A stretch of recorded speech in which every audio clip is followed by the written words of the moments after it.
past 5 years, we have witnessed the birth of countless excellent teams and players in all 5 major regions.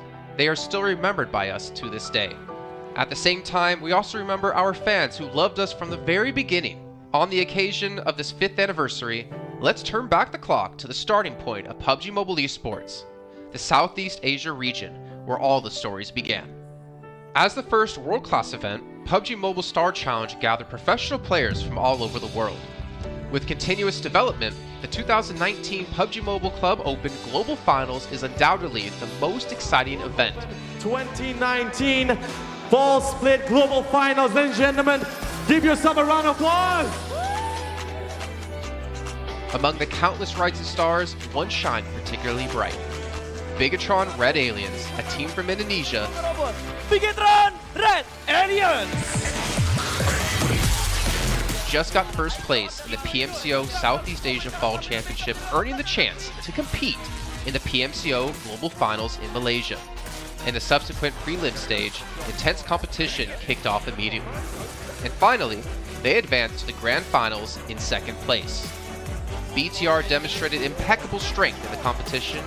By the end, BTR was leading the lobby by a significant 106 points, bringing the first ever championship title to the SEA region.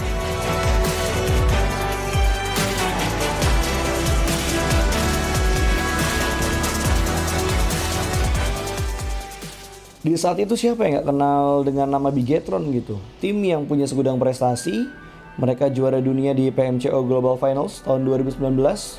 Mereka banyak banget melahirkan pemain-pemain berbakat. Zuxi, Luxi, Ryzen, Microboy.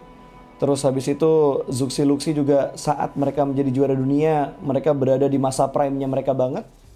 PUBG Mobile Esports always strives to develop and grow year after year. That's why we made sure to continue the support and build the SEA region. In 2020, the improvement of the competitive schedule introduced the World League, which later became the World Invitational. We also launched the PUBG Mobile Pro League, where even more outstanding teams joined the competitive stage. In the 2020 PMWL, BTR once again clinched the championship in the East.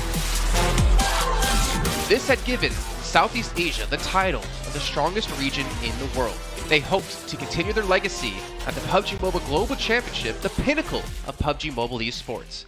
However, BTR was not able to repeat their performance from the previous year. Top 2 teams is going to go this round. Winner, chicken dinner, Nova XQL. With the rise of Team Nova, countless brilliant moments were had, but this also left many players with regret. After BTR Red Alien won at the Global Championship in Kuala Lumpur, we thought C region was the best. We thought nobody could beat C region except maybe RRQ Athena, maybe Illuminate the Murder, maybe Mega Conqueror, but C region was the best at the time. And we get to the league. We heard of a team called Nova. We thought maybe this team is not that good. On the contrary, they owned all the teams. They were very good. Let's move forward to the year 2021. With continuous efforts, more teams and players joined the Pro League. For example, Xavier, who placed 3rd in the 2020 PMWI East League, also secured 2nd place in the PMGC East League. FaZe Clan also made their debut on the world stage. Có thể nói 2021 là năm thành công nhất của Dingo Xavier trên đấu trường quốc tế, khẳng định vị thế và tên tuổi của Việt Nam vô cùng mạnh mẽ. Còn với FaZe Clan, đây là năm đầu tiên họ đặt chân đến với giải đấu cao cấp nhất của PUBG Mobile, nhưng lại khiến tất cả những đối thủ khác đều phải dè chừng và e ngại. Undoubtedly, the year 2022 has brought the greatest changes to the SEA region. Vampire Esports emerged, dominating 2022 PMWI, winning both the main and after-party tournaments, while also setting records for most chicken dinners, most eliminations, and more. They were not only facing competitors from the SEA region, but from all over the world. Everyone was talking about VPE and wondering if they can maintain their performance at the Global Championship or if it was just a stroke of good luck. On the last day of the 2022 PMGC Grand Finals, VPE won 3 chicken dinners alone, moving from the bottom of the table to 6th place, achieving the best result for the SEA region.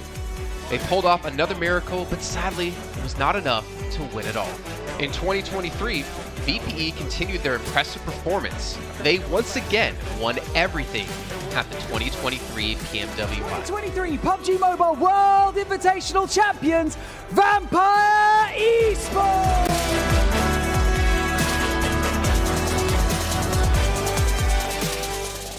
ก็ย้อนกลับไปในปีที่แล้วนะครับเอาจริงก็ผมมองว่าน่าจะโอ้โหไม่มีใครที่จะมองว่าทางฝั่งตัวแวมไพร์จะซักเซสได้ถึงขนาดนั้นนะครับเพราะยุคนั้นเหมือนทุกคนจะโฟกัสไปทางฝั่งตัวอินฟินแล้วก็เฟคแคนที่มีแบบว่าผู้เล่นดังๆนะครับแล้วก็ถ้าจำมันได้เหมือน PMGC ปีล่าสุดมากินไก่แบบเบิ้ลติดๆกันในวันสุดท้ายเหมือนเอาจริงน้องๆก็เคยบอกเลยว่าเฮ้ยเราเครียดกันไปหรือเปล่ามันเป็นตัวเองดีกว่าเล่นแบบปล่อยจอยได้แบบจอยเลยสุดท้าย3 ติดจบอันดับ 6 ของโลกซะอย่างนั้นนี่นะครับแวมไพร์สปอร์ตเหลือเชื่อจัด But don't forget, Alter Ego, an Indonesian team, showed a very strong performance by winning the Super League twice. The SCA Super League was an upgrade to the previous championship, which by many is considered to be the most competitive league in PUBG Mobile. They could potentially become the next legend of the SCA region. Untuk dibilang legend, gue rasa belum sih untuk Alter Ego. Walaupun mereka sempat ngedapetin back-to-back champion untuk di PMSL 2023, itu menurut gue hanya sekedar untuk ngasih pembuktian gitu bahwa Indonesia tidak kehabisan pemain berbakat. Ya mungkin contohnya Rosemary gitu. Datangnya dia ke Alter Ego tuh bener-bener jadi ujung tombak untuk Alter Ego. Dan gak berhenti di Rosemary, masih ada Alpha juga yang didatangkan oleh Alter Ego untuk mengisi kekosongan atau kekurangan dari Alter Ego. Dan gue rasa PMGC 2023 ini akan menjadi ajang Global Championship pertama gitu untuk Rosemary dan juga si Alpha. Jadi wajib banget kita nantikan performnya mereka di PMGC 2023. Dan please di notes, pastikan tonton Alter Ego sampai akhir. Of course, there are many more teams we haven't mentioned, but these teams will all take part in the 2023 PUBG Mobile Global Championship. So what do you think? Who will be the ultimate winner in this year's PMGC? Will they be from SCA? Well, there's only one way to find out. Greetings, PUBG Mobile players! The long-awaited Frost Festival is about to commence. In the new version 2.9, we'll be introducing battles filled with a frosty atmosphere. Snow Battle is coming to town. Furthermore, you'll also get to experience updates to World of Wonder and Classic Mode. So let's dive right into it. In the Frost Festival, we'll be bringing you a series of snow-themed content, including a new Snowy Village-themed area, fun interactions with snow pals, and snow-themed items for more gaming fun and excitement. When miraculous December comes, the Frosty world will undergo some magical changes. Stay tuned for updates. Don't miss out.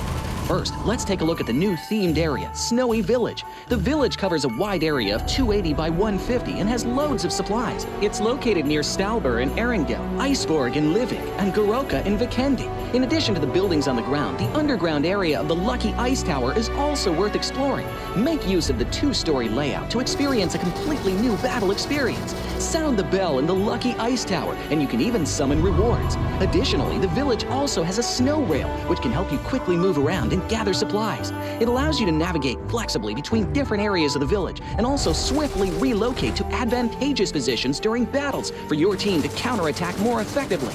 Of course, you should always remain vigilant to avoid becoming the target of an ambush. What's more, the village also features a special 2-seat vehicle, the Reindeer. It's also a great choice for transportation as it allows you to swiftly move all over the map.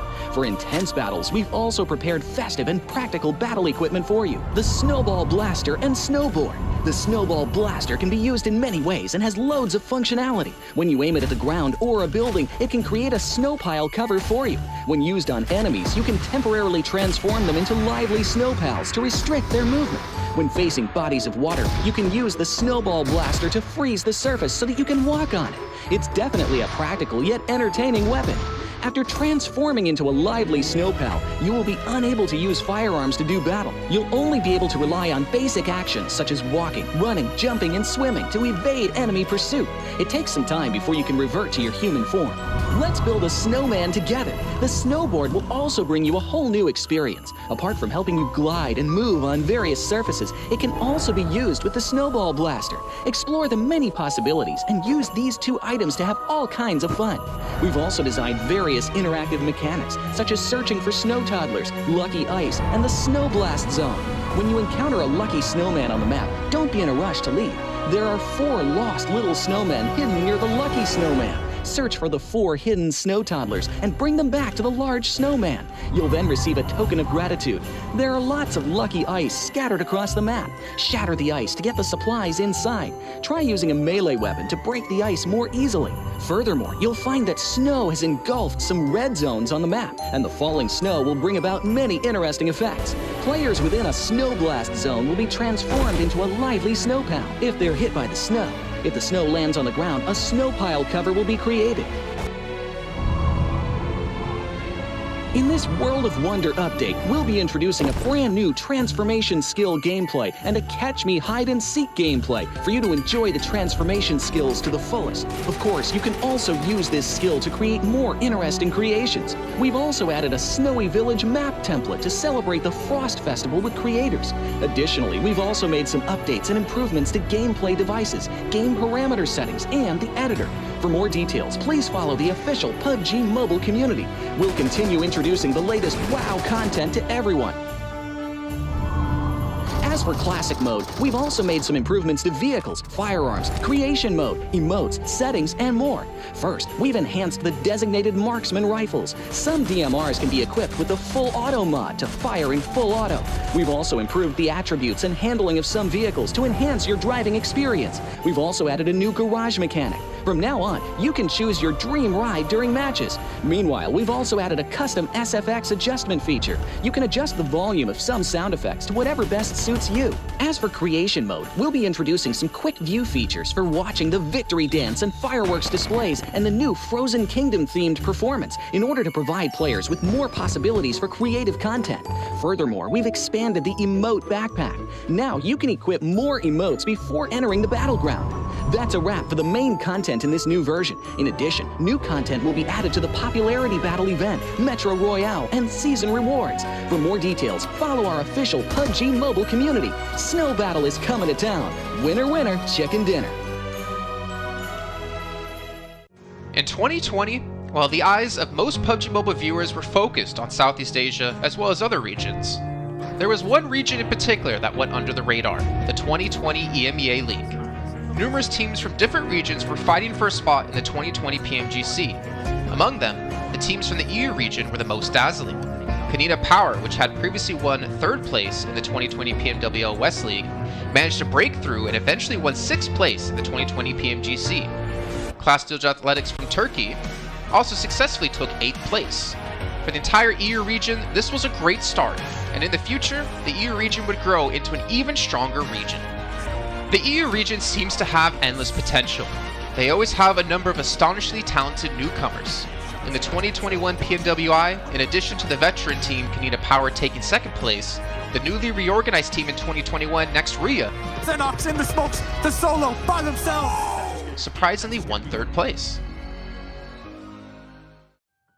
The EU region seems to just have endless potential. There's always a number of astonishingly talented newcomers coming up through the ranks, developing their skills, and in 2021 at the PMWI, you had some of the veterans there for sure. Kanina Power taking 2nd place, an incredible performance coming through from them to get that 2nd place. But not only that, you had the reorganized team for Nexria in 2021 who won PMPL Turkey. They came 1st in their region and then were invited on the back of that to the PMWI West to take 3rd place. So these new talents working as this new roster at the time, a phenomenal resurgence there, and there's so much more left in the pipeline, I'm sure, for this region. I'm really excited for what the future has, and I can't wait to see what they've got. In the 2021 PMGC, teams from around the world gathered once again. First of all, worth mentioning is that among all the participating countries in the Grand Finals, Turkey had the most with 3. Among them, teams like S2G and Nexria finished 4th and 6th respectively. This was a massive achievement. The efforts of the EU region are constantly bearing fruit. Now they just needed an opportunity. 2021 yılında Dünya Şampiyonası istediğimiz gibi başlamıştı. Çünkü West aşamasında 3 takımımızı birden ilk 6'ya sokmayı başardık ve büyük finallere 3 takımımızı göndermiştik. S2G 4. olarak buraya katılma hakkı kazanmıştı ve kadrosunda Rip7, Timber, Kalse, Sylas gibi isimler vardı. Büyük finallerde ne yapacağını çok fazla kestiremiyorduk temsilcilerimizin çünkü dünyadaki takımların iyi performansları söz konusuydu. Büyük finallerde temsilcimiz S2G 4. olmayı başardı. Nexu'ya 6. olmayı başardı. Maalesef Fenerbahçe ilk 8'in dışarısında kalmıştı. Ama bu takımın ileride çok iyi şeyler vaat ettiği konusunda herkes hemfikirdi. Next, let's go directly to the 2022 PMGC. At a time when everyone was focusing on whether Nova could win 3 consecutive championships, a team that was not originally a favorite to win was about to become the focus on the stage. S2G performed consistently in the first 2 days of competition, always maintaining a position at the top of the leaderboard. And on the final day, S2G changed its conservative tactical strategy and sought to gain more elimination points in the last few rounds. And in the last round, S2G secured the championship with 15 elimination points. Champion of 2022, it is S2G! They finally broke through and made history for the EU region. 2022 Dünya Şampiyonası bizi büyük zaferler getirdi. Tabii ki Dünya Şampiyonası başlamadan önce bu zaferlerin geleceği konusunda çok bir fikrimiz yoktu. S2G kadrosunda bazı değişiklikler yapmıştı. Takıma yeni katılan oyuncular vardı. Özellikle Reis ile birlikte takımın form seviyesi gerçekten çok yüksekti. 2022 Dünya Şampiyonası finallerine 2 takım göndermeyi başarmıştık. Bir tanesi S2G, bir tanesi Fireflux. Maalesef 2 takımımızın kaderleri birazcık farklı oldu. İlk günden itibaren S2G sürekli olarak zirveyi kovalarken Fireflux için işler iyi gitmemişti. 3. gün geldiğinde S2G güzel maçlar geçirdi ve şampiyonluğu Türkiye'ye getirmeyi başardı. Bu Türkiye e-spor tarihindeki en unutulmaz başarıydı. This year, the EU region has continuously produced even more strong teams. First of all, G Gladiators won first place at the 2023 PUBG Mobile Pro League Spring Regional Championships and third place in the 2023 PMWI. Veteran teams like Next Ria and Canada Power have been performing better and better this year and successfully qualified for the 2023 PMGC. Subsequently, hot recent teams like Mad Bulls, BRA Esports, Major Pride, Elise Esports, Demorte, among others from EU, have also successfully gotten a spot in PMGC. They all look forward to continuing the success of the EU region in 2023. There are many questions surrounding PMGC. Will S2G successfully defend their championship? Will another EU team lift the trophy? Could it even be a team unexpected to win it all? Let's witness it together in Turkey.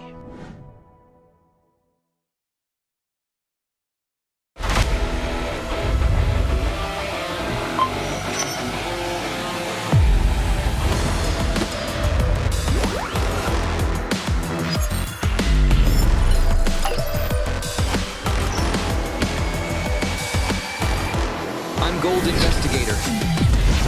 Join the Investigator team and let's protect the game's fairness together. 2023 Popularity Annual Gala event tutorial. Hey there, welcome to the 2023 Popularity Annual Gala. We've introduced a brand new competition and upgraded rewards.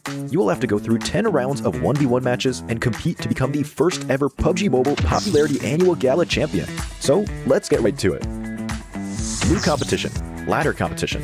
The Popularity Annual Gala event will be utilizing a new ladder promotion system. Players' initial ladder grade will be determined by their battle points at the end of the first round. Ladders are divided into 6 grades: Triple S, Double S, S, A, B, and C, with Triple S being the highest.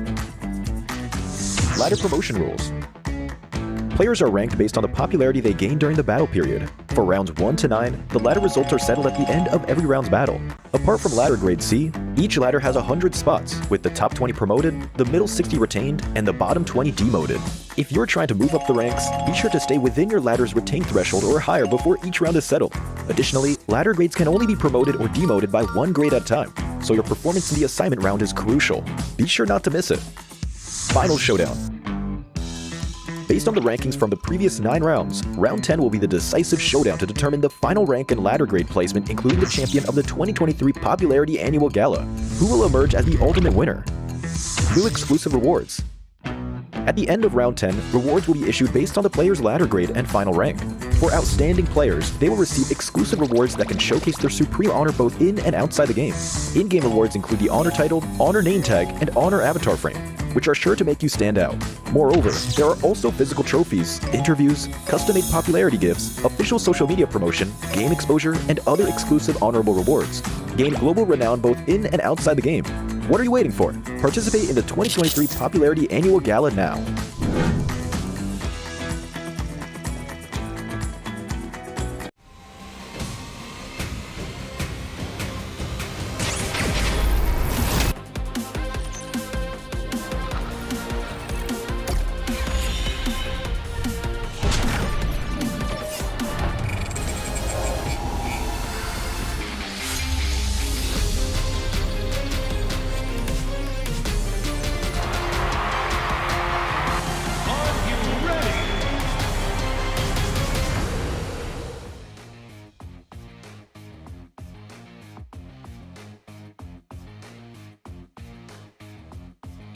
And we are back for the final week here for the 2023 PUBG MOBILE Global Championship League stage. But right now we're not grouping anymore. We're down to the last chance and survival stage for this week. We're live in a PJ Battle Arena, Malaysia, with me here, Chuchu, as your stage host for the entire week. None other than Yuhai, or AKA also Superboy. He keep on changing his name, but I don't know why. How are you feeling, Superboy, AKA Yuhai?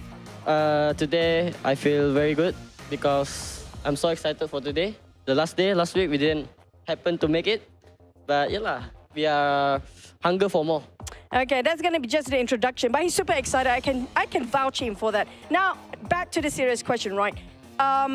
Basically, you guys were so close last week, literally like a couple of days ago, for Yellow Group to compete in the group stage. You guys had a tie with WBG.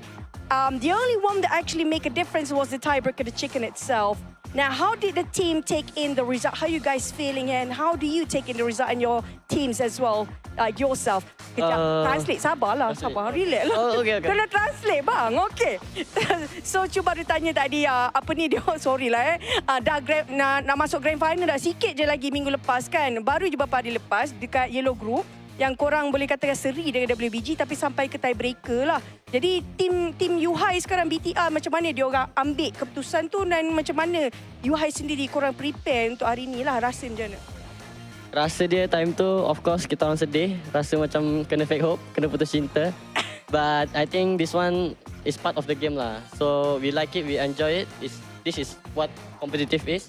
And sekarang kita orang rasa okay je sebab kita orang still dapat chance untuk play. So kita ada chance lagi now. We're going to prove lah. We're going to prove who's the best, and we're going to dominate on this survival stage. I like that mindset. They literally just reset themselves. It's definitely heartbreaking, like what you mentioned just now.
Championship 2023 survival stage. And what this means is we've had each group playing out their own week over the last 3 weeks, and our now remaining 24 teams will have a chance to get through into our last chance stage, kicking off in 2 days' time, where it will be 5 teams advancing through into the Grand Finals. I'm Jason Kappen, joined once again. I wanted to sing this time, but I did it over in European regionals. We got Max, man. We got Kolaris joining me here on the desk. Max, how you doing, man? I'm doing good. No, Jason, you're here. No bullying from the get-go, so we're good for now. But no, super excited, of course, it's the survival stage, and we said goodbye to some teams already in the last few weeks, and we're going to say goodbye to even more teams to be on the depressive side. But of course, there's to make a spot to PMGC Grand Finals, so there's a lot on the line here, Jason. On the plus side, at least our groups now are awesome, right? Like, yes. of all the teams that have actually gone through here, not fallen down in that bottom 5 across all groups now, I'm really happy with the makeup of what we've got, even though we've said, congratulations to some great teams in these groups. We still left with some excellent teams here to be able to treat us here in the survival stage and last chance. And some massive matchups as well. And obviously we'll get into that in a little bit of time before we can finally break down what's going to be going on these next few days. Going to give a shout out to Infinix GT10 Pro, our official smartphone here at PMGC 2023. It was born. You hear that, Max? It was born. Wow. So it's our first creation of machine and, well, it's not human. It's extreme being. Yeah. It's extreme, yeah. You guys can pick one up and dominate the lobby, and while you're using it, make sure you check out TikTok with the tag PMGC 2023 to find out everything behind the scenes. We have some interviews. You can check out some other great content there as well. And of course, if you do post about it, make sure you use the hashtag. But gentlemen, we are about to head into our first day of play here, and honestly, Procedure, BTR, I am excited about these two teams going head to head. But honestly, I feel like every single day that goes by, we're just getting better and better competition between these teams. And Max, I mean, it's got to be a rematch. The Twins versus their old team. Oh yeah, it was one of the biggest storylines we're going to have here. Procedure Evos versus BTR. See how things are going to work out. Though, really, if you are looking at these two teams, BTR had one of the most insane starts in their group, right, Jason? I mean, you're covering that a second place, a chicken dinner. I mean, you couldn't ask for a better start at this kind of level in PUBG Mobile Esports as a whole, dominating Group Yellow, and now coming into this one, I would say they're going to look so good. It's only been a 2-day break, Jason, so they're going to be hot on the heels of these top squads. Yeah. I think I ended up saying during the show, Clars, I think, so it was the Twins that were the problem when Biggest Strong started to do well on day one. But obviously, they still have some work to do, coming down to just like that 1 point difference between getting through to the Grand Final, having this whole stage, which you can see here, teams coming in through 4th and 11th, and then only 16 teams will advance out through this. Don't worry, I think you might have said that on broadcast, and I think I said that whilst me and Max and Blank were actually watching in the back as well. But I mean, we've been saying that for a while, to be honest. Yeah. To be fair, though, I mean, of course, not qualifying via that tiebreaker, a bit heartbreaker as a whole. But I love the fact, love and don't like the fact that you've got like BTR, D+, who I'm a big fan of, Influence Rage, all of these teams that I thought might be able to go through in that top 3, but we get to watch extra games of them, so I'm not really complaining. Oh, 100%. And as we move into this, obviously today's going to be a matchup of Group Green up against Group Yellow. So teams like Reject, which we get to see, as we did get to hear you, High Boy, talk about. Mad Bulls as well. But for me, since I didn't get to cover their week, and I was very critical about them kicking off, if you guys checked out over on Instagram, Gladiator. Obviously, they had like an okay playthrough. They were good enough to get to this stage. But as we saw for DRS, the invited teams have been struggling here. Look, I don't want to bring back bad memories for Gladiators compared to last year, but Inco are here, Jason. And we know what happened last year. They just barely didn't qualify. I think it was Ninebite in particular was just a pain and just destroyed the team in those last few matches on the Wrangles. So it didn't quite work out, so hopefully there's not going to be any fear going up against Inco in this one. But Gladiators, we just need to see better, right? I don't want to touch upon them too much because we need to see improvements, but they just need to be quicker on rotations. And if they do, we know these guys can frag time. They just need to be faster on the pivot. And Clarus, I actually wanted to dive into a team that we were very critical of, actually, when it came to the European regionals. Malise. This team, you said it, we all agreed, not the best team in Turkey, even though they came out first place in their own PMPL. But they've been able to make it to this point, and I have to say, I'm pleasantly surprised for this team, considering their performance throughout the year and their improvements throughout the year. I mean, hopefully they're able to pull the socks up and do even more, because honestly, so far, Turkey in as a whole has not really been that impressive at PMGC just yet. I mean, yes, we've got S2G in the final and stuff, but Malise, 123 points, just 2 Gladiator. I do think as a whole, our region, in terms of the teams as well as the European teams gained steam throughout the group stage. Like Mad Bulls and even Gladiators to an extent as well got better results the later we got into their group stages as a whole, and then we all know how Major Pride did, right? So I'm actually pleasantly surprised kind of with how our region has done so far, because there was a place where they could have just fallen completely flat and continued those day one, those day two jitters. I was so happy to see Major Pride take first place. You would have told me that Major Pride were going to top any of these groups. I would have said no. They could make it in survival stage, right into the finals. I would be really, really surprised if that happened. But Nomi in particular, being MVP of his group, just popping off, normally being the off-angle player, but he's like, I mean, I see them. How about I also shoot at them? And he just got a ton of eliminations off the back of that. So hell yeah, why the hell not? I'm loving seeing it. But more importantly, for that group, Suk qualified, Jason, which I'm happy to see Suk. He's going to be back at LAN event in Turkey, so I'm hyped to see that happen. I think it was like just over 1,000 days since Suk has been in PMGC from the initial year that we had happen, and nice to see them get through though. It was very, very close coming down to that 1 point difference. And also, really quickly on Nomi, I remember I said during the show as well that Matic can learn a thing or two from him, from G Gladiators. I'm hoping to maybe see the battle between them and see who's going to be more successful. But can we quickly go back to D+ actually, because I think they're a very interesting team.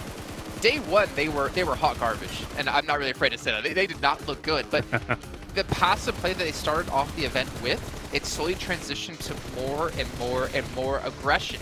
And they eventually became successful, getting a lot of the eliminations, and we saw third overall here from the groups. But what I worry about is, this is only a 2-day event for these teams, right? They only have those 2 days of play, as many points as possible, and you can't start slow like they potentially might try to do. Yeah, it's a fair assessment, Jason. I have, even in my predictions, I have gone out to say that they're a slow starting team, but they're a defensive play style that, allows other teams to come to them and then kind of take opportunities on them when they actually approach them. And you're right, I think that they did start out not great. They slowly learned from the lobby. They did finish well, obviously getting themselves 5th place in Group Yellow. But you're right, with only 2 days, they do have to accelerate that pace at which they're going to be able to assimilate information from this lobby. Now, of course, they have, 8 of the teams from their lobby to try and kind of, retain some of that information from the prior stage as a whole. But they're going to have used their prep time very smart against like Group Green as well as Group Red, be able to assimilate that information without being on the battleground alongside them, and then put that into motion. So it's a tough time here for just 2 days. You're right.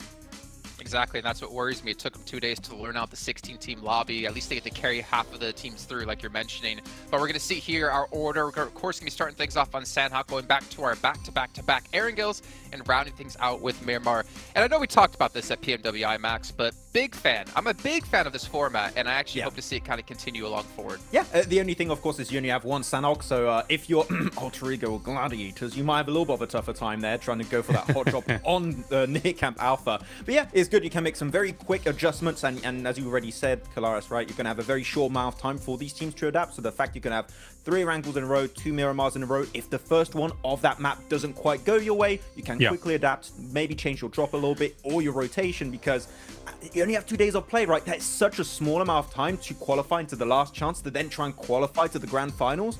It's down to the wire. It's going to be a lot of pressure on these guys, I believe. But as we know, Jason, pressure makes diamonds, so anything can happen.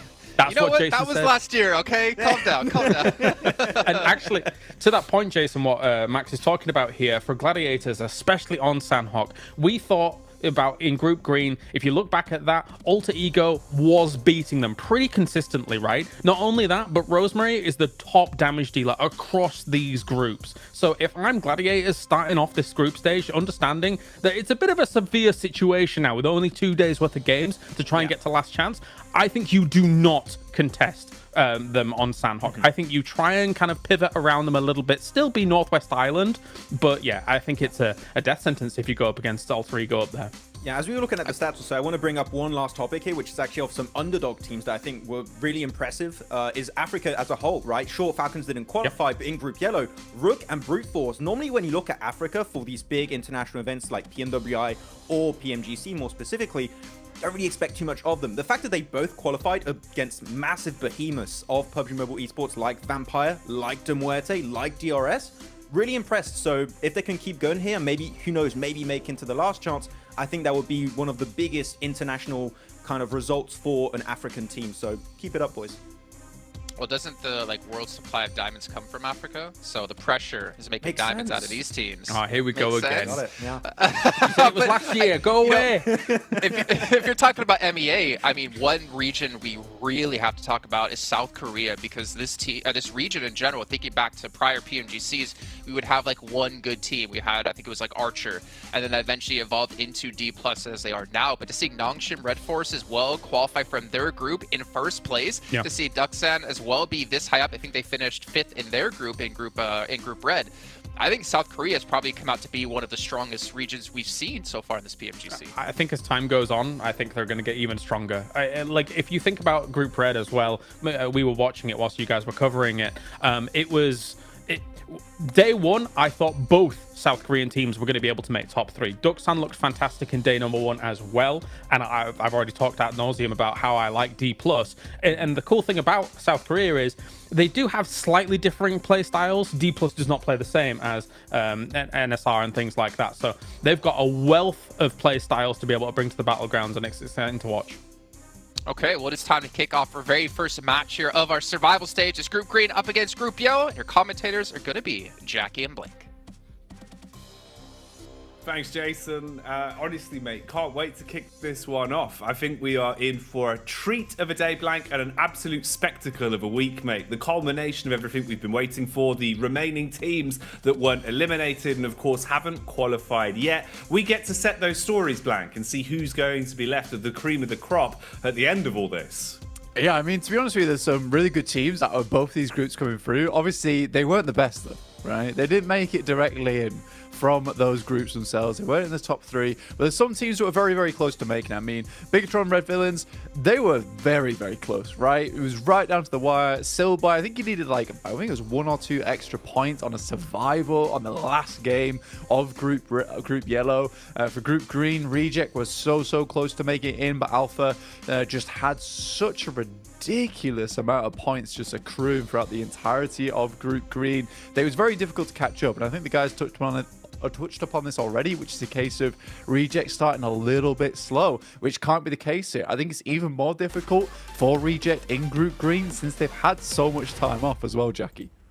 Oh, absolutely, mate. You know, the downtime they've had since they started now, are they going to be warm? Are they going to come into it with that same confidence, that same sort of, I don't know, quirky charisma we were seeing on the cameras as well, Blank? Because that's what really won my heart for Reject Tokyo, was the fact that even outside of the lobby, they just looked like they were giving it and having a great time. So I hope that comes back, and we'll see as we get to ease into it. Our first Sanhok always starts with a banger, so let's see what we're in store for.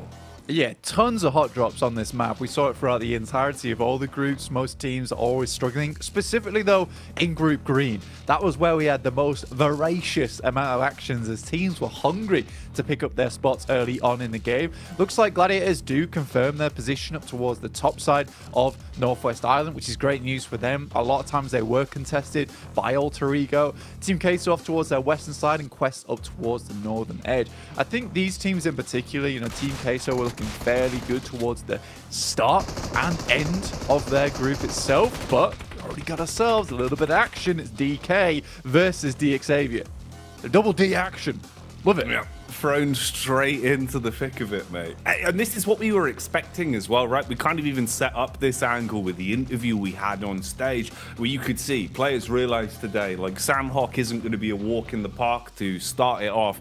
This one is going to be about coming in and setting the pace, because that sort of message we were putting across about how important it is to not only cultivate points early, but cultivate them consistently throughout the play day, throughout the week. That's now maximized so much more here, because your room for error, the amount of games you're playing, and how important it is to get those points early is now increased tenfold, right? So the pressure's already mounting on you, Blank. So that's why coming into it, the difference of a normal hot drop versus kind of a hot drop here, win or lose, might already be kind of that one domino that's tipping the balance of, if you're going to make it out or not. So definitely keep your eyes peeled for some of the fights we'll be seeing today.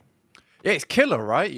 With these games, the way they're going, with each and every match being a big chunk of your points, you can see exactly why DK decided that, look, it's not worth it to continue with this hot drop, because potentially we get away with this one with 4 eliminations.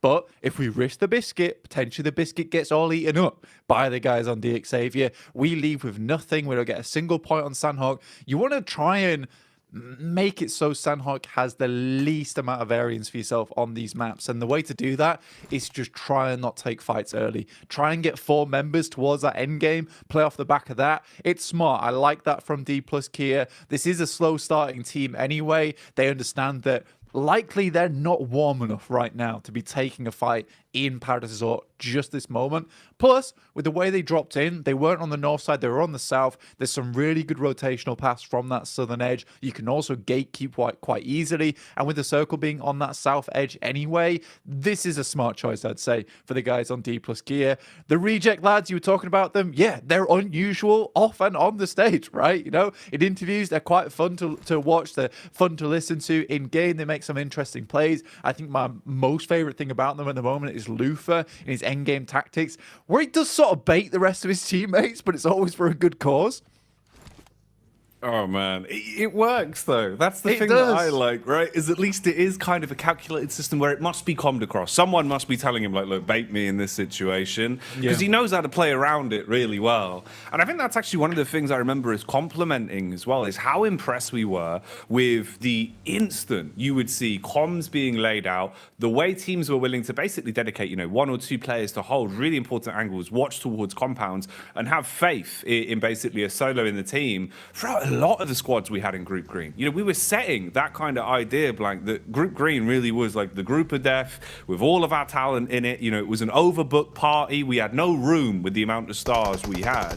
But that trickle down means that we've still got some huge names that will be into these games. At the minute, though, we can start it off, as there is a bit of commotion on screens. Now, Gladiators, they've been roaming around thinking they were the big dogs. They strike on what appeared to be a solo and do get the initial knock. But here's the response. Spread out, you've got a 3-pronged attack with multiple points of damage now coming into them. And this is 2 knocks onto the Gladiators. A situation that's getting worse for wear. And with the potential to close the distance with the DBS, Blank, this could be a nightmare start for Gladiators in the blink of an eye. Yeah, nade's going to be huge as well here. Luckily, they have a little bit of cover, but Big Milo on the backside, he's still coming in strong. Raze will be looking for a nade over that top side. It looked quite fairly on target towards Tixie. Doesn't quite do enough damage. So it looks like here we will have Gladiators getting back up to a full 4, but no Big Milo striking from the side. Milo, what moves has he got for us? Meanwhile, the medic maneuvers are being played out inside of the compound. So Matic's back on his last legs. And they really are shaky legs at this point, Blank. They're all so low on HP. Every second here is going to be pivotal if they want to try and top themselves back up, depending on if they even really have much to work with. Utility is going to be a bit of a low right now. Trying to play the angles is a smart position from Kitsune. Tries to let them get ahead of him before he strikes, but he's been seen and instantly spanked. The shotguns are dealing with them. And one by one, that's the way they go down. Instantly, Gladiators taken out of commission here on Sandhawk. I mean, it's pretty typical as well for Gladiators to go down early here on Sandhawk, but I didn't think it would happen the way it did just there. And you know what? All things considered, that was a pretty perfect setup coming through from Team K, so you could tell that they've really put their research in to this first initial map, how they wanted to play that one off, because they had Big Milo up front, providing the information back as soon as they were coming across. They had a player hidden in the grass. It was, in fact, super fortunate that Gladiator was able to spot that player in the grass and be able to take them down early on. But with the setup that Team Queso had, I think it was pretty difficult to come back from that situation for the Gladiators. So they just get read into so easily by Team Queso. Beautiful setup. And they'll go on with 3 players. With 4 eliminations, losing 1, I'd say that's a decent trade for Team Queso. Oh, absolutely, mate. And it kind of was, a needed trade as well, in the sense that the reason it worked so well is they sort of sprung an attack onto Gladiators, right? Where you sort of use one solo as a chess piece, sort of play him off for it. Works out nicely. Big Milo, though, not ready for the peak from Zerich. And this brings Madballs into focus. Just lurking on a bridge side, using the high ground to their advantage. Had the lay of the land for quite some time. And Zerich never misses blank. Well, sometimes he misses. But his misses are far less frequent than his hits. They are pretty consistent. And that's why he's so explosive. So fun to watch, right? I'm kind of glad, actually, we will get a lot of time to see how Madballs are going to find their way through this lobby as well. Because I think they are a squad that needs to come out swinging and prove that they can go that extra 15% from what we were seeing from them in the regular group stage.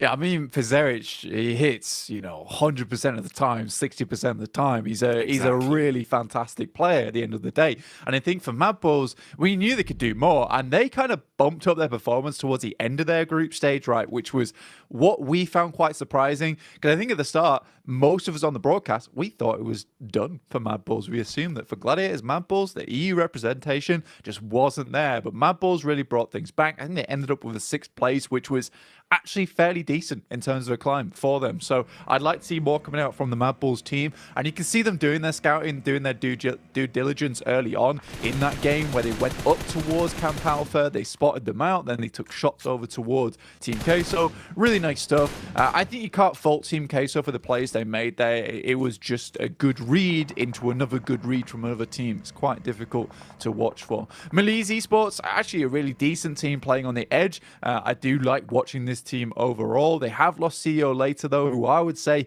probably their heaviest hitter on the squad, which is really not good news here on Sandhawk, where you do want some of your biggest hitters to be in the game towards the late game when you need those DBSs in play, when you need to have that close quarters god up front and personal.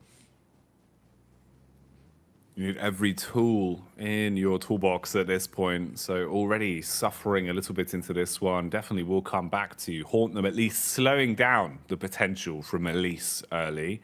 But I'm right there with you, man. I was really impressed. The more we saw from Release, the better they seemed to be playing over the course of that group. It felt like as soon as they had sussed out the way that the other squads were playing, they gelled into it and showed us some great stuff in terms of their aim skill, especially towards the end of that week. So good to have them back on our screens. We'll see how they perform now.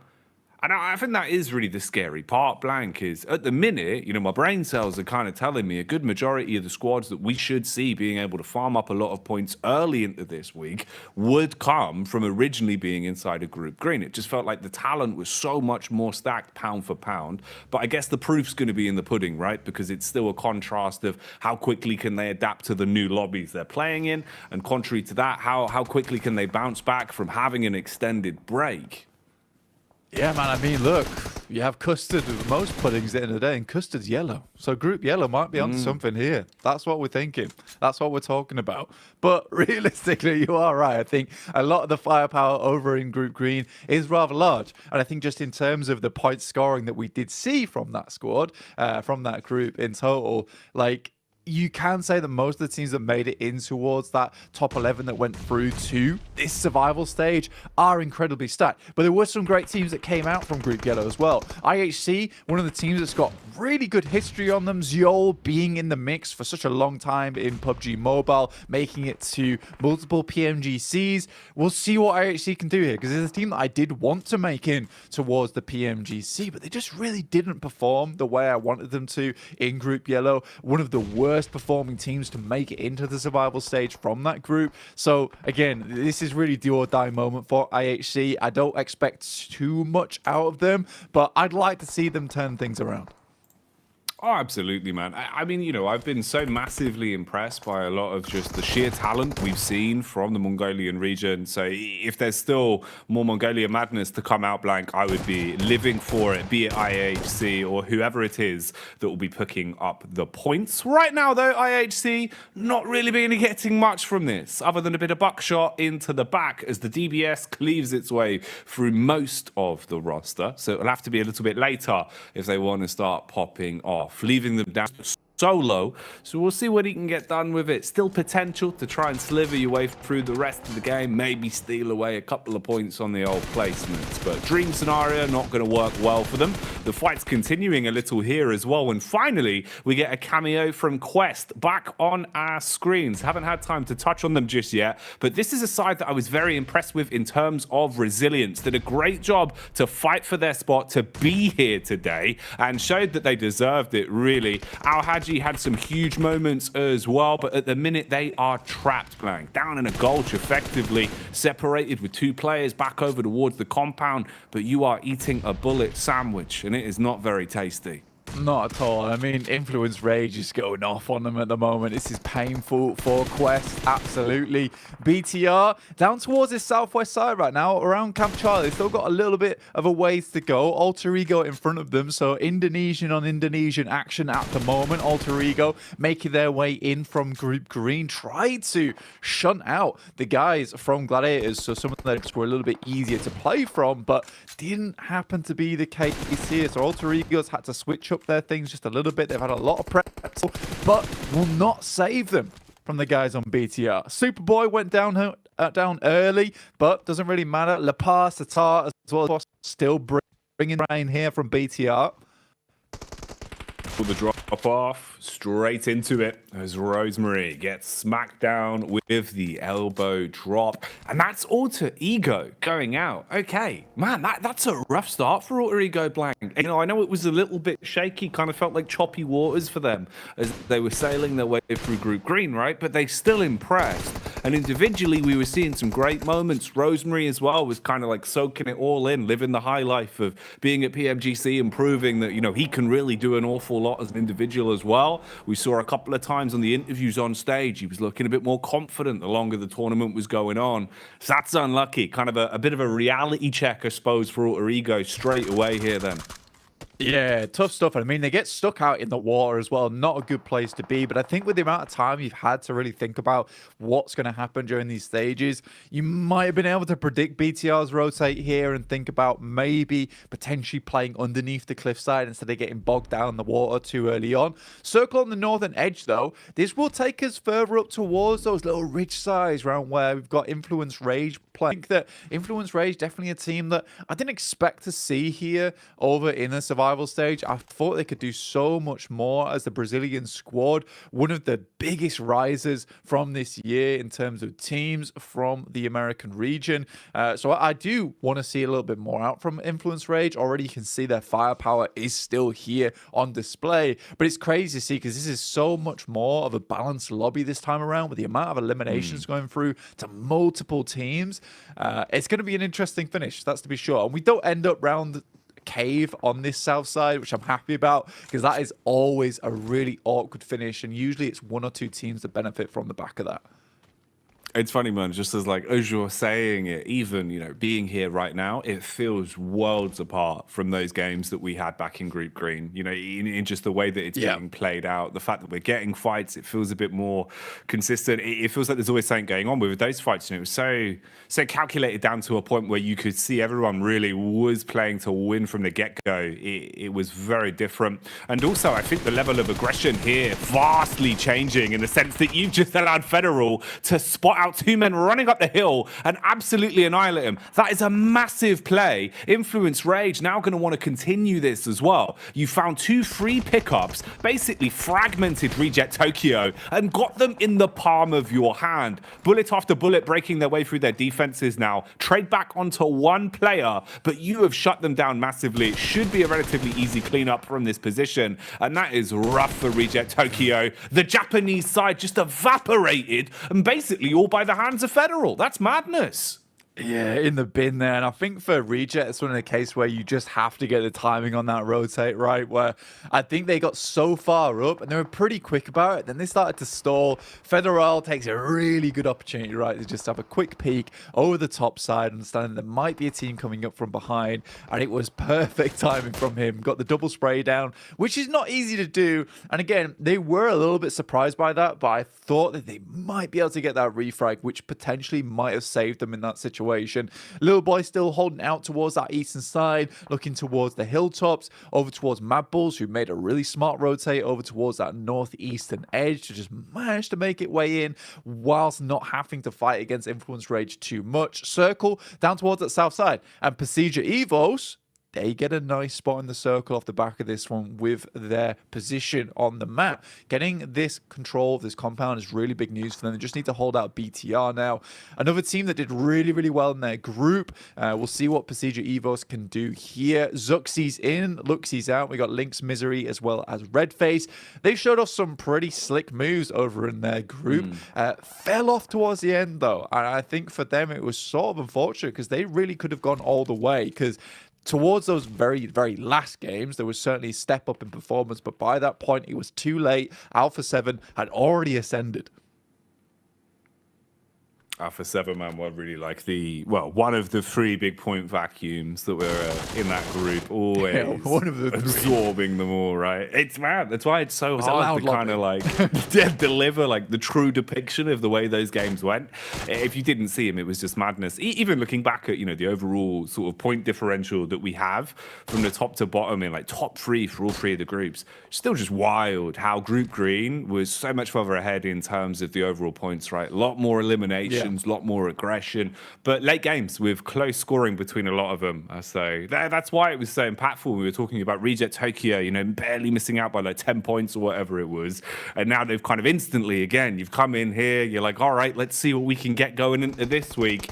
Not much in the first game. Sandhawk not going to go their way. I'm surprised by how many teams we've actually already seen getting dented here as well, Blank. We're starting to rip our way through for a vast majority of our lobby. I was expecting this to be a bit of a slower game, kind of, touch and go, test the approach, see how people are playing coming into Sandhawk. Instead, everyone's playing to their strengths, which is actually really nice to see. It's not playing not to lose at the minute. These are some confidence plays, and we're having a bit of a compound clash going down as well. Rook on the defense, Molly through the window to try and hold your own. Oh, this isn't looking good. Flashbang to the face as well. I mean, right now, Pusher is getting pushed in by the rest of the team from DK. Just not letting up whatsoever right now. This is painful. But again, this is DK who gave up on that Paris Resort push. They need to get further into this game because they don't even get 4 eliminations. What was the point of leaving in the first place? And right now, they are suffering. Top 8 does not get you a lot of points. Now just Fabian left alive. 3 eliminations. It's decent, but is it enough, though, at this point in time? Fabian will just try and live this one out for a little bit longer, but you can imagine at some point Rook is going to try and remove the rest of these squads. Fabian dashing one way and the next. Oh no. He was trying to get away, but at that point you kind of know in the back of your mind there's not really anything beneficial that's going to come out of this one. So Rook with the pretty clean defense. I mean, Pusher basically did just shove everyone back outside. They tried to come walking in through the window. He said, no, Blank, this is a window, not a door. You are not allowed safe passage through this bad boy. You see a handle. Exactly. How'd you trying to get this one open? That's madness, mate. Nice defense. Good clean up on the DBS. A little bit room for more DBS spotlight action here as well, actually. Straight back in. Fragmented down from what was a pretty solid 4 that had farmed up the points from the clash they had versus Reject Tokyo. Now you're down to just the duo. Oh, nice wide shot. Good swing through the window. As that one's actually going to instantly decimate the defense and leave Quest in a bad position. All on easy, but it's going to be a hard shot to hit. And the jump shot will finish him off in seconds. They're still farming up those points, Blank. Yeah, Influence Rage just have some serious fragging power on the team. I think they were tactically outclassed there by the Mad Bulls on the north side, but that by no means doesn't mean they're going to keep going forward and pumping out those points. Now, Pasija Evos looking to finish off the rest of Rook as Mad Bulls put a big dent in towards that team early on an explode on the vehicle. But Pasija Evos, 3 eliminations, but a high placing off the back of their compound on this south side is fantastic. But look at this. Mad Bulls have not had an easy rotate into this circle. circle. They've not had an easy run, but they keep making the right decisions of when to take fights, when to leave them. They even leave one of their players behind to keep tabs over towards Influence Rage to get the rest of their boys into action. This was so well done from the Mad Bulls. They're not lacking too much on utility. Smokes, though, is going to be a big deal. Luckily, they already have the circle and masses of damage going through to Pasija Evos right now. Fleek just trying to get forward here. 7 eliminations on your boy Zerich. Oh, Zerich, mate, he always lets it rip like a Beyblade when he's in a good position. And right now, he's playing an advanced angle, far further ahead. He's the one with 2 nades in the back pocket as well. So the offensive utility in close range to deal damage. Meanwhile, Tulika from the sideline, bullet after bullet, trying to keep the attention on him. Fleek closing the gap. He's got 2 nades to work with as well. Tulika connects onto Misery Blank, and this will be an absolute misery of a defense for Pasija Evos at this point. There's not much to play with. Geometry's out the window. They're right in your face. Hello? The super jump going up. They still go for the peak round. Hit Fleek with a first, but the trade back is at least enough to hold it for now. But this is where the third party comes in, Blank. Kayovski on the side gets a good amount of damage, able to steal away at least a couple of those eliminations. Now Mad Bulls, it's Tulika and Zerich. Tulika just standing up in the back there taking shots, and 2 heavy hitters at the end game here. A 2v2, let's see if the Influence Rage. Mad Bulls, who's going to come out on top? EU versus Americas here. A clash between both of our groups. Who wants it more? First chicken dinner of the survival stage. The points taken from this will mean so much. You don't want to leave it up to another team to decide your fate. But hot hands, Blank. Influence Rage set ablaze as they go running through the Molotov. Tulika, he's just got to peek. He's just got to hit the shot. He's not enough. He's scared for the face. Eventually hits one, and it's all going southward. Mad Bulls with like 10 HP between the both of them have to put the foot down. And Zerich does it, securing the chicken dinner for the Bulls. Mate, Zerich with the flash step out the side, the DVS to the face. Federal barely saw his life flash before his eyes before he went down. What a chicken dinner from the boys. You can see how happy they are with that one. It has been a long time coming. We wanted to see a win like this from the Mad Bulls. You got to give credit to Influence Rage, though. Some really nice rotates of their own. And I think you look at both those teams, there's kind of lightning bolts going between the eyes because they made very similar plays towards that end game. Mad Bulls puts themselves in direct line of path with Pasija Evos, though, and wins the fight. Even with the Mario super jump, like you said, Jackie, coming through from Pasija Evos, it wasn't enough to Goomba stomp the Bulls. No, it couldn't be done, man. They must have had a power-up star, Blank, because they were looking like the stars of the lobby on that one. It got dicey, though, I must admit. I was really impressed by the individual gun skill we were seeing that was coming out into that one. So that final fight, when you're looking at 2 players so low, if you don't peek off each other's contact, you know, there's a timeline where that goes wrong. Interesting final fight. I think that's a great way to start it off, Blank. That kind of got us into the groove of things. And this has already set a little bit of the lay of the land in terms of some of the teams we need to shift our focus onto now with the survival stage with these 2 groups going head-to-head. That was a really interesting one. We can have a quick look at the stats as well for our winning side here. Mad Bulls already with a chicken dinner under the belt. Yeah, I mean, 14 elims and a chicken dinner, 24 points is nothing to scoff at here at the start of the day. Similarly for Influence Rage, I think it was around about 12 eliminations they got at the end off the back of that one. So they got 18 points off the back of this game. But you can see that there, even just with the amount of distance they traveled, almost 30,000 kilometers, that is huge for the boys over on Mad Bulls. Oh, it really was. It's huge for us as well. Strap in for what will be a fabulous day of games here. For now, though, we'll start to break it down and move on back over to the analyst desk with Jason and Co. Does that mean I'm the analyst, or I'm not? I don't know how I feel about that. But yeah, obviously, welcome back, guys. We had a corker of a match here, starting things off with Mad Bulls taking a phenomenal victory, and obviously Maximan Claris. This victory had to have a start somewhere, and Claris, there was a particular play that they pulled off that really like set the tone for this match and set the tone of what Mad Bulls are bringing to the survival stage. Oh, it was a barn burner, mate. This was them I feel like they were controlling so many scenarios, right? Firstly, you go up, you third party, well, not really third party, but you clean up the remnants, the scraps of what was the Team Queso Gladiators play, which was insane. We can probably talk about that later on. And then the big wide rotate through Painan in the blue here to try and dip into the north side of the circle, realizing that there probably won't be that many barrier teams up there. I think not enough teams are actually utilizing wider wraps on Sandhawk sometimes when the circle goes against you, and Mad Bulls understood that extremely. 24 points on a Sandhawk. That's a huge start here for the boys.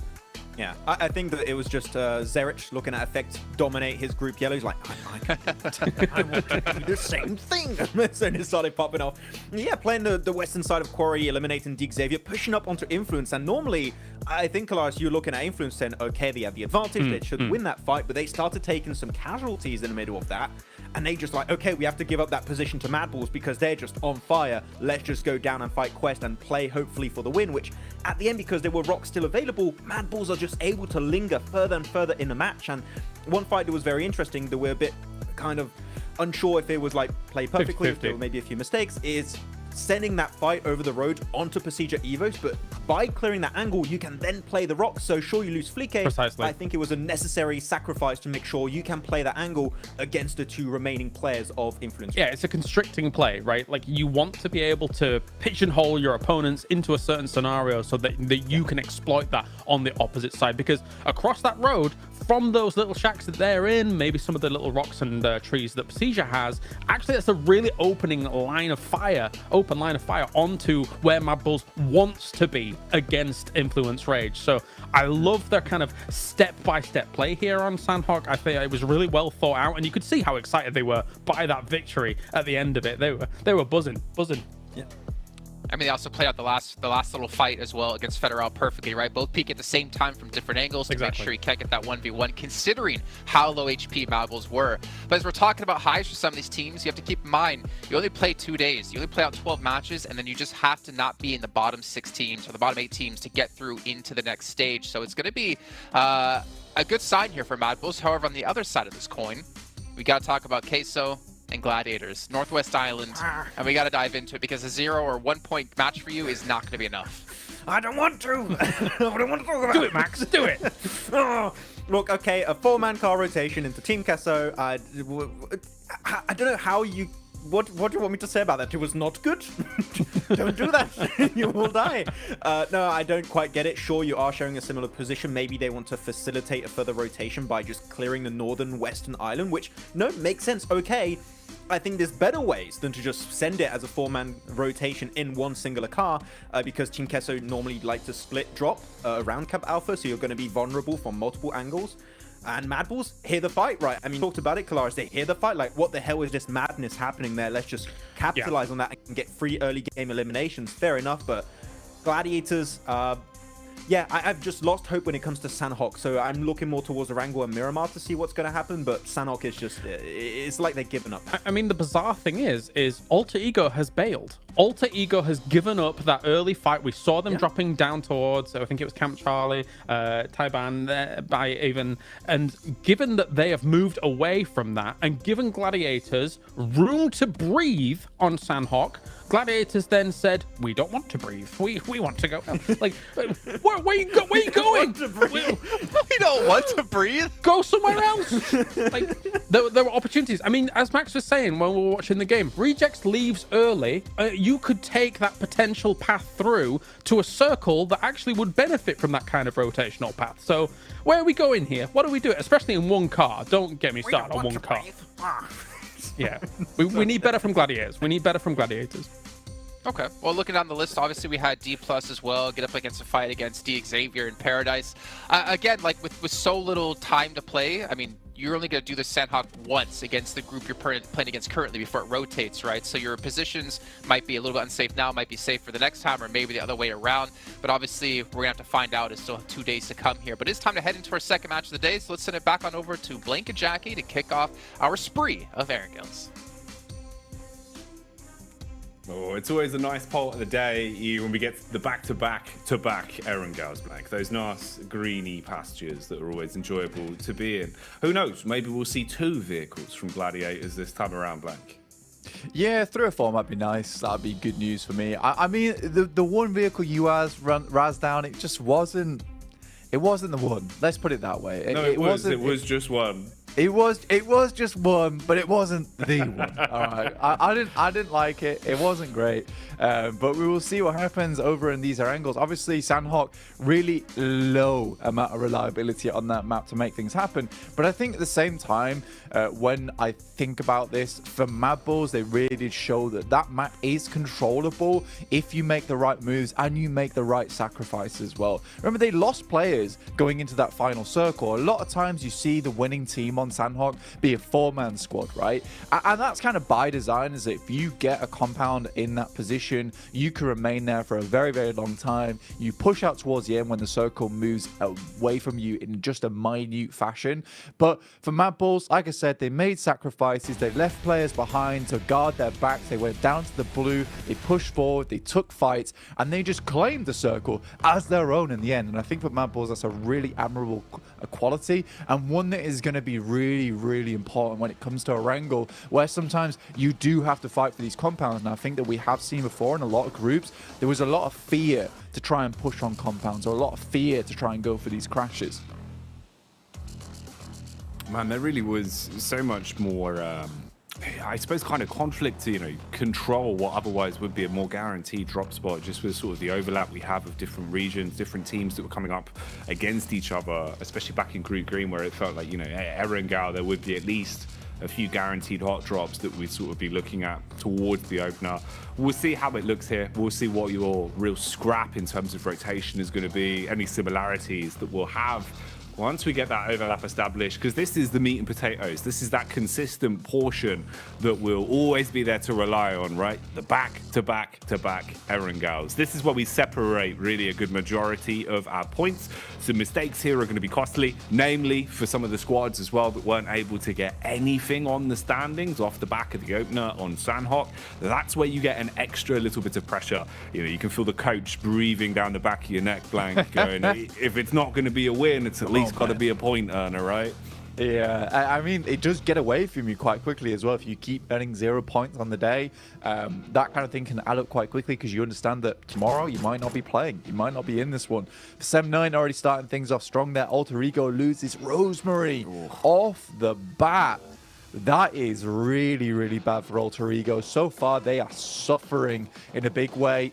And it certainly does feel like their Alter Ego coming into the survival stage, because they look pretty decent over in Group Green, which we have touted before as probably the most difficult group to play in. So for Alter Ego, something's very, very wrong. Either that or they didn't take the time to research enough. I'm not sure. I know that team does put a lot of effort behind the scenes, so it's just odd to me that they are losing players here and there. It might be nerves, might be something else, but right now something has to change, and quite drastically, because this is looking like another survival game for them. Losing a player in the first couple of seconds of the match, you're looking at maybe 2 or 3 eliminations, potentially 3 placement points if you're lucky, and even that feels like scraps. It's rough, man. It's like a wall blank that needs to be sanded. It's looking rough. That's not the sort of start that you want at all, man. Coming into it with the first game with Sandhawk, it's at least one of those where you can kind of, take it as a bit of a slap on the wrist and then try and bounce back. But for Alter Ego, now losing Rosemary again, who did feel like he was a bit of a key player, kind of sort of a more young gun that was reliable if you wanted someone to initiate fights, be a bit of a closer as well. Now 2 games where he's not only not in the southern, not helping you get points, it's also individually. He's not warming up as quick, right? If his thumbs aren't ready coming into the day, Blank, now these are 2 games where instead of playing, warming up, getting his gun skill to where it should be, he's instead forced to watch, sat with the team rather than participating. So you're not feeding that hot hand. You're not getting his confidence back up. It's icing him out more. So that really is worrying, having that happen now 2 games back to back. I didn't expect Alter Ego to come in and kind of like roundhouse kick their way through the survival stage, but it was one of those sides where I'm thinking, they have definitely the potential and the talent. It's just about the timing.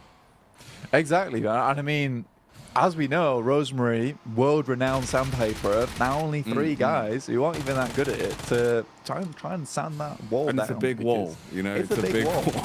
That's a 4-man wall. All right, okay. It's looking a little bit painful for them. And you're right, honestly. And I think it's something we talked about before in the case of Rosemary being that young gun. A lot of times when you do get your confidence knocked like that, it's even worse when you're a player like that who's up on the rise, because that can be something that can really dim your confidence to make these plays. And it's not something that's easily dissuaded, right? It's not something where the coach can clap you on the back. You've got years of experience to deal with this sort of thing. It's a case of like, you can get down the dumps pretty quickly. And this is a day where you have to perform. So you just can't let that happen. So I think for Alter Ego, big reset required on that next game if they can't get something done here. And I think for Rosemary, it's almost important that the rest of the team is able to get something done on this map in particular, on match 2, to make him feel like, you know, it's not all over. It's not all over at this point. I imagine even mentally as well, you know, it helps you not stress about it too much if at least off the back of the game, you know, the rest of the guys are able to make enough points that you can kind of be like, all right, like, you know, it was the first game on Aaron Gow, it's fine. Like, yeah, it didn't matter. Whereas more so if you see them go down, sort of getting absolutely trounced after you're the first of 4. Exactly, right? And you're blaming yourself. He's there in the hotel room blank. He's never going to be the same man throughout the survival stage. So hopefully they can at least bring that confidence back up a bit. Just pulling out tweezers, just picking his hair out one by one. It's just painful. It's just horrible. Where have your eyebrows gone? Stressed, don't ask. Stressed. Very stressed. Oh, yeah, bad time. So if you see tomorrow, Rosemary, he's only got one eyebrow, you know what happened. You know why. You know what happened. Yeah, if you know, you know. For the rest of the teams at the moment, let's have a look at it sitting over towards that top side. It has only been one game, but BTR, Persija EVOS, 2 of our Indonesian squads, doing pretty well. So we've still got that representation on that side. I think is a region that's really stepped up, honestly, recently. And I think that it went through a barrage of changes once we saw Zuxi and Luxi get jumped off from BTR, right? You know, they were no longer playing on it, moved over towards Persija EVOS. BTR had a bit of a reform of their own.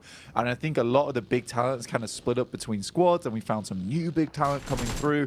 And I think for Indonesia as a whole, it's been a very, very important change, moving away from the fact that the Zuxi and Luxi is the be-all, end-all. And obviously, even Persija EVOS doesn't think that anymore, because Luxi and Zuxi get swapped out all the time for the right situation, for the right time. And I think that is a really, really admirable quality to have for Persija EVOS, because I think that they could just earn fan points by having Zuxi and Luxi in every single match, but they're going for the win. They want the points, they want the money, they want to be in PMGC, and this is the right way to go about it.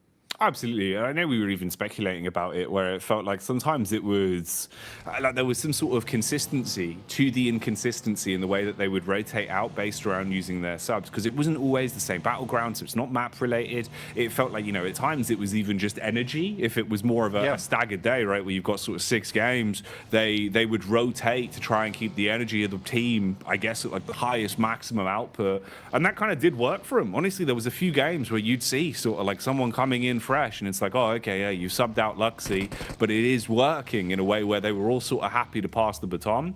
And I like that element, right? Like, if you're going to have subs on the roster, if you're fielding them as well, Blank, it means that everyone's on the same page. It's not like you're bringing them in last minute because of an issue and then they can't deliver. You kind of, you know, gambling on a super sub.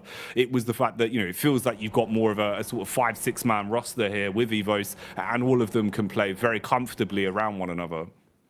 Yeah, I'm confused, but it's working, guys. Great job. That's basically what we're saying. I mean, it's good, though. You're right. I think that although I do sound confused, yeah, it does work. Energy-wise, it's certainly picking up that way. Kitsune drops out the vehicle here early, looks to take down Quest.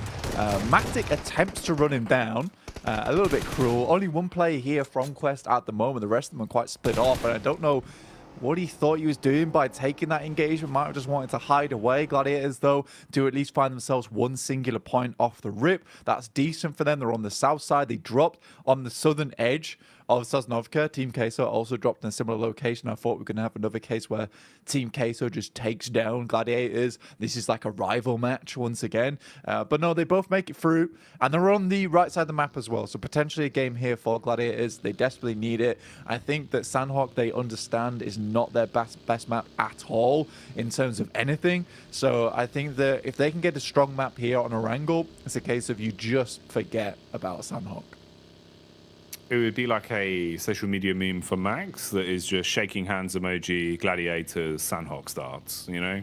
Yeah, That's pretty kinda, much. Yeah. It's the same thing every time, right? So yeah, it's not changing anytime soon. I don't think so. You know, I mean, as funny as it is to say, they survived slightly longer on that one than some of the rough drops they had on Sandbox. Yeah, you're not wrong. So swings and roundabouts, really, Blank, right? Like it's either kind of better for them or way worse. I guess we'll see how they can translate that going into this game. The first deal-in they got was a weird one. I think we were both a little bit puzzled by it. You know, Quest relatively fragmented from the get-go, just one man trapped on his own, really. Yeah. So he was kind of the fish food for them, and they've nibbled down on that. For now, just taking a bit of time, get themselves situated, suited, booted, and looted inside of the compound. There is a set of watching eyes in the distance. That's going to be DK trying to get a lay of the land. IHC on screens here as well. It's the Mongolian massive backup for action. Meanwhile, over at the barn, it seems that Alter Ego is still struggling into the lobby today as Quest have taken contact towards them. And it's the Bison that seems to be delivering 64 bullets of pain straight to the face. Yeah, Alter Ego now down to 2 players. Ooh, it's not looking good for this team whatsoever. Potato and Fnatic have to continue onwards. Rook currently rotating in from a very, very far away position on that northern side. But yeah, it's all starting to pop off now around that central arena in Gatka. A lot of fielded area in this position. Not easy to play with. A lot of times it's kind of just setting yourselves up for the right rotates in the late game where you have clean fields to just try and pump your way through. Vehicles, absolutely huge in this situation. You want to have as many as possible. I'm looking at you, Gladiators. But again, there's some big names here. Mad Bulls, Influence Rage, we saw from that last game. Malice Esports, although did go down early in that last map on Sandhawk, I felt like it looked like they'd done some really good homework between things to try and find out where these teams are going to be playing and really take control of that edge.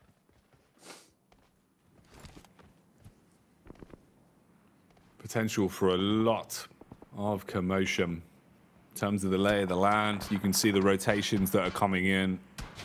A few smokes barely dividing the contact here, but bullets still connecting on target towards Alter Ego. Yeah, effectively trapped in a bit of a gulch between 2 squads, so likelihood for them surviving is getting worse and worse the longer this goes on.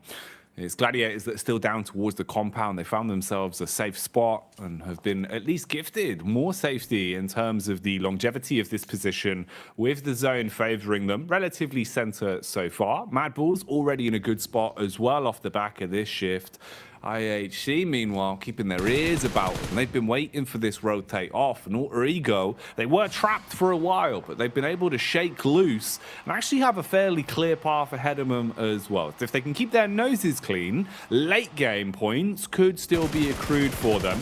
And meanwhile, though, it seems like there's a bit of a clash going down here. A back door, perhaps, as you've got contact into the rear of Malice. They're scarpering somewhat, but they're inside of the vehicles and a little bit fragmented as well, with Mad Bulls down towards the wayside in a position where they will be hearing all this.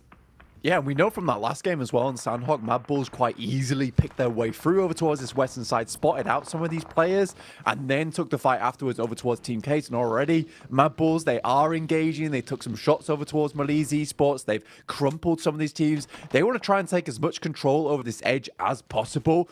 I love this from Mad Bulls today. They're looking very, very proactive in their gameplay. Instead of just kind of waiting these games out, trying to take a central position and going off the back of that. So this is really, really, really well done. Over towards that eastern side, you've got Quest, who have lost, I think, just the one player so far. So it's not the end of the world for Quest at the moment, but holding down Gatka as 3 players is not easy. You generally need those 4 points of contact on each corner to play out the game the way you want it to happen. Otherwise, you let something open here. And I think for Mad Bulls, if they made a wild guess, went over towards that north-left side, you know, there's a chance that they're able to take complete control over Gatka quite easily. But again, you'd have to know that that was open. Hindsight always going to be 20/20 in a situation like that. The unknown of those sort of decisions. Bit of high ground control for Zuxi as well. Precision Evos just getting themselves set up in a position to at least have a rough understanding of the lay of the land before they go for their rotation forward. Contact spotted from BTR peeking outside of the window. You've been able to at least establish roughly where they are. And it seems like they might want to make a bit of a spread on this as well. Quite a wide berth between them. So spacing is there. Melise just playing towards the edge of the zone as well. You've got nice high ground for Kishu in a vehicle for to rotate, so they'll be able to make their adjustments relatively safely once forced out of position. Madballs just set up waiting after cleaning up with the contact they did find. And this is Madballs looking a little bit more like what we expected to see, really. Carrying on from that form they had towards the end of Group Green, where it feels like they roam pretty confidently. They're looking to take fights, but they've got the overall end goal of taking chicken dinners in mind. They've already got one under the belt today, picking up Sandhawk. What more can Madballs get done? CJ Evos lying in wait for so long. They finally spot what they wanted, Blank, but have they bitten off more than they can chew? It's a fast push coming in from BTR right over towards Precision Evos' position, and Misery's just not ready for the instant approach there. Superboy does get taken down in the process, but looks like he's going back and forth here. Right now, BTR do definitely have the upper hand. Satar charging a nade here. Redface trying to get a little bit more done, but already down 2 down now in Zuxi and Misery, just linked to try and keep it alive. This is going to be a hard-fought fight. Oh, tried to turn the corner, tuck in, see if he could barely get away, but the scythe is swung, and BTR cut their way through them. It felt like Evos were at least set up for this. They had a good understanding of where the push was coming from, but when it comes down to the crunch, they were not enough. Buckle under the pressure, and have now caused this knock-on effect. And they basically turned this compound into a fighting ground. The best of the best will have to scrap to survive, as Alter Ego are fully taken out of the lobby now, with the last man going down, and we remain with 2 squads on top of one another. BTR versus DX. Nades thrown over the top, trying to force them back, put the fear into them. Chow's round the corner with barely a line of smokes blocking him off. Paragin and co all in position too, but they might want to squirrel away on this one, starting to step back further and further and at least play with the space created. Yeah, you got to admit, though, that was a nice push from BTR. Really, really well done. Well held on those angles. You know, it's not always easy to get into these buildings without being completely taken out by the shotguns up close and personal. But I think Precision Evos just sort of expected a slower push onto the buildings, right? In which case they were all pulling out the nades. But by that time, BTR had just swung in with the M4s, not opting to go for the DBS angle there, just quickly clearing out the building. And I think that speed of approach from BTR, it is a really nice thing to see from this team. Superboy in particular managed to stay alive as well. It's big, but not getting any eliminations, but being that frontliner for the team is so important for the rest of the squad to be able to get in behind him and pick up the eliminations afterwards. DX Avian now stuck in a bit of an awkward situation where it's quite difficult to get away from this spot without being taking sightlines from this team, with it being right on the edge of the circle as well. You know, at some point they will have to leave. You can see in the background there on the right side, you do have Satar off in the distance trying to hold these off angles. Superboy will find himself a nade over the top though, and the rest of the team realizes it's time to dip. Felt like they should have really pieced out on this one a while ago, though. They had space, they had timing to work with when BTR was still low in terms of the HP. Now they are fully tanked up and confident, and they're just taking these fights with absolute ease. Pinpooled, and you're just going to be able to hold that. Teammate gets the knock, throw that into the face of Lamborghini. Instant swing onto Paragin as well. That's a banger. Detonates DX. Considering Blank that they were able to not only go for the dive onto the compound, crash in with confidence, clean up, then it looked like things had gone southward. They get the reset off in between the fights, push for the wipe on DX, and now put themselves in a great spot in the lobby in terms of the points already, with 4 players alive, by the way. BTR looking pretty scary right now. We'll come back to that, though, because we have another third-party clash going on. 3 squads, all breathing down each other's necks. You've got constant damage coming across. The entire building is basically ablaze, and it's only really Fleek that's trying to stand strong and see what he can do. Rez's going on towards the other side. Reject Tokyo, meanwhile, were thrown into a fight as well. They're trying to save their bacon here. Vehicle going for the drive-by nade, barely misses on the 3-pointer. Now IHC have pulled up to the party.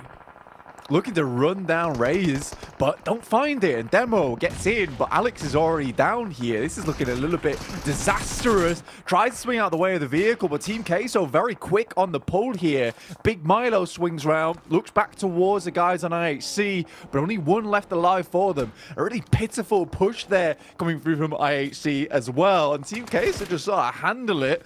They realize that Reject is down on their knees. They can quickly turn around, deal with this fight whilst they recuperate. They will have to reset that fight with them and Reject, but more important to take control of this position. And what a fight there from Team Queso. Really showing up today. Yes, last game they went down early, but I think the setups that they've gone for have been very promising. Oh, yeah. And you can see the way that things are changing now as well. If we thought, the aggression was going to peter off, was going to slow down, you've got another thing coming. As right now, it is non-stop aggression. Control of these compounds being so critical to teams late game that they are just fighting for them non-stop. Numbers thinning out again here. Rook, they've had some clean fights. They've shown that individually today, they're at least looking quite warm. But still being able to put up a solid defense here has left them somewhat rattled. A lot of our numbers dwindling across a good majority of our squads as well. If you flick towards the right-hand side of your screens here with the skyscraper, you can see that we really are sort of burning through our numbers quite quickly, actually, into our opening Aaron goal. And none of these fights are fully finished off either, with just one player really in the thick of it towards Gladiators. He's fighting from the trees, Blank. He's wide swinging on it, but he's eating nades, and that's not what you want for a balanced breakfast. Yeah, I mean, as a frontliner here for Team Queso, trying to hold off against the entire team of Gladiators, he wasn't doing too bad of a job there, was Arthur. Now, Papi Potro off in the distance will get sprayed down. Gladiators, again, we said that they wanted to bring things back here on Erangel. Sandhawk, they just cannot handle the heat on that map anyway, so it's sort of fair they go down there. Not fair, but, it's understandable that it happens. We know they're not great at that map. But here on Erangel, not doing too badly. A nice initial rotate as well. They skipped and leapfrogged a lot of distance. I think that's something that we've kind of complained about this team before about, which is a case of too many pit stops, right, along the way to the end goal. And I think sometimes you just have to trust in the fact that you can make a decent rotation. You know where some of these teams are, and you know that you're close to an opening within the circle. So pretty decently done here from Gladiators. Question is, can they keep this up? Because I think their gun skill has been a little bit lacking recently, in particular their team fighting. And I think this is where they start to scare us a little bit. Influence Rage as well off in the distance. A very terrifying team to come up against early on in the game. And you can see they're just full of confidence here in the way that they're playing smart in terms of map control already, and having the reliance on playing the body system with two duos supporting one another, basically completely fragmenting this entire side of the circle as well, because you've got your backs towards the blue, you've got compound control kind of on either side, at least a little bit of map geometry with the trees to work with on the other line, and they're just willing to play these angles and defend. Previously as well, we've seen that when they're on the roam, very quick with the gun skill, very quick for the instigation of fights. They're looking drilled today, and here it will again be the nade that blows away Tixi. Smart peek off the back of it, dashes it in. Tixi's down on the ground, and this is going to bait a bit of the contact back in from the rest of the Gladiators as well. It keeps their crosshairs honed in on this angle, firing bullets down range, whilst they're also taking some from other angles. Completely exposes them. They've got to think quick on their feet here. They grab the vehicle, at least try park it inside of the smoke to have a little bit of cover to work with. Influence Rage as well, Blank. They're still just swinging into this one. They really want to make sure they can clean up and finish these lower HP players on Gladiators that are now getting picked from the back. This is DK, the other team that was increasing the pressure on them. I don't know how you get out of this one effectively now for Gladiators. It feels like they're kind of getting cooked here. Yeah, got themselves trapped between a rock and a hard place here. Influence Rage just performing really well there. You talked about the buddy system, and again, you got to congratulate Influence Rage on the way they're playing this game. I think from consistency from Sandhawk to this one, it has been looking pretty decent so far. 7-9 though, do make a push over towards DK. You see what they can get done with the nades here. T plus Kia, Korean teams, well known for holding on to compounds towards the central regions of the map. And again, I don't think this is anything different over on Erangel here. Oh, hello. Nades rolling in. DK. They were ready for the gunfights, but it doesn't seem like the utility protection was there for them. Sem9 trying to hold on to the close quarters engagements on this one. DX at least clapping back and finding some footing to keep themselves stable. Shaky though. At least for now, they will weather the storm somewhat and defend control of the compound that they have laid claim to. Everyone else starting to scuttle further forward and look to find a position to play off of. We get the Gladiator cam once again. Similar sort of story. Meku and Matic trapped. Basically worlds apart, just taking bullets if they peek blank. So again, even moving into a better angle for them isn't really a possibility. And they're only further running down the numbers of nades they have remaining in the backpack. Yeah, there's a few other teams here are really low on members, including Brute Force as well as Quest. So for Gladiators right now, 4 eliminations, sort of want a 5th place right off the back of this. But with Gladiators going down, with Matic out, down to one of the players coming through from BTR, that is stressful. Most likely will die off the back of that. And yeah, he is out. I think Brute Force went down first, so 6th place. It's okay, it's not amazing, but that's definitely not what's going to take you straight through towards that last chance. And I think this is last year where Gladiators once again fell short in that survival stage where they were so close to making it in. Bear in mind though, last year it looked way better than this. So again, for Gladiators, not a lot of hope at the moment for a lot of squads, and I think they've got a lot to prove to their fans. BTR flying in from that northeast side, trying to make their way through the lobby. Right now, Brute Force has got YDO towards that center side, still hanging on for the team. But it's Influence Rage, which I think a lot of eyes are on at the moment. Really strong team so far, great fragging power. And in a lobby like this and a map like this with a circle that's over towards that fielded region where realistically you need to have very accurate shots, this is where a team like this can shine, but they need to wait for Root to push out. They need to wait to where they can get in towards the circle, because right now BTR has so much control. Oh, mate. Control of the recoil, though, is the difference maker here for Rook, playing on the roof and giving a real rude awakening into the side of Influence Rage. Definitely causing a bit of rage to bubble up and boil on that one. Good distance on the connection, focusing on their surroundings as well, trying to keep their wits about them as they realize that BTR are far closer, relatively pushed up. A little bit of geometry to work with as well, with the hay bales blocking some of the contact. Low HP on Influence Rage now, and with the zone starting to nip away at their heels, it feels a bit rough for them. This is a side as well that plays so confidently throughout the regulation. You see in the way they take these fights, the way that they play off the back of countering other teams' rotations. Final circles, how good are they going to be looking when it comes to these fights, where you're looking at the 4-pronged attacks? How well can they play it out? A few bullets just being exchanged from either side, but with no real gap in the middle, no real room to fight from. It's just if they can actually land their pot shots. The first one's a nice connection, and this could instigate BTR to now swoop in, which seems like to be the play. Shutting down Rook relatively cleanly, actually, as one by one, they are being torn down. Now DK getting stuck in as well, and I think for Rook it was always a matter of time here. Playing from that side of the compound, they get a lot done from that high ground that they owned, but once they started to get pushed out again, they didn't really have too much hope there. I think the push had to come a lot sooner. They got very greedy with the eliminations, trying to take control of that high ground. I think they opted to try and push out earlier. Instead, decided we want more eliminations from that top side. Satar once again pushing out. Oh, he's hit some pretty crispy shots.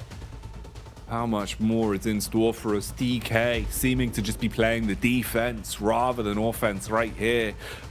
You've got the 3-prong setup. Little bit of cover for all of them with a supply crate, at least blocking off some of the angles, some of the line of sight for DK. Maybe not enough though. BTR, they've been looking better and better the longer this one's gone on. High HP, utility to boot, nades in the back pocket. First one goes flying out as it's flung towards Forest. See if it will connect on target. Ooh, barely over the top on that, yeah. It looked way closer than that, actually, to be honest with you. Nobu, though, looking for one more towards Satar, who's got a really nice off angle for the rest of the team. It is Lepar continuing to put the pain over towards Influence Rage, and that rage is finally quelled. And the boil is put to a stop, brought down to a simmer as we get towards the end game here. Whilst both these teams slowly but surely will meet towards the center. BTR currently have a very, very good outlook on this one. We'll see what DK can do in this last and final moment. But it's looking painful with the amount of ground that's currently controlled by BTR. Yeah, this is going to be a hard-fought fight for DK, man. You're going up against the Bigatron Red villains. The villainy is always terrible to play against, and it's the utility that is doing the work for them. Nade after nade. BTR blow away the competition. That was under 30 seconds. Blank, pull out the stopwatch on that one as Bigatron pull up with a huge final fight there. And the nades do all the talking to secure the chicken dinner. And I thought 14 eliminations would be a big count from that first game on Sandhawk, but BTR just blows out of the water immediately. What a great game from them. Really strong holds, really strong crashes as well over towards that northeastern side, and an instant holdout versus DX Xavier. Really, really well done. Quick drink of water as well. Got to stay refreshed here because, I mean, he put in the work this game. Very, very good stuff from Satar. Some really good off angles held from this lad on the squad. Yeah, really, really well played, and I think the amount of control they took in that end game was monumental. They got a little bit lucky with the circle shifting up their way towards the northeast so hard, but all things considered, I do think it was a strong game coming through from BTR overall. And that's two pretty clean games from them back to back, really. You know, even on the first outing on Sandhawk, you could see the talent was there in some of the decision making and what they were getting themselves into. The longer this one went on, though, the more comfortable they looked. It was really nice to see. I think it's the way that they sort of took control of that final circle. When you're looking at the fight that they instigated, you know, it did look a lot better from them. So there you go, Blank. Another chicken dinner in the back pocket. A nice one to start things off there for BTR. I think maybe that's the first of more to come today. It might be the first of more to come today, and I hope that it continues for some of these teams, but we'll find out later on as we head back to the desk for the meanwhile. Hey, we're back. What's going on? Obviously, Bigatron pulled off a fantastic game for them. Picking up, I think we came to the conclusion of 16 eliminations max. They just completely steamrolled this lobby, but not only them, but it's D+ and Influence Rage as well, putting in some serious work. Yeah, if you're looking at some of the teams that I would expect to be on the podium, Jason, I'm looking at these three teams actually. It's going to be D+ here, we're looking at Influence Rage, looking, of course, at BTR too. And we talked about the big storyline.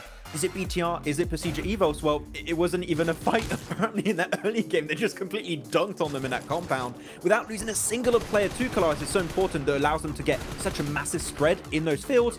And most importantly, you want to hold on to that utility, right? And that is why in those finishing moments, it's so important. You cannot play those hay bales because one nade and you're just gone. Yeah, real urgency for the majority of this lobby in terms of getting a priority spot early in a player like this, in a game like this, right? When between these compounds and chopsticks, the land is so open. I will say a huge kudos to BTR for the crazier 2-2 split that they were holding on to across chopsticks as well as northwest of the chopsticks, where there's really not that much cover. You're still kind of playing fields, but with a little bit of a lip in front of you to give you some cover against some of those teams that are south of you. But that 2-2 was instrumental in them being able to transition strongly into the next circles to have that kind of linchpin. And you can see here towards the end, they were dunking on teams. They played this so well, did BTR. It was a great game from them.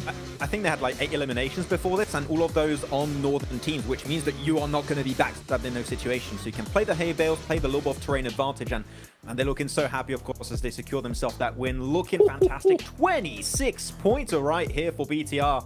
Looking good, and they want to make sure they don't lose a tiebreaker again, Jason. At least they got the win. If another tiebreaker happens, they should win it normally. It should be fine.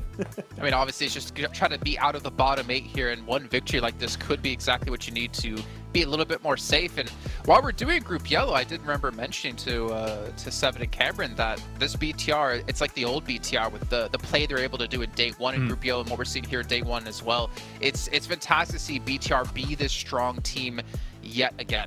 They're so control based in terms of their positioning. Actually, so is Procedure normally now. Like these two, the rosters kind of split off from one another, right? And they've really focused on their control and how they're kind of being able to lock down certain locations. Fun fact though about this game, Jason, you've got BTR, D+, and Influence Rage 1, 2, 3 in this game, they were 4th, 5th, and 6th at the end of Yellow. They were the teams that were on the cusp of trying to get through into that Grand Finals straight. So Yellow is coming out to play here against Green, and I'm not surprised because watching Yellow when you guys were covering it last week was an absolute treat. These 3 teams, big high hopes for these 3 teams, and they're showing it here on the Battlegrounds. I mean, it's called the Group of Death for a reason, and we're seeing exactly why with the strength that they're bringing into the survival stage. But one thing we also need to mention is not obviously just these 3 teams, and you two were very, very vocal about this, is that when these zones changed in such of the terrains that we had, so many teams were ready to go or were already ready to start moving, knowing that they had to make that transition, and seeing teams be quickly on the move like that it's a reflection of the caliber of the lobby that we have. Yeah, I mean, teams are clearly understanding how to play this kind of terrain. And during that game, you mentioned it, Kalaris, that you don't have many strong positions to play from. You've got a few compounds. Outside of that, it's just flat terrain. It's fields that you don't really want to play for the duration of this match. So you just want to blast for those positions really early and try and take control, which is what we saw from teams like D+ Kia, from Gladiators, from also Quest and BTR taking a fight versus Procedure Evo. So they all understood how important it was to go for it. And one team, especially for me, and Kalaris, you're going to be happy talking about D+ Kia, their position, straight in the center, looking good overall, but they knew we're not going to win this game from this location. So what do?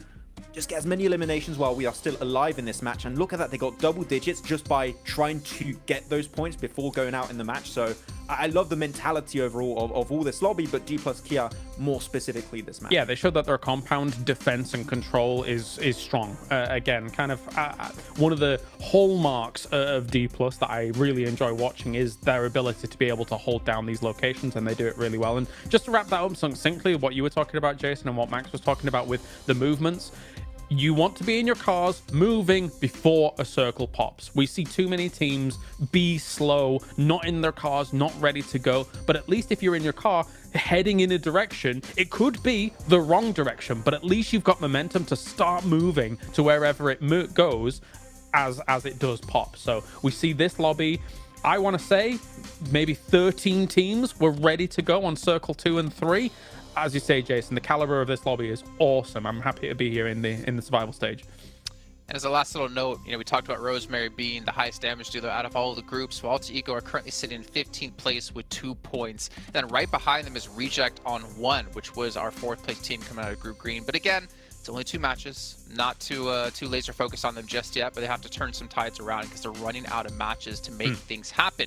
You guys at home, though, while you're watching, keep in mind, while we're not on air, and whenever that does happen, we do have the Frost Festival currently live within PUBG Mobile. You can step into the enchanting snowy village where you can revel in the exhilaration of gliding down slopes on a snowboard and potentially turning people into snowmen. So make sure you guys get into PUBG Mobile to play that out right now. And Max, don't worry, I'm not going to mention anything about you. But also, the 2023 Popularity Annual Gala is going to be currently going on as well. It's a brand new competition exclusive for honorable rewards that you guys can get for yourselves from November 15th through December 15th. You guys can compete to be the first ever PUBG Mobile Popularity Annual Gala champion. And for exciting players, of course, you get some sweet rewards that you can kind of show off to your friends or enemies. Depends on how you want to do that. And not to mention, you also have the Pagani collaboration currently live in PUBG Mobile as well. You can pick up the Pagani Imola or the Zonda R, and you can run over your enemies as much as you possibly can. For me, it's Max, man. Next time we get that rematch, Max, you know what I'm coming at you with. And then also, we do have PMGC on TikTok. We also do have a special dance going on as well. You guys can pick up the RP-A4 dance where you guys can show off your victories. Not to mention there's even a PMGC 2023 statue that you can use to show off to your friends. But for now, we got to head to a short little break where we get things ready to go for our second airing of the day, which will be our 3rd match overall. So see you guys in just a few.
Well, we're just moments away from kicking off our third match of the day, and things are starting to heat up. And I always say that all the time, but considering your tournament career of the year could be over within these next 2 days is very daunting for a lot of the teams out there. But not if you're Bigatron, not if you're D+, not if you're Influence, Rage, Mad Bulls, all sitting there very pretty at the top of the table. But also, we have to keep in mind, it's about being out of the bottom 8 teams.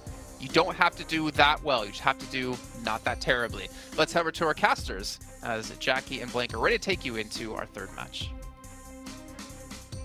Just doing not that terribly is what me and Blank do better than anyone else. Blank, we couldn't be in a better position for this. Yeah, we could be. Look, we know what it takes. We know what it takes to be a 16th place type of guy at the end of the day. That's the experience that we bring. See, when I say I know what it feels like to get no points there, is because I know what it feels like to get no points. No points. Yeah, I've been in that scenario. I can't tell you what it's like to have the most points in the lobby, but I can tell you how it feels to suck. Down towards the bottom of the lobby, at least. It's looking a little bit scary for some teams. I think we have come away with a couple of squads getting pretty much 0 points across the board so far, which has been pretty horrid, to say the least. Let's put it that way. I think right now we're looking at Reject with 1 point only, and we really thought Reject would kind of take it home during the survival stage. Right now, not looking too good at all. Alter Ego also losing Rosemary 2 times has made them suffer, which also begs the question of how important is Rosemary to that squad, because it feels like if they don't have him on side, they're just not able to make those same kind of pushes, same kind of plays in towards that end game. Xavier currently in 12th place, sorry, with 4 points. So also, not a great start. There is some teams that are really getting cracking towards that top side of the lobby at the moment. That is BTR and Influence Rage. At the end, kind of discount Mad Bulls from that one, considering they got the 24 points and the 1 point last game. So for Influence Rage and BTR, it's been 2 strong games back to back. And I think right now that sees them pretty safe at the moment. It's a pretty good spot to be in. How far will our standing shift over the course of the day? Who's going to be on the top, the cream of the crop by the end of it? Because already I'm feeling like there is a lot of room for some big shifts still. I still don't feel like we've seen a true taste of some of the squads in this lobby just yet, but the signs of life that we are seeing from some of them is really impressive. You know, like you were saying, BTR coming out swinging into both of our games, 1 chicken dinner under the belt already, and it's just how quick they are at clearing compounds. It blows my mind, Blank, that you can see them coming in so confidently on compound crashes and just making it look like a walk in the park. Yeah, for sure. And I think for, you know, we've not seen the true taste of some of these other teams, but we certainly got the little teaspoon out for BTR. And you know what? To me, that's a 10. And I think that I've been quite excited to see them perform the way they have. Right now, Reject decides that, you know what, they're not very happy with the way they've currently played, just sending it over the teams at the moment. Team Queso, they're more of a scrappy team right now, 9 points, but they're certainly hunting squads. Right now, Big Milo chasing with an Uzi in hand, and IHC taking a little fight here with a couple of teams on side, where most teams are assuming this is going to be a Sosnov to finish. This is cruel. Oh, mate, this is a battle on the bridge, and not one you really want to be a part of. That's rough for Quest, man. Oh, Blank. It just gives me flashbacks of remembering, you know, kind of Al Hadji with his sad story where he was like, look, it feels like, you know, kind of maybe we've let it slip. We're depressed. Maybe we're not going to make it to survival stage. Basically saying like, yeah, we're all pretty sad. We've been giving it our all, but it's just not been working. They make it to survival stage. And again, they're kind of just getting hit with that unlucky stick, man. Yeah, I mean, I'm just waiting for the Al Hadji interview again, where we just get another. We're pretty sad. We feel like we're not going to make it the last chance. But we know Quest, you know, they always make it through in that last moments where Hidan as well as Al Hadji start to bring the fire to the table. We'll see what happens, though. You know, it could be a case that Quest just do absolutely horribly the entirety of the survival stage. It'd be sad to see. They did knock out Tiamba, though. A cruel 1-pointer over the top of them to make that one happen. Procedure Evos on our screens, 9 points for them as well. And I think, honestly, though, for Procedure Evos, I think they've been making the right calls, some of the right moves around the map. This time we've got Luxie and Zuxi in the mix, trying to make things happen. Gladiators off that back at that last game, I think they made an initial good rotate and then kind of got a little bit caught. They were making some swings from side to side, trying to find some positions to play in, but they kept getting caught out on either side. Couldn't quite make a decision in that end game, which came back to bite them. Here, though, most teams have made a pretty quick call, which is to immediately send down towards Sosnovka, get in position for that one. There's still a chance that this moves hard towards that northwest side. We play around Ferry Pier, which would be pretty awkward, honestly, for a lot of these teams. Positionally as well, giving props where due, I'd say that Rook have actually been relatively on point today, Blank, with some of their rotations in terms of setting up inside the zone early. They've looked pretty damn good with it. They've been able to give themselves nice compound control when it's come to some of those more important fights. And as we've seen, it's basically a 75% chance they are going to be able to hold on to those compounds at the minute. They're hitting their shots. They're looking very good on the defense. So already being in a good spot in terms of military base setup already.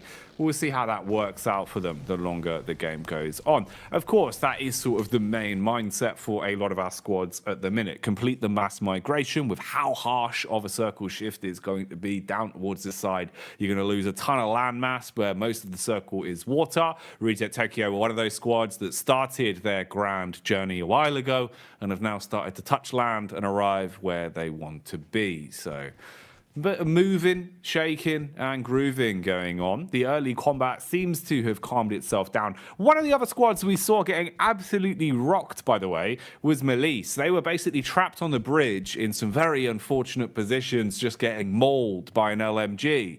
That was what we saw from them when we caught a couple of glimpses. So Melise are down to just one player already. So that's a bit of a rough start from them. I know they were actually looking more and more impressive, obviously, the longevity we got out of them with the original group stage and regulation back with Group Green. I was hoping that they would be able to, come out and really give a good display of themselves into the survival stage. But at the minute, looking like they're getting a little bit outclassed by a few of our squads, targeted in a few of these opening moments at least. Yeah, we wanted to see them Melise the Beast, but unfortunately we don't really see that here with them, sadly. And I think that for the rest of the team, it's just some of these plays that they're making. They're not terribly thought out, Jackie, honestly. I think some of the movements they're making where they want to hold out teams, they are just sort of getting outclassed a lot of times by some of these squads, which is unfortunate, right, at the end of the day. Prestige Evos coming against Influence Rage.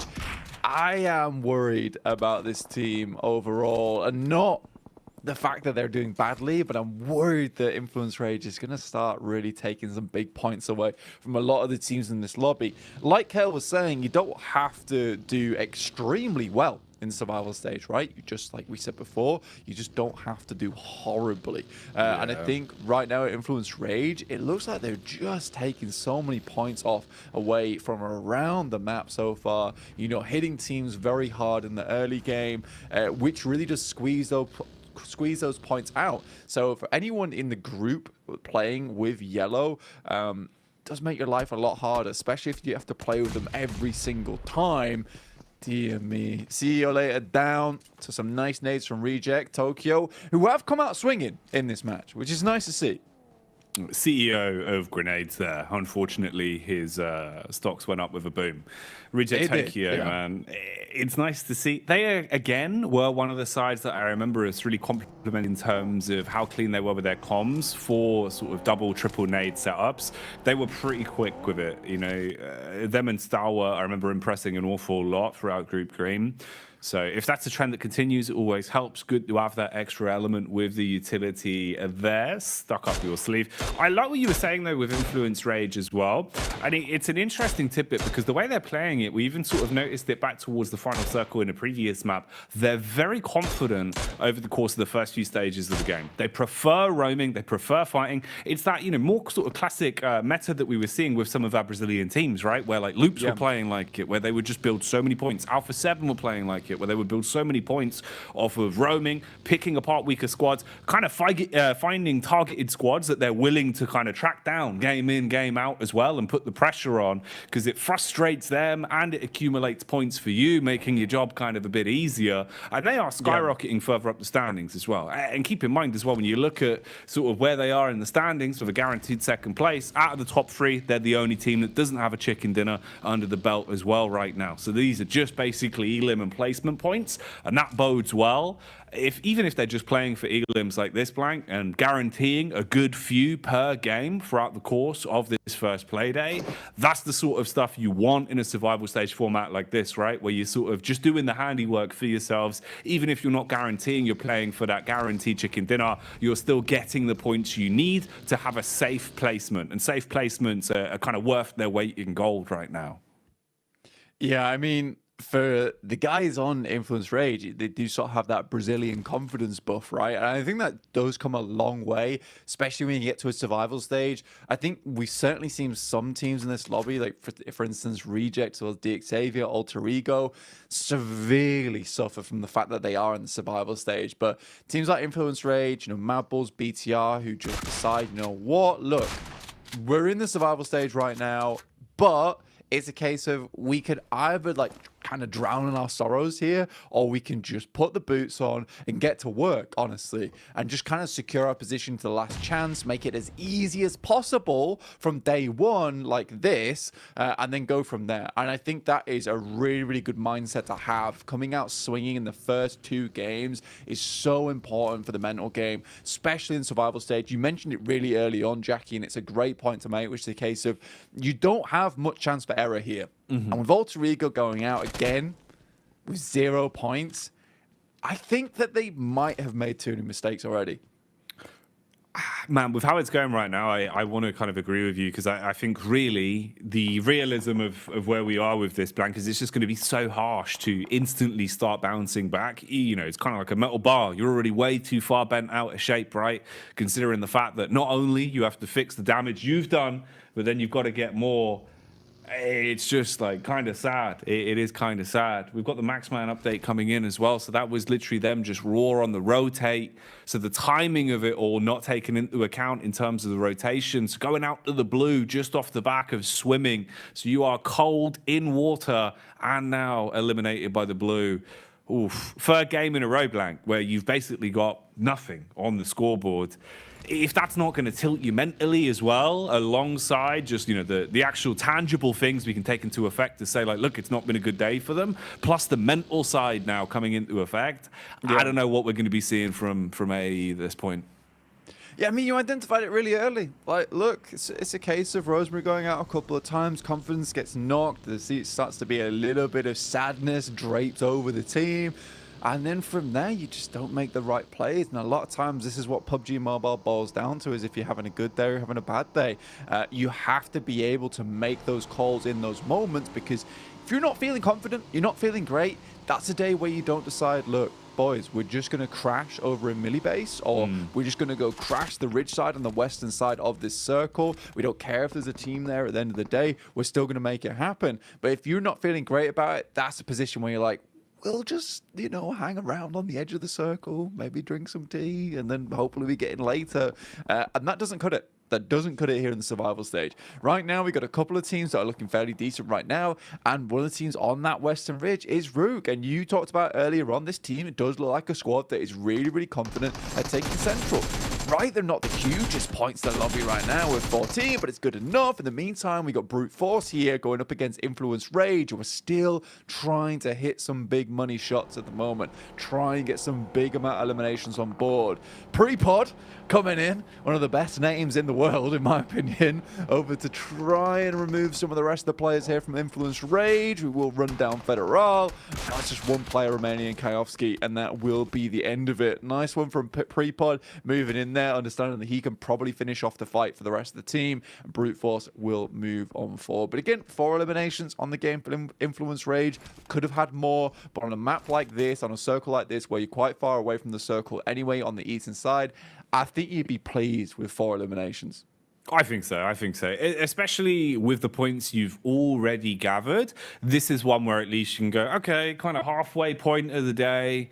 You know, we can accept that and then get a little bit more out of our next games. Just think about it as, all right, we didn't get nothing. We still got a few elim points on top of the buffer we had already built.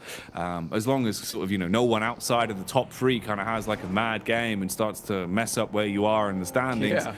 Then you're kind of coasting, and right now it looks pretty good for that to be the case, with Madball still having 3 alives, and BTR with the full squad alive and kicking as well. And both of those have actually looked really dominant in the lobbies today, so there is always a chance where, you know, maybe you see a second BTR pickup on the chicken dinner, then kind of your efforts aren't really that bad. You still got 4 elims, and you're in a good spot off the back of it. But speculation, for now, we'll stick to the facts and see what the present is going to give us, and just how much of a present this new zone is going to be. For some of the squads, it's pretty damn good. You look at the central locations again. Rook roll the dice. It comes up nat 20 for them, so they're going to be happy. But here's what changes that. Madball's reading the situation. Now, Madballs, how good are they going to be about controlling the game here? Down to just a trio and already taking damage. It seems like if they wanted to crash for this compound, it might be harder than they thought it was going to be. Initially losing a few lives, but Fleek trades back with the DBS, takes down most members of DK and puts them in a real punishing position here, smoking out the building to give them additional cover to work with, detonating the garage though, and it's all going a bit wrong. DK most likely can clean up on this. I mean, it's only 2liquor that's inside of the compound now. Yeah, it was a really good initial start there coming through from Madballs, honestly, on quite an intense push as well. 2liquor gets face-to-face with a nade, has to pull out some big plays here versus the guys from DK. It's not enough. They do take down 2 players, and Madballs won't find much more off the back of that one. Sam9 here, the fighting though, will rock up themselves. These are the guys on the western edge of Airstrip, and they decide that, look, this compound looks pretty tasty, looks kind of juicy. We want part of this one. With DK losing a couple of players, this might be a good time to go for it. Mamparang coming in with the boomerang, tries to hit a couple of the shots here, but won't quite find it just yet. M4 up close and personal, lots of smokes. We'll see what they can get done. Trying to move through this fog of war. It seems like they're trying to play it off the back of the timing from the nade, right? If Deb hits that one, you get the audio cue. You know, you found contact with the initial chip damage. Then Senpan can go for the push in and see if he can actually connect some of the shots inside of the building. A lot of utility being used on this, though. So smokes are constantly up. Your line of sight is pretty skewered. So hard committing onto this engagement to swoop down on DK is still going to be a bit rough for them. Man, still just buying his time with at least the pin pull. Bit of a connect there onto the backhand side. So Osal taking that one. If you could arc this in through the top floor window, could be pretty tasty for them.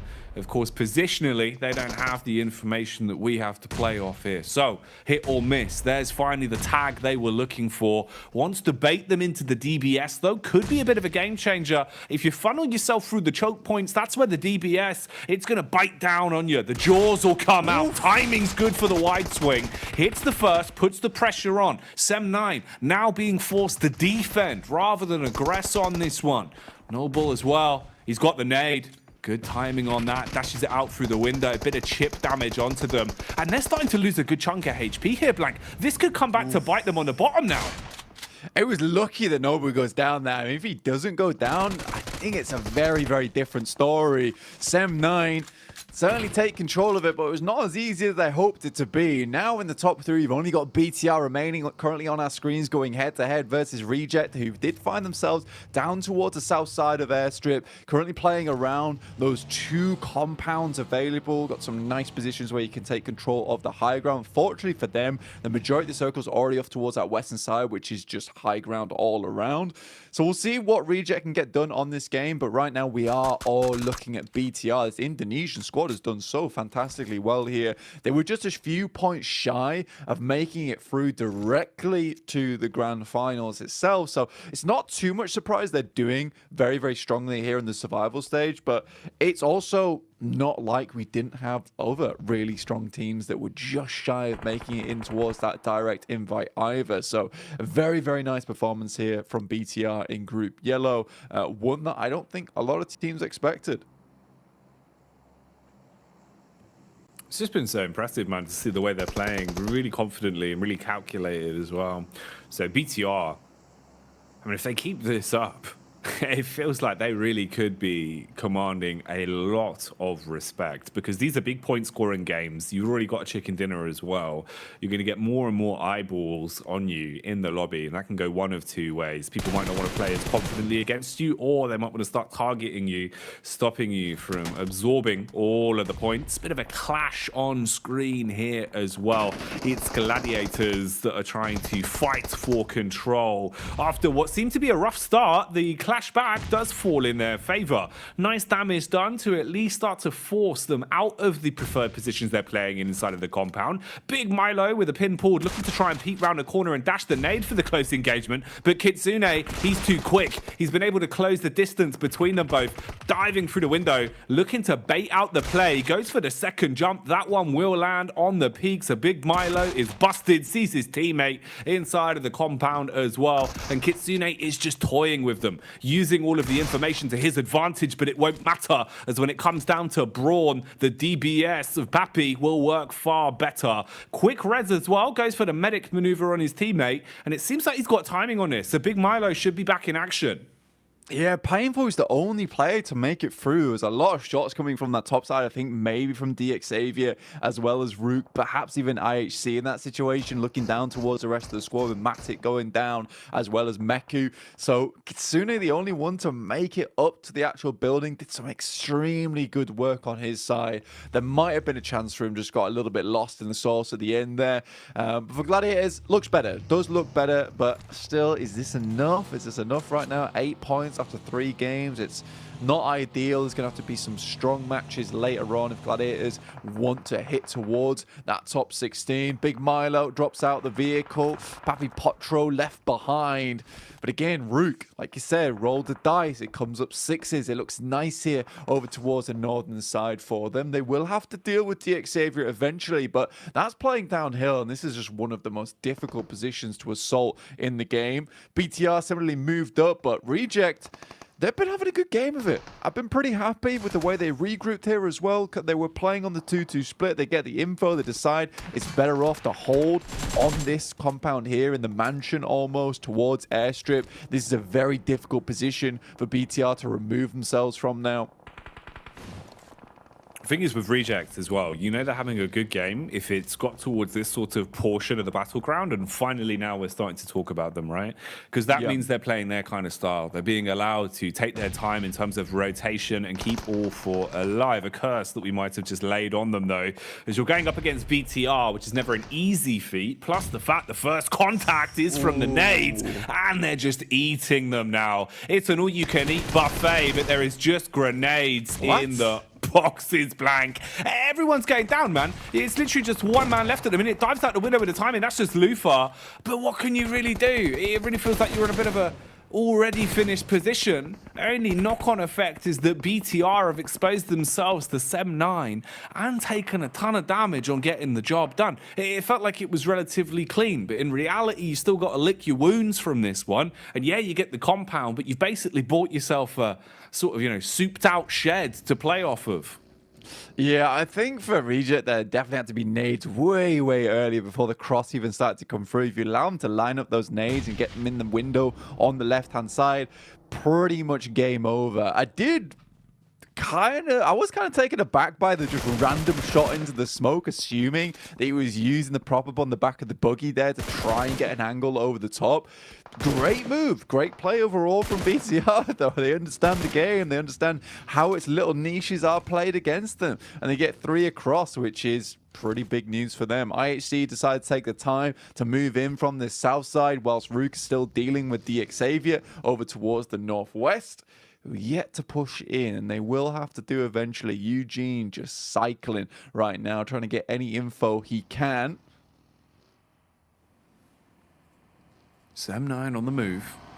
Clearing around the back of the ridge, the engines burning, noise at least going across, so audio cues for either side, visual contact now as well. So many teams budged up on one another, but making the first move, making the instigation is not something that anyone wants to do. You don't want to give away the first mistake for free, but finally bullets are starting to fly, realizing that they can probably take the engagement on this. So IHC start to put bullets down range. Ooh, looking for the bonnets as well, and we'll actually be able to claim one. So putting the pedal to the metal, strikes onto the first man. The DBS is pulled out to at least finish his joyride. And you can get the res back off as well. So IHC will reset from that one confidently from now. But this is going to be an explosive engagement. You look at just the grouping we've got here, Blank. They're all on top of one another. And DX, they were setting up with the nades. It seemed like they wanted to try and arc that one over the top. But from the side, DX have been spotted, and Levi's has dropped. Yeah, Levi's going down here, not ideal. Another one falls as well. That's Chow. Rook just pushing through him. Another knockdown with a vehicle. There will be a frag back, though, onto Rook, as IHC's Yo just taking some heavy hits. I think Rook just spent way too much time trying to deal with DX Xavier, and IHC sees the opportunity of a lifetime on that south side where they were not in a good spot and picks up a nice little position towards the central arena. You gotta love this from IHC. You can tell this team is very experienced, veterans of the game in multitudes of tournaments to get towards a position like this so quickly. 8 eliminations, we'll see them very happy at the end of this game no matter what. Default. At least playing medic right now, seeing if he can save his teammates. You've still got something to fight with, some sort of additional benefit going into this. As the longer this one goes on, the more the pressure mounts, knowing you're getting closer and closer towards a potential chicken dinner. The spread here looking interesting as well in terms of the positions that have been taken. Yeah, you've got high ground for Rook, but that also means you don't really have a quick rotation to do too much in terms of pushing your way downhill. They want to defend, but with the numbers so far dwindled, even going for the res on default could be the difference of you still being in it. So Eugene probably weighing this one up, realizing it's not too worth it. Basically got to play as just a solo, and that's not going to aid him that much as they're starting to clear their way in from different angles, keeping his crosshair moving and attention on him. As soon as he peaks, Godless spams back and does the damage on him. Meanwhile, the other squads are just playing their cards close to their chest. Don't want to instigate the fight onto them until we've started to rip our way through some of these numbers. So placement points are in a better spot. Kenny gets pushed upon. Default actually does clear him. Gets behind the rock as well. Tries to swing into it, but Kenny closes us out with the DBS. Yeah, shut down there. Good stuff from them. BTR takes opportunity here to get up towards this little ridge side. It's the thing keeping them alive in this situation. Mamparang down, not ideal. 90ep will move away from this one in the meantime. BTR just swinging around. I love this play from BTR. They realize that this is the play they need to go for right now to try and secure a second place. They deny the sightlines from IHC. Look to finish off 7-9, but Alex is having none of it here with the AWM, looking to absolutely destroy some of these players. Man's got MG3 and AWM. This guy is kitted.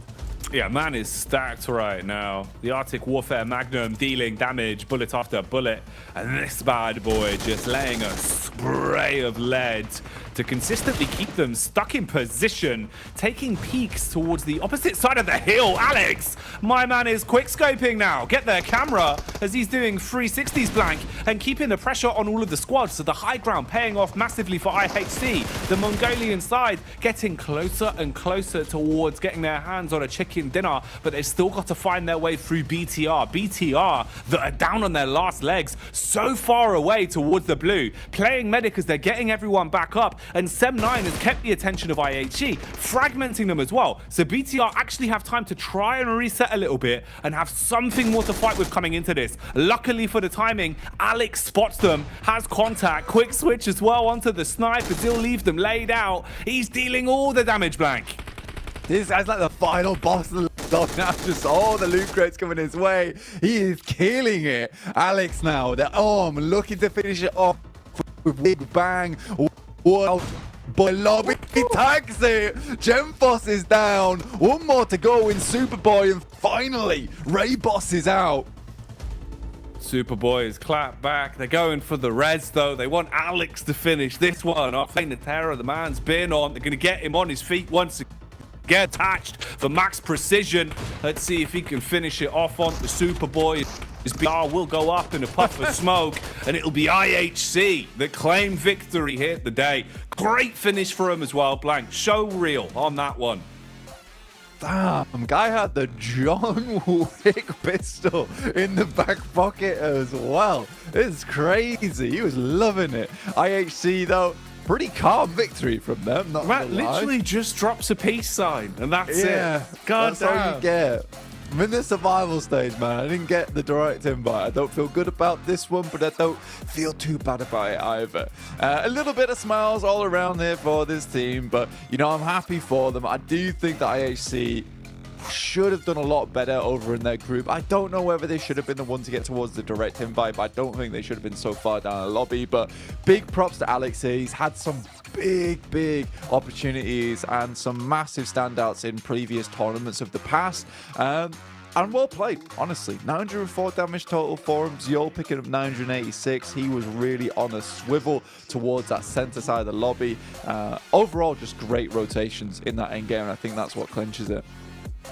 Definitely, man. They looked really good in terms of understanding when to get involved with fights as well. You know, not overconfidence, but confidence was definitely there for them. And that's sort of what we were touching on. With this sort of stage of PMGC as well, you need to believe in yourself to make some of these sort of plays. And IHC proving that there. They did it all very confidently. The swagger going into fights and the way they're playing it as well, right? You know, Alex sort of, as much as he is picking up some sort of show reel level plays towards the end, that's going to get more eyes on him, Blank. It's going to get more eyes on IHC. So maybe some of the other squads now not going to have that same level of confidence going up against them. So, you know, play with more respect, which is never a good position to be forced into. Not at all. But with that, we grab ourselves a chicken dinner for IHC, and they'll be eating pretty. But in the meantime, we'll send you back over the desk with some more pretty lads. Pretty lads? I'll take that. Thank you so much, Jackie and Blake. That's the first time Max has ever been told he's pretty. As we did have IHC close this game out, and the funny thing is for IHC, they were a team looking like they wouldn't have even made it into the survival stage, coming in at 15th place in the final day of Group Yellow. But with the work they put in, they were able to get themselves up to 10th place and make it here today. And for me, it's about carrying that momentum over from Group Yellow to the survival stage, and Max, they've been able to do just that. Yeah, it's Kalaris' favorite word, momentum. He loves talking about it. Oh, yeah. But no, it just goes to show that they built more confidence at the end of the group stage. They're like, okay, the more aggressive playstyle has been working great. And when you have a position like this, where a lot of the teams from the West, like Gladiators, Team Kesso, take care of each other, cancel out one another, you can play that Ridge.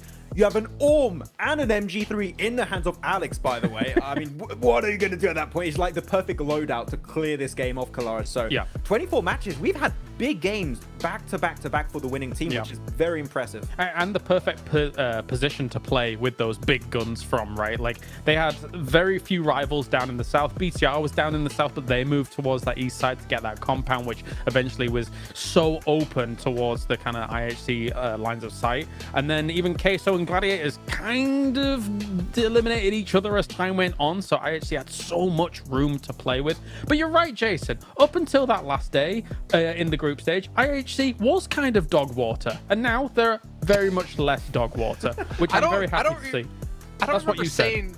Dog water, actually. No, that's exactly what you said. You did say that, Jason. You did. Yep. Yeah. Oh, Max. Okay. All right. Okay. You're playing dirty now. But, I mean, the fact is, on the last day, they had 3 matches with 10 eliminations in each. Like, 43 limbs on the final day was what helped get them through into the stage. And to see them be able to show that, yeah, we're still strong. I know during the whole group, they looked like a really underwhelming team. But Mongolia has put out so many strong teams now that it's crazy to see IHC now in 3rd place. They're looking not safe just yet. Obviously, still have a lot more matches to come today with 3 more to go, but to see Bigatron 43 points just continuing their momentum.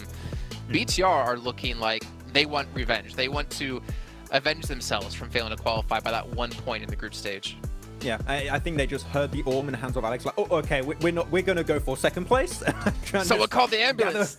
Well, we'll try. Not for me, but yes, it was for them at the end. But good fight onto Reject at the end. They understood, okay, that position of IHC is a little bit too strong currently. How about we just breach onto Reject, try and just survive if we can into a top 3 podium finish location, which they ended up doing really well. So I'm stoked with BTR. that I want to bring the conversation to another team, and we mentioned a lot about these guys in particular this match, is Sem9, right, Kalaris? That, man, sometimes you just don't have time to do the scouting. You just are pushing into the circle with minimal information. They see the smokes, they hear the gunfight happening between Mad Balls and D plus Kia. Third party that fight, just go for it, and it ends up working out great where they can get the top 3 podium finish here. Man, Sem9, that was the best play they could have done in that scenario, and it worked out amazingly until the end. I mean, admittedly, the start of their campaign looked fraught with danger, considering they were on the East Bridge. They were kind of stuck in a bit of a rut alongside all these other teams. Yeah, you get some eliminations here and there, but then you've got to transition all the way to these circles, which are constantly shifting west away from you. So when that happens, you really don't have much time to make that scouting happen, like you're mentioning, Max. So just to be able to find the right spot at the right time and then transition towards some of the later stages of the game, I'm impressed because, honestly, again, in Group Yellow, I wasn't that impressed, but they squeaked by just 2 points ahead of Vampire, I think it was, after Vampire in the last game made that crazy send. But anyway, let's not talk about that. So by all intents and purposes, they are only just barely here, and they're doing all right with it so far. Also, we have to give a shout out to, I guess, the quick decision making in the lobby, in particular Brute Force, right? We were talking about how we had them get in a fight up against Influence Rage towards the East Bridge, and then I believe you two are commenting, it's like, okay, they realize the zones are just going to be too far away from them. Go back, get those eliminations, and just try to scrap some points into this. And they come out with 5. So, I mean, 5, it could be the decider between, qualifying and not qualifying. Yeah, I have to just fully agree with what Blank was also mentioning during that game, which is Prepod. It's a really cool name. Outside of that, it was just a good to clear the eliminations because you just know you're not going to be able to linger in this match any longer. To be honest, Prepod did survive for way too long than I initially expected, just gunning into the circle with that with the buggy. Got actually an elimination on IHC, I believe. But we got a knock, right? You ran him over. Yeah. Exactly. We on the Eastern Bridge where he pre-potted himself. Okay, well, just end it there. End of point. There you go. I'm so glad the points you're bringing up, Max. They have such great insight and analysis into but obviously, we have to talk about Team Queso a little bit. I think for me, they were a very kind of lackluster team again, kind of similar to D+ in the group. But Team Queso have been performing. They've been stepping up, and I'm curious to see if they can maintain this throughout obviously their next day of play, in the course of 3 matches to come, which are going to be on the other side of this break. So we're going to head to a short little break here. We'll get things ready to go for our final Aaron Guild of the day, and we'll see you all in a few moments. These were the few moments. We're here now. That's right. We're back. You ready, Blank? You excited for this, mate? I've got my chill face on before that one. I was ready for the break, just ready. Just waiting. That's fair. But we were just having a pre-pod, never D-pod, Yeah, never D-pod, only pre-pod. Don't pre-pod yourself. We're all good to go. Anyway, for this game in particular, the last angle of the day before we hit some Miramars in particular, I'm ready for it. I'm excited for it. Obviously, some teams have been differentiating themselves from others. BTR have been on an absolute tear today, honestly. And I thought Influence Rage and Mad Balls would be able to keep it up, but it is BTR all the way at the moment. Happy to see it, love to see it, and hope it continues. And it's not just Superboy who's doing all the work. You know what? That guy needs to stop changing his name, though, right? U-High Boy, Superboy, U-High Man. God, come on. Just pick one, stick with it. I'll be happy with it. But BTR, good, man. Maybe it's like a, like a Dragon Ball Z character or something. He's just evolving. That's what I mean. He's going through his different forms, It was a boy, then he was a man. Now he's got superpowers. Yeah. Hang on a minute. It's crazy. It's a weird evolution. I hope that's how I go as well. Got a couple more years on me before I'm a Superman myself. But I think for that squad in particular, it is nice to see that it's not just him doing all the work for the squad. I think Satar and Lapar in particular have been really, really good for the team. GemForce once again playing a very strong supporting role for that squad. And I think that's what was required from BTR overall. And I think that it's also something that was required for Superboy, because I think every single team he's been thrown into for a long, long time, he's sort of been that savior for the squad, where he's brought in and kind of expected to do so much. It's nice to see him on a squad now where genuinely looks like he's really enjoying himself, because the pressure's not all on him anymore. Yeah, you don't have to, kind of be the sole survivor of plays. You know that you can rely on your teammates, have a little bit more to bounce off of, and it's a lot better. Sort of having the four fingers on one hand in this instance definitely makes it a bit easier. They're working in unison and looking pretty damn good. I've been impressed with quite a good few of our squads coming into the games we've had so far, and we still have a good portion left. I think that's the most exciting point, right? This is only kind of the official halfway mark of day one of the survival stage here. So you've still got another 3 games in store, being the last of the Erangel specials that will be here. And then we get into Miramar, so we have a bit of change of pace as well. This is rough already. Okay, we're setting up the timeline where Alter Ego literally have, seconds of survival time throughout the whole damn day here. Sem9 have dropped onto their spot, feeling kind of targeted on this one. It's Kenny that's in position, but Kenny, man's only got a pistol, and they are armed to the teeth, already finding some weapons to play with. Kenny does get one though, picking up the UMP to Soleil back, and Fnatic will be saved by Potato. So maybe gunning for Alter Ego here has come back to haunt them. Yeah, someone's not right. Someone's not right now, and I think for Alter Ego, they're split at the moment. Tam here has got himself a DBS, which can be quite lethal. At the end of the day, Rosemary comes flying in up close, and the DBS can do quite a bit of damage here. Goes for a spin. He's got DBS of his own, but a nice jump shot will shut him down. Rosemary's out again. It's over. It is so over. That's painful, but it's painful. It hurts more as well because it felt like they had kind of, starved off their demons this time and have been able to gain control of the compound, win out on that fight versus Kenny, kind of, reset things. Whereas here, it just feels like you're watching yourself, on some sort of roller coaster you can never get off blank. It's still going to be a couple minutes at least before the torch is over. As Potato's just trapped. Really about to be farmed in a more aggressive manner than Potato that's in the ground. Just the Bison in the hands trying to evade and avoid the contact. His teammate at least arrives on the scene, so a bit more of a fair fight here. Can Alter Ego actually stay alive on this one? Contact close on the wall. It looked good at the start, but the DBS just too powerful as the workhorse of Sem9 here will find the frags. Oh, just a Potato left remaining. Waiting to be peeled and chopped. I'm putting the old pound. I think for Alter Ego, today has been a very sad day. It's allowed some more teams to really shoot themselves towards the top of the tables, and I think for Group Yellow in particular, potentially even Group Green, fairly unhappy with this one, considering that, a lot of those juicy points, which they would rather be more evenly distributed, have just been sent towards a very, very select few at the top there. Potato tries to get some of Dome, will find one elimination, one knock at least, but that will be it. Alter Ego out. 3 points total on the game. It's really, really not looking good for this team.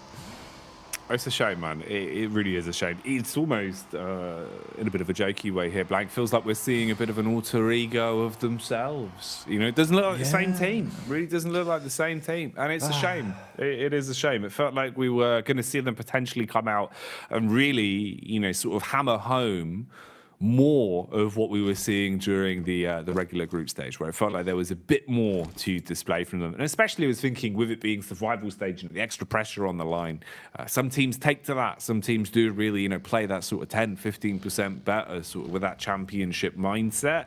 Here for Alter Ego, it feels like it was one rough roll after another to the point where now, if even last game we were saying, kind of been a while, do need to get points sooner than that. Now I don't know how much more we can prove with it. It kind of feels like one of those where likelihood of them really getting a reset from this or any real points on the day, especially, it's not really going to happen, is it? Yeah, next game, guys. Next game. Promise. Come on, please. I think you can only say that for so long. I mean, 2 matches left on the day to play. It's really looking rather awkward for this squad. I think for some of these other teams, Malise Esports, there's still hope despite being in 16th place at the moment. Quest, we know they can sort of bring it back, but even so, you look at a Reject Quest and Malise Esports, 5-4, 2 and 3 points apiece. right now, that is pretty bad scoreline, although Reject showed us a little bit more in the last match, right? You know, they got further into it. I feel like they took a good position, and I think they're getting themselves ready to go. But again, this is what we talk about with D plus Kia as well as Reject. There's two very, very slow teams to get off the block, right? That's fine on a league format, but when you come to the survival stage, this is where teams and their mental game just gets absolutely broken, because you do get so few days to make that run, to make that branch out, that sometimes it feels like luck whether you can make it happen or not. For some of these teams, they're certainly taking the game into their own hands. We're looking at Influence Rage, BTR. Sem9, you could even say, are doing something similar with some of their really scrappy endings on these maps. But for other teams, sometimes it just takes a case of getting the circle, getting a position on the map, and playing off the back of it. And I mean, that's something that we've seen Rook do so far. But for other teams, it's just not been the case. And I think going out in the first couple of seconds of each and every match, where you get total playtime for Alter Ego today of about 3 minutes, yeah, it's not a good place to be in. It's not at all. It's also, looking at this now, Blank, if you ever look at our skyscraper here, bar Mad Bulls, every single team on the bottom is from Group Green. You can see the divide between two groups here, which, looking at it like this, is pretty ridiculous to say that, you know, no one is breaching. What's the threshold here? 10 points. 10 points being a threshold for Evis and DX that are tied.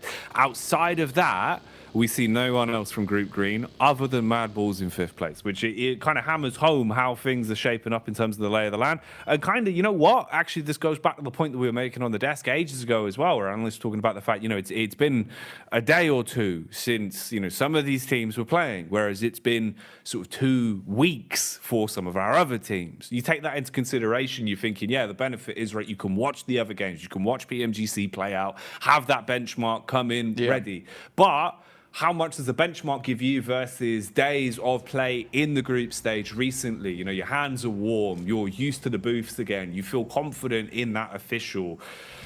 Because there certainly is a difference on the server right now, Blank, and it feels like some of these sides are just playing a bit more aggressive, playing a bit more sort of, you know, snappy when it comes to decision making. Yeah. And other than Mad Bulls, we're not seeing much else to offset that, which is, it's interesting. It's really not what I expected at all. You know, I was kind of thinking, all right, Group Green dominated, hardest group, should be pretty good in survival stage. First 4 games haven't told us that. Mate, it's probably the most horrible way to set up the groups as well, because it's just very cruel in the sense that you talk about there, and you're right, 100%. Group Green, they've had 2 weeks off. You've also had a case of, you know, Group Yellow, they've had a couple of days off and they're back into it. But not only that, the main benefit of being in Group Green and going to the survival stage first is you get time to look at these other squads and you get time to research them. With Group Yellow versus Group Green's had 2 days to look at what these groups do.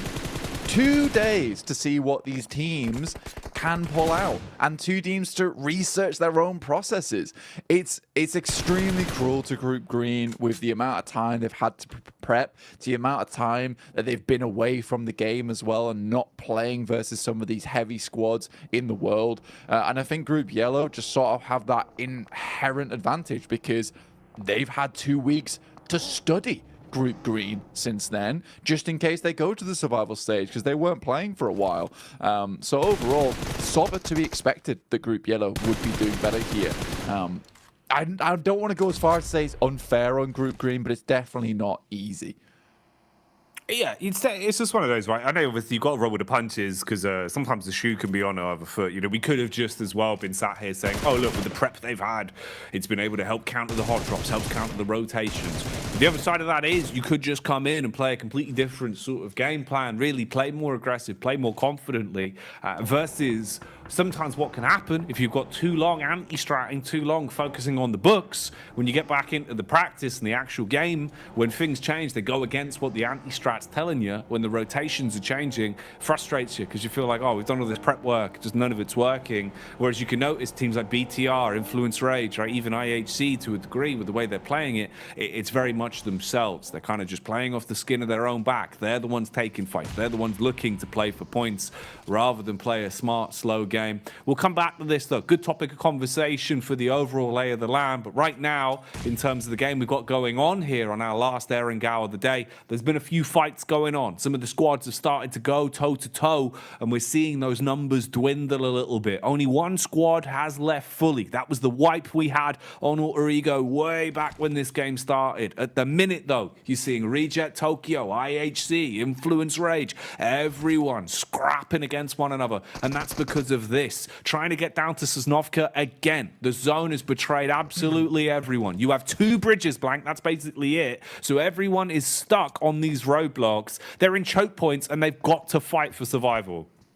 Yeah, for Influence Rage, Brute Force, again, another really struggle bus of a circle for them where they rotate on that eastern side.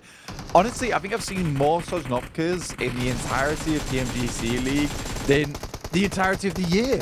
It's really quite silly. Quest goes down. IHC will survive 4 eliminations for them. Again, pushing themselves further towards that top side of the lobby. Sem9 suffering right now to the hands of Procedure Evos as well as Influence Rage. Procedure Evos in the back there. Sem9 still struggling against them. But some good plays at the moment from Influence Rage. Federal, the front man, will go down. It'll be a little bit of a difficult crawl to get back to the rest of the team. But I think for Influence Rage, they've realized that right now the sacrifice to be made is to get those elimination points on board, try and pump up as many as possible, because again, it's not the easiest of circles to rotate to. With it moving a little bit further towards that eastern side, life does get easier for Influence Rage, but likely you'll have to leave Federal behind now. Cut your losses and still try and look towards the end goal, being more points, more placements for Influence Rage. Already 32 in the total buffer, so it's not that bad for them. IHC as well, being able to pad those stats somewhat and eke closer and closer to potentially trying to overtake Influence Rage. This is a fight that's been going back and forth for quite some time. The last surviving member of Melise here, looking to at least get a bit of bang out of this one.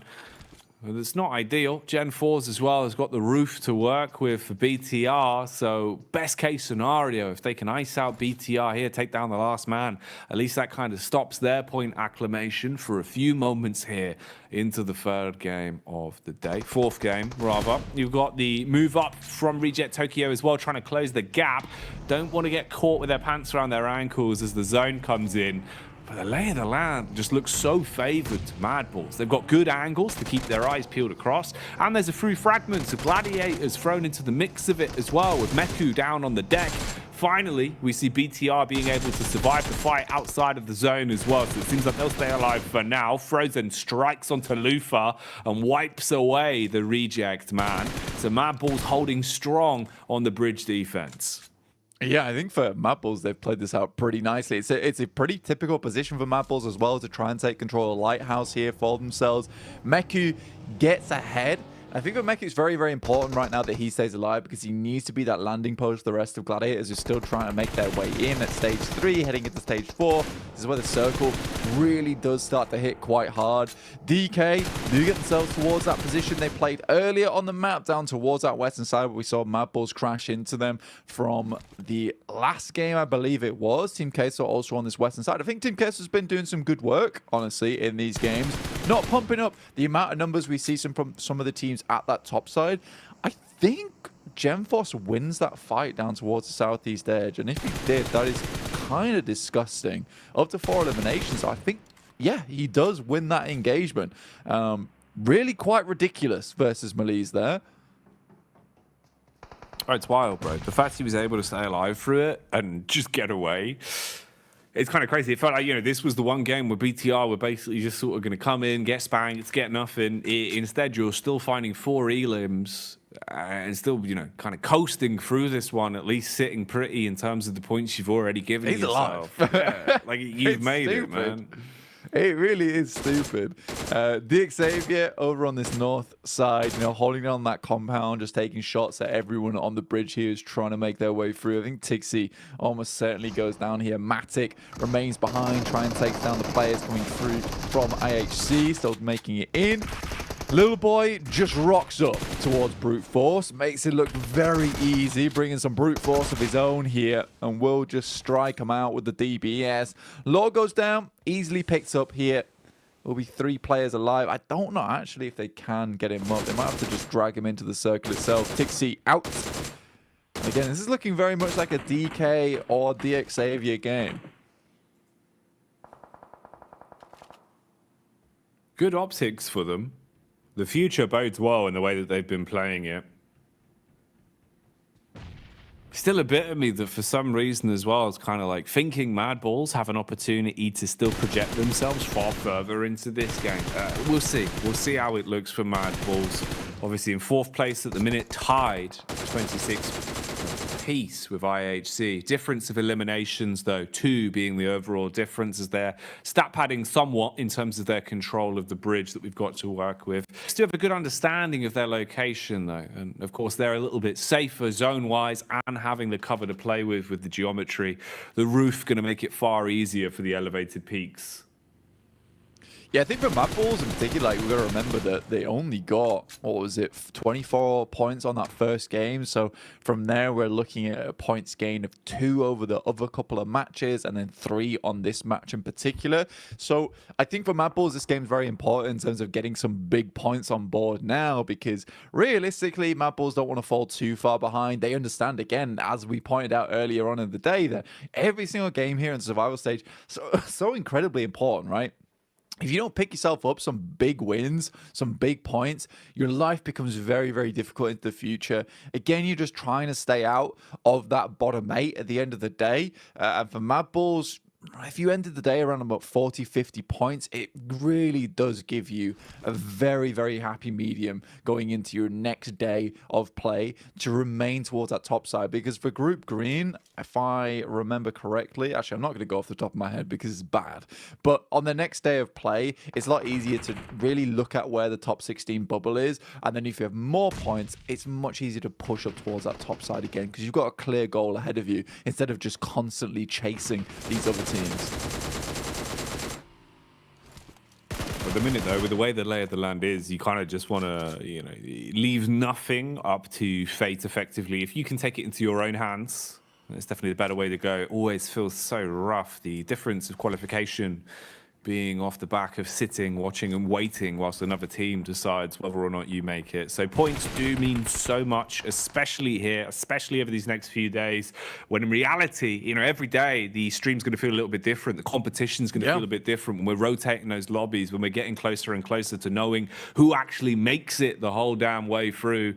Because really, Blank, it's not going to get any easier. This is only going to get far more competitive. And we're seeing with how these lobbies are going, at least now, with the overlap we've got between these 2 original groups, how things are kind of shaping up. If anything, it makes me think that the days are going to get more competitive throughout the longevity of the event.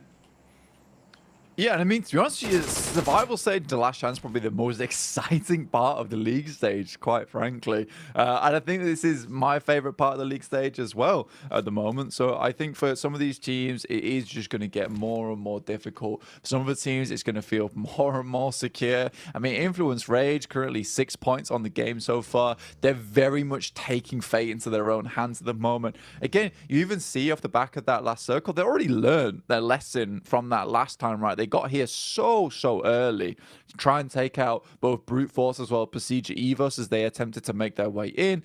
They come out of it not unscathed, right? But they only take 1 knock and 1 flush, but they get themselves 6 eliminations, which all in all is a good result for yourself. BTR's down. There's a chance to get ahead of them on this game if you really have a strong strikeout. And with maintaining control over the majority of the eastern side of the map, because most of the teams went down on that eastern side. You took them down yourself. That you're going to have a lot of space to play with into the future. I think Mad Balls right now feel like a rat in a cage, though, struggling to get out from this position. Are attempting to find a cheese, Blank. It's Gorgonzola, and it's very fresh. But the issue is it's a little bit too far out of reach. So let's see if they can catch whiff of the scent and start going towards victory, as right now it's looking vicious from the other teams, at least. A lot of damage done back on the Mad Balls. Roaming as well for DX. They've found themselves a bit of an opportunity to potentially squirrel away not only a bit of a better position in terms of the high ground you're going to have for you here, but actually fight back a bit and push Influence Rage off of the angle they've found for themselves. Now, this is Influence Rage that do have 3 players alive as well. A bit of a spread on them in the way that they've set up for this. 1 player further advanced with the other 2 playing off each other's contact. Parajin puts a few bullets towards them at least. That'll be the buddy system being run from DX now after taking the map control off of Influence Rage. Downside as well, you've got DK. Ooh, kind of close here in terms of the grouping we're looking at. Everyone right on top of one another. Just the road dividing them with compounds on either side. And then Rook, that have been pretty good at playing center the whole tournament so far, at least throughout the day, now starting to make their move further up as well. Just Evos ahead of them. Zone's going to move in, and we'll set this one up for how it's going to go down here. It's a good move from DK as well on that south side, because a lot of times you kind of want to control both the west and eastern compounds in that position. When you get circled like our last one, DK realizes they're on the edge. Let's push over towards the eastern side because it's way harder to assault this position from the western edge, and we can just hold on to it because eventually Team K is going to have to come to us. But this is a very successful push, initially at least from Team Queso, without any clapback, but good DBS play there coming through from Nobu. Artut does get towards that bottom floor. They lose a player and a flush, but Fabian down now too. So it's a 2v2 on the side of Team Queso versus DK. But I think with those 2 players on the other side, there might be time to get Fabian back upon his feet. If there's room for it, see if they can swoop on in, reset, and in the battle of attrition, give themselves a level playing field, because it can be worth its weight in gold actually having that extra digit alive and kicking. Fabian right now, though, time is ticking. HP getting lower and lower. Noble with a peek back out onto the window, gets a good connection across and really has done more than enough damage to isolate and leave them not really in a position to actually force this issue anymore. So they're stuck. Big Milo's going to have to double back. Don't let Raze get across the road. Come on, thank you. I thought he was going to make the full cross on the crawl there. Big Milo, like you said, does come in. Tries to get something done here. Sprays the pellets up the stairs, but nothing found. Fabian walks into not the greatest of bars right now. There is definitely a fight going on. Papi Potro in the back there. No meds available. No boot upstairs. Fabian gets flushed out. I don't think that was necessary. Could have stayed on the outside, protected by Osal. Now 2v2, one elimination for DK on what realistically should have been an easy to hold off push. If anything, DK now gets saved by the bell as Mad Bulls come through, picks up Big Milo for them. Papi Potro goes down to Osal.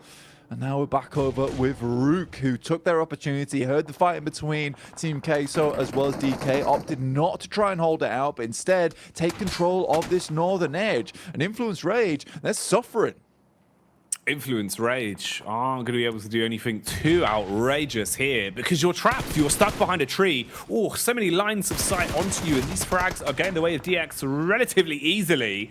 Rook as well were the ones that opened it up. They got the first bonnet knock onto Influence Rage and then continued it with the firearm. So Influence Rage gone. So our top 3 out of the running this time. No last attempt for a chicken dinner here on the final Erengao before we move into the back-to-back Miramars for the top 3 in BTR, Influence Rage, and IHC. Meaning Mad Bulls and now potentially Rook as well have a bit of room to start leapfrogging some of these teams, especially if Rook can actually make a big game out of this. Blank. Individually, they've been looking better. Some of the compound dives we've seen from them today have been great, but you are stuck a bit, exposed from the back line, and that's where Evos have an angle to peek onto you. Luxley could take pot shots if he wants to, but knows he'll expose himself to the high ground and doesn't want to commit to the fight versus DX. Lamborghini, though, is starting to flank his way around. If he can get himself an angle, this could be the difference maker.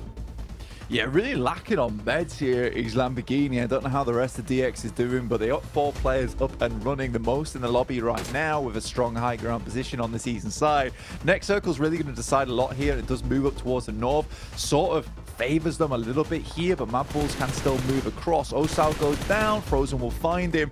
Right now, Mad Balls very concerned about getting rid of this threat down towards their south side before moving out. 5 eliminations for them, but again, better news for Luxy right now, who currently is surviving, can push his team Prestigia Evos even further upwards. 4 eliminations found, and currently in a top 5 position. 4th place, 3rd place, perhaps, maybe, could happen. All in their hands at the minute. Very fine line between some of these squads. Ooh, no line between Fleek, though, as he will fling that nade and decimate anyone that dares to step in front of him. Rook might also be suffering the same fate as downhill. The nades are rolling towards them, and DX are looking for a strike on this one. Default basically on his last legs. Ooh, if they'll be there for very long, as he's taking bullets to the toes. Lamborghini looking for the wide swing. Spam back, though. Default at least tags. He's still got a bit of cover to work with as well. The carcass of the vehicle providing some cover for him here, so the bullets can't quite connect. He's basically trapped in a 1 versus 4 and just looking to survive. He's still got nades to work with as well, so he's dashing them out. That's on the money, though. Parajin with a blinder of a nade. Yeah, DX had to use so much util to make that happen. 0 nades, 0 molotovs, and 0 flashbangs here. A lot of smokes to work around with here. MG3 in the hands of Frozen could be huge. A 3v3 now for the Mad Balls. DX swings 1 player wide here. It is Zerich, Fleek, Frozen to try and finish this game out. With 10 eliminations at the end of this, if they're able to do it, another 20 points added to their score count, which would be so good for them. This is a very important game here for Mad Balls. Considering some of the other games haven't been so amazing, this really would make up for all. This would separate the chance of it being left up to fate, being left up to later games, versus Mad Balls kind of sealing their future and solidifying some points in a far more consistent manner here. If they can get a chicken dinner on this one, it would do wonders for them. Slow and steady wins the race right now, though. No one wants to make the first mistake and give the opening up. Utility headcount on this one. Mad Balls have nothing to work with in terms of defensive util. No smokes. You do have a single flashbang and 5 molotovs to try and force people out of angles, but that's about it for DX. They've got 8 smokes, but no offensive utility. So kind of the tale of 2 sides here. It is a 3 versus 3, though. Oh, well, there you go, Blank. They've got all the nades. It lied. It tells us what's going on, though. 2 nades. 1 nade now. I think 1 was just thrown. It's not bad. Again, molotovs can be quite important, especially when you're in a zone here where there's a lot of trees available for Mad Balls. You're able to clear players out the back from these areas. Very useful. I think the difficulty for Mad Balls right now is that DX have held this high ground for so long, so you're forced to play around the edges at the moment. And with this little off angle on the side, the northern edge from Chow, that could be the real big difference maker. I like this from Mad Balls, though. Zerich and Fleek both have crawled around the backside, and now they're going to make a run for it. Whilst the 2 players on the other edge, it's going to be a full 2v2 here. Open it with the molotovs.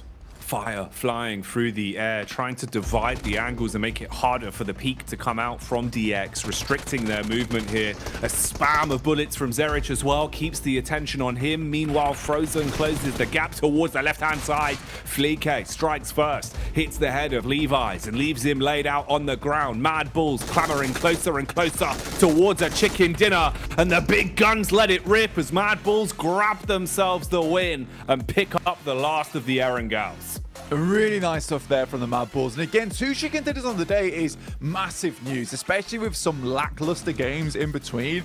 Picking this one up, like you said, that's going to separate them from feeling like it's no longer in their hands when that final day comes around, to them at least having that big old buffer to play around with. There's still 2 more games to play for this team where they can pick up some more points, but with Major Pride coming through, with a first place getting direct invite towards the Grand Finals, it'd be gorgeous to see another EU team be able to make it through to last chance and getting towards that top 5 as well. So they've got to join their brethren, join the other half of the old team of Mad Balls over in those finals, or it could feel just a little bit bad for these lads. But overall, really well done from the Mad Balls. DX Haven, not bad at all either. I think, again, That name Rook keeps springing up though, Jackie, honestly. Some good movements, some good plays, constantly getting some consistent points on board, which although we're praising Mad Balls, they've had 2 chicken dinners and then some pretty lackluster games in between. Rook's just taken a different approach, right? Just having consistent game after consistent game. So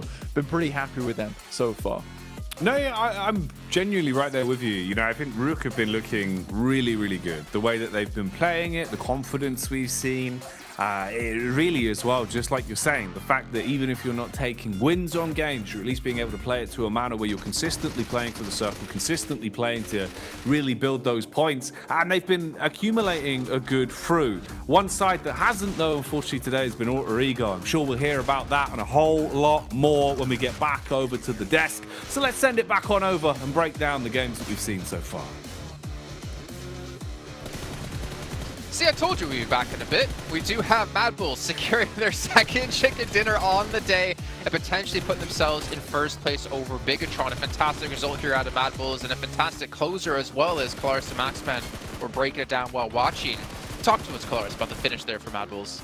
Yeah, just brilliant stuff from them. It almost felt like they were corralling Xavier against their will, against their plays, their wishes. I mean, Chao actually went for a really decent off angle, but it wasn't going to be impactful if Mad Bulls were kind of slow rolling that corralling process against them. And I mean, overall, they played this game pretty standard Mad Bulls style, right? They go to that lighthouse location, which is a checkpoint, as they came to that kind of West Bridge conflict quite late in the game, but they know exactly what they want to do from that lighthouse and then transition along a bridge, which could be kind of tenuous at best against so many teams that were there. So for Mad Bulls, this is textbook play from them. And if you look even further down the line of that match, when there was that fight Team Kesso and D plus Kia on the roadside, they don't really get that fight, they just waited it out, and the moment they eliminate D plus Kia, then they stand okay from this position. We have free reign to apply as much pressure on the remaining teams, which at that point I think is just Luxy, which was as a solo for the side of Procedure Evos, and then the rest of the Xavier. So that was just a tasty game, just as tasty as a good pile of marshmallows, Colaris. It was so good. Oh yeah, man. You guys are really overvaluing the deliciousness of a marshmallow, to be honest. You're wrong. That's pretty good. It's just There's not much to it. But as looking down the list, though, Alter Ego, another failed match here on Aaron Go. I think you guys mentioned that was Sem 9. They went down to near Shelter. We did, of course, see Procedure as well getting some decent points. I feel like every match we're seeing them get some consistent points here or there, though they're only in 9th place at the moment with 18. But Mad Bulls have got themselves to 2nd place. But the thing is, they have not gotten a single placement point out of their victories so far, out of 4 matches.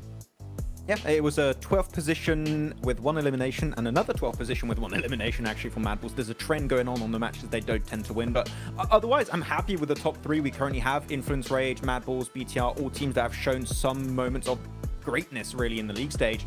But as we get ready to go to Miramar, Procedure Evos were also one of the top performers on that one, so this could be a bit of a redemption for these guys to start to hopefully aim for the top, because I mean, it'd be fine at the end of the day. You want to be top 16, so there's a lot of room for these teams to make it in, but I'm looking to the next stage, for the survival stage, for the last chance stage, sorry, should I say, that might sometimes not be enough, so you have to be careful.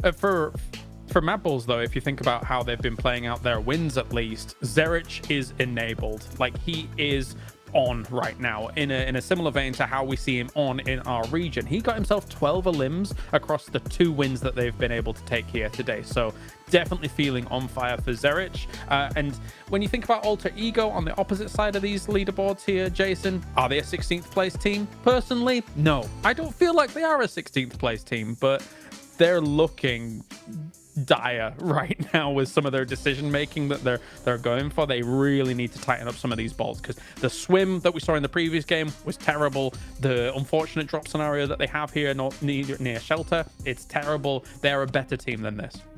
Okay, so Max, do you agree?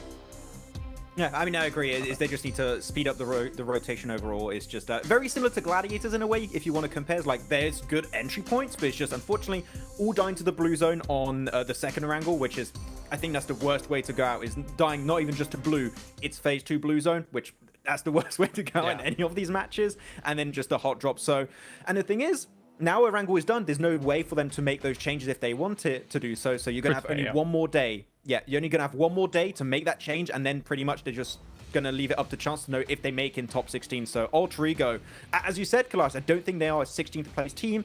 I would like to see them in the last chance, but from what now, it's going to be tough to make a comeback happen. Yeah, especially brutal since it's only 2 days. Sorry, Jason. And it's like West circles, and it's also this half and half Sosnovka Island and mainland. It really puts a lot of doubt in how you want to rotate. So for a team on Lipovka's side, I'm going to give them the one caveat that is a difficult decision to constantly have to make. But yeah, the way they made the decisions, nothing panned out. Well, it's not going to get easier for them either, because the next time they're going on to Erangel, they're going to have 8 different teams to contend with as well. But looking forward to what's coming up next. You still have 2 Miramar matches to come, but not before I remind you guys about the Infinix GT10 Pro board for professional esports players. You guys can pick one up and try to dominate the lobby and I mean, you're just going to dominate the lobby if you get one of those bad boys. And also, the PUBG Mobile Frost Festival is currently going on. Max, if I'm not mistaken, you've already played quite a bit of it. Oh yeah, I love the snow cannon. I don't know if that's your real name, but I love it. It's great. I'm always rotating in the fields because I can't rotate. I can't save my car, so I can just make a big pile of snow and hide behind it. It's great. I just don't die, and then I die to Blue Zone like Alter Ego. But I like it. I like how you didn't mention the snowmen either. But I think we did enough of that with 7 on Group Yellow. Also, we do have the 2023 Popularity Annual Gala going on as well from November 15th to December 10th. You guys can, or December 15th, you can play in the first ever PUBG Mobile Popularity Annual Gala Champion. And for outstanding players, get some special rewards that you can show off to everyone. So make sure you guys participate and get globally renowned both in and outside the game. Not to mention, while you're doing that, make sure you pick up the Pagani, because the collaboration is now live with PUBG Mobile. You can get ready to rev the engine with the iconic Pagani Imola and Zonda R models. I know Kalaris is a big fan of what he's been able to see. Have you been able to get one yet, Kalaris? No, I have not, but I would also like one in real life. You know, 740 brake horsepower, V12, 710 Newton meters of torque.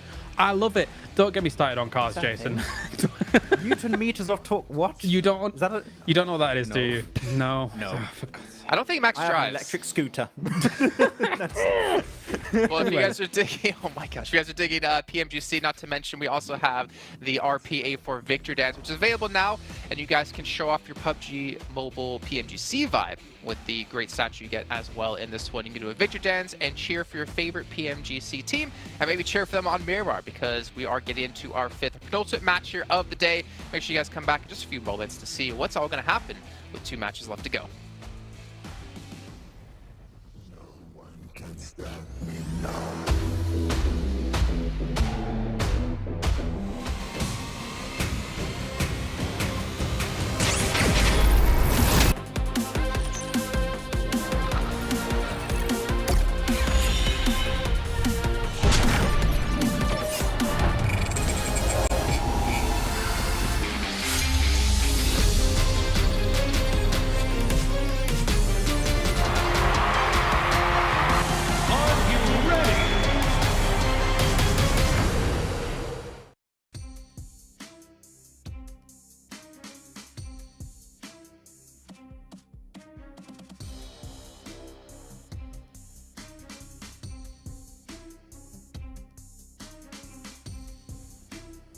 And we are back, strapped in position for what should be another explosive game. 2 games left to go today, both of them now being on Miramar Blank. So a bit of a change of pace here.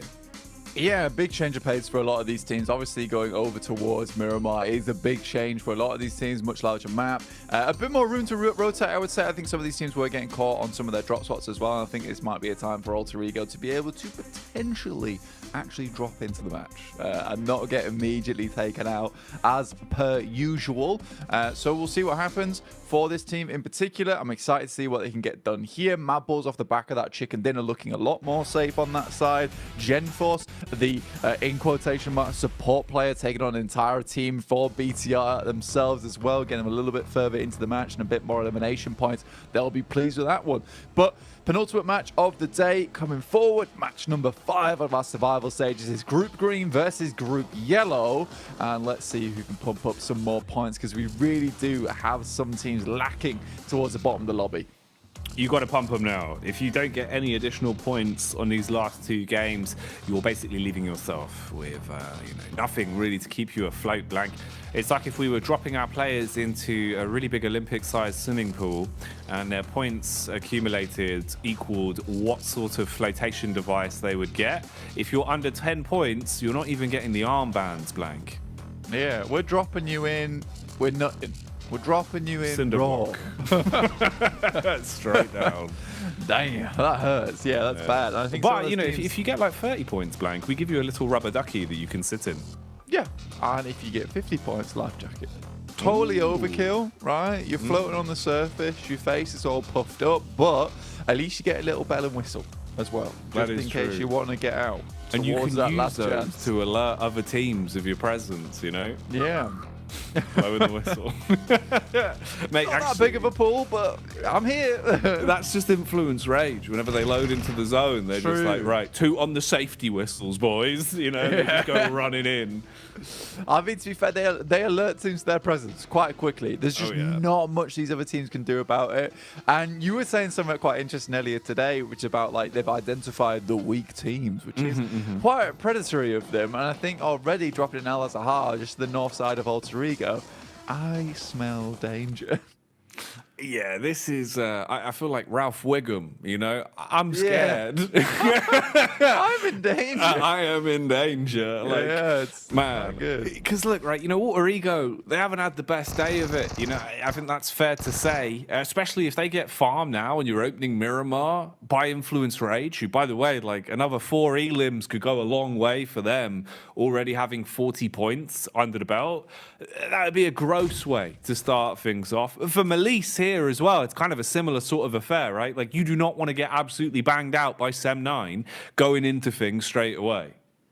Yeah, I mean, for Melise Esports, they're not a bad team. They're not a bad team. Neither is Reject. So what is happening with these two squads right now? Because Melise Esports from the Turkish region did extremely well. They didn't do too badly at all in the championships either. And again, they just came into the PMGC League stage and something wasn't clicking for this squad. So I would like to see a little bit more from this squad overall. But you're right, getting taken down by Sem9 early in the game over towards Hacienda, where there's a lot of potential for teams to come knocking on your door early on, that will spell real bad times ahead of you. Because we complain about Alter Ego, we got to complain about Melise Esports. Guys, you've put up double their points, 3 points more. It's not good enough.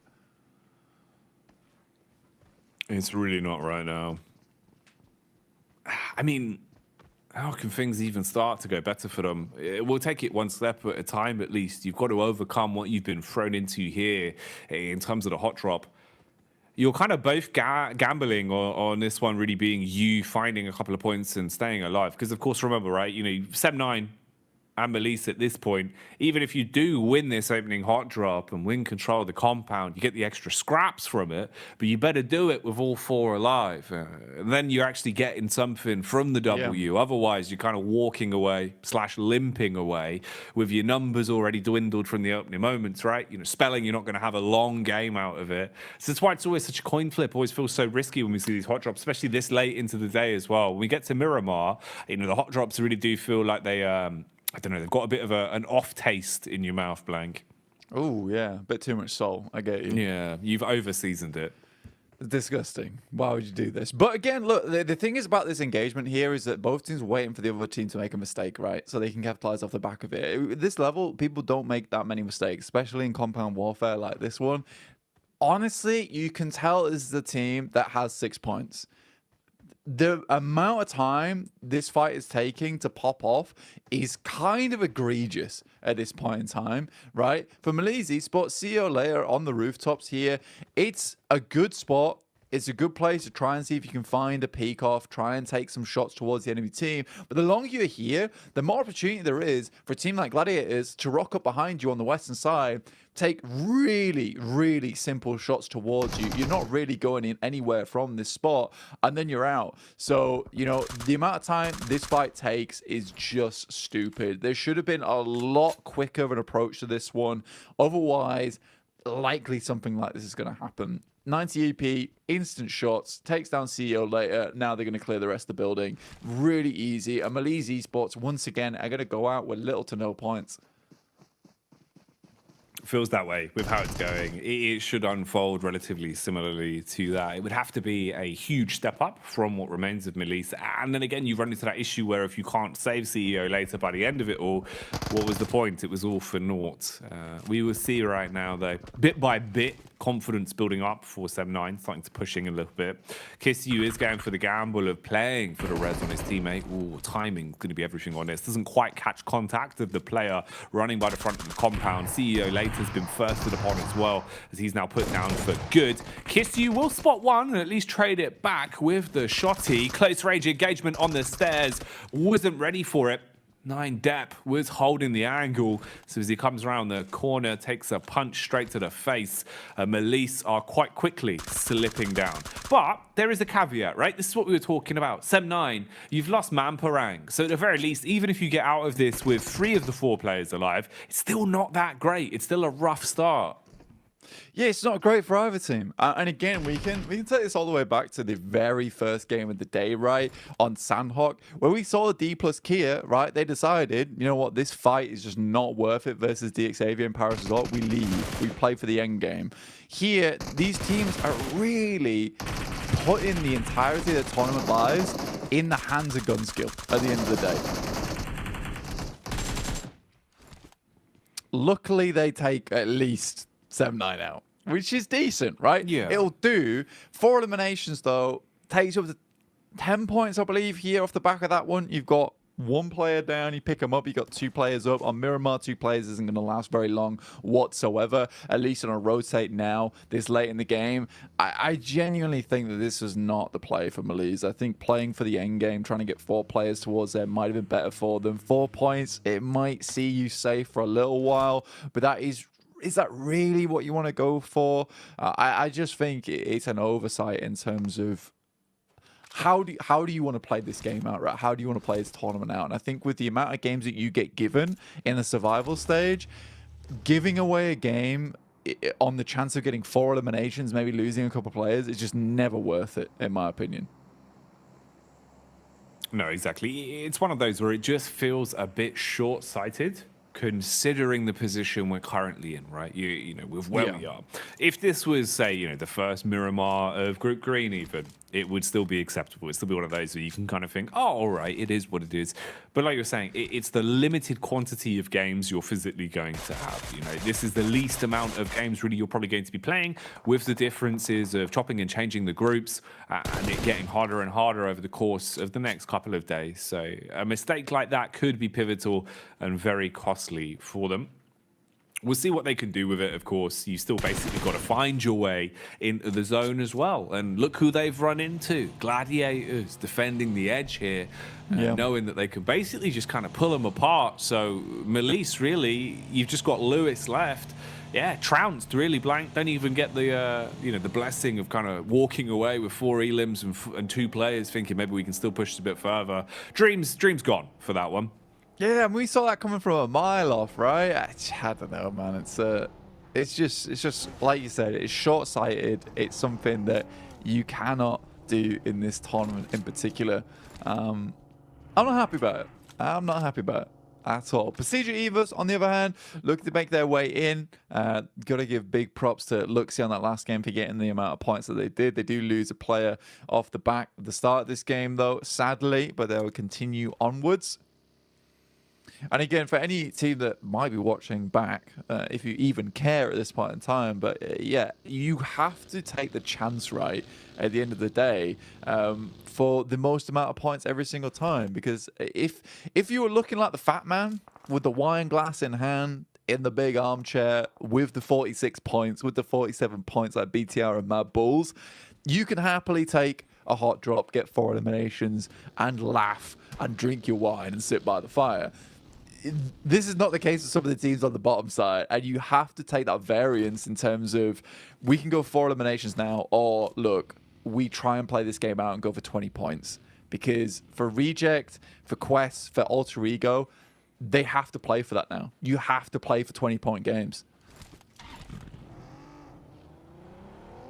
It's hard as well, because there's even a bit of me that almost feels disingenuous if I was saying, you know, oh, that's still plausible, it's still achievable, because it is statistically, right? There's always a chance, but it just feels like with how they're playing, sort of going from that like 10% power to giving it 120% out of nowhere blank, Doesn't seem like it's going to happen in a day, right? Doesn't feel like we're going to see that instant transition. And that's what's so hard. Obviously, the format itself so competitive for a reason, especially when we reach this point, that, like we were saying, from game one, you have to come out swinging. You can't pull any punches. We saw some of our teams do that, and we've seen the difference in the standings already. Influence Rage, our first game, they were roaming, they're scrapping, kind of going around looking barbaric with some of the ways that they would pull up on other teams. But that's exactly what you want. It made other teams scared of them, made other teams give them respect. Now getting into the last 2 games of the day, you're not going to test them as easily. They're handy with the steel.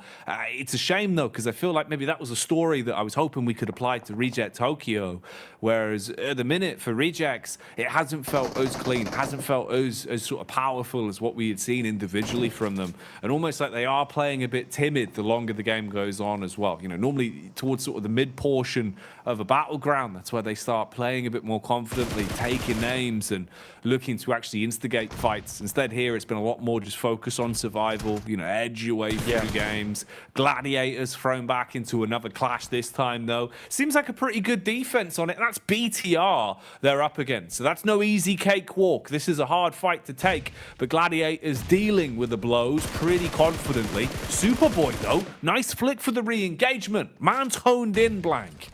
Yeah, I mean, that was a nice peek there from Superboy, and it kind of just embodies the type of player he is hyper-aggressive. When you don't think he's going to peak, he will off the back of it. Right now, BTR do have a pretty good surround on Gladiators at the moment, where they're kind of trapped in, stuck in this box, and Superboy's going to continue to send these nades in. The smokes aren't down, covering off the windows. He does whiff it off to the side there, though, assuming someone might peek off the back of it. I think the biggest deal right now for BTR is there might be players around them spotting this one. Questar far away, though, nowhere near. Matic takes a heavy chunk there, and there's a nice molly as well. I think Tixie ran directly into it as well. Another player that most likely will be hitting the deck soon, luckily lives off the back of it. Dear me, this has gone wrong for Gladiators.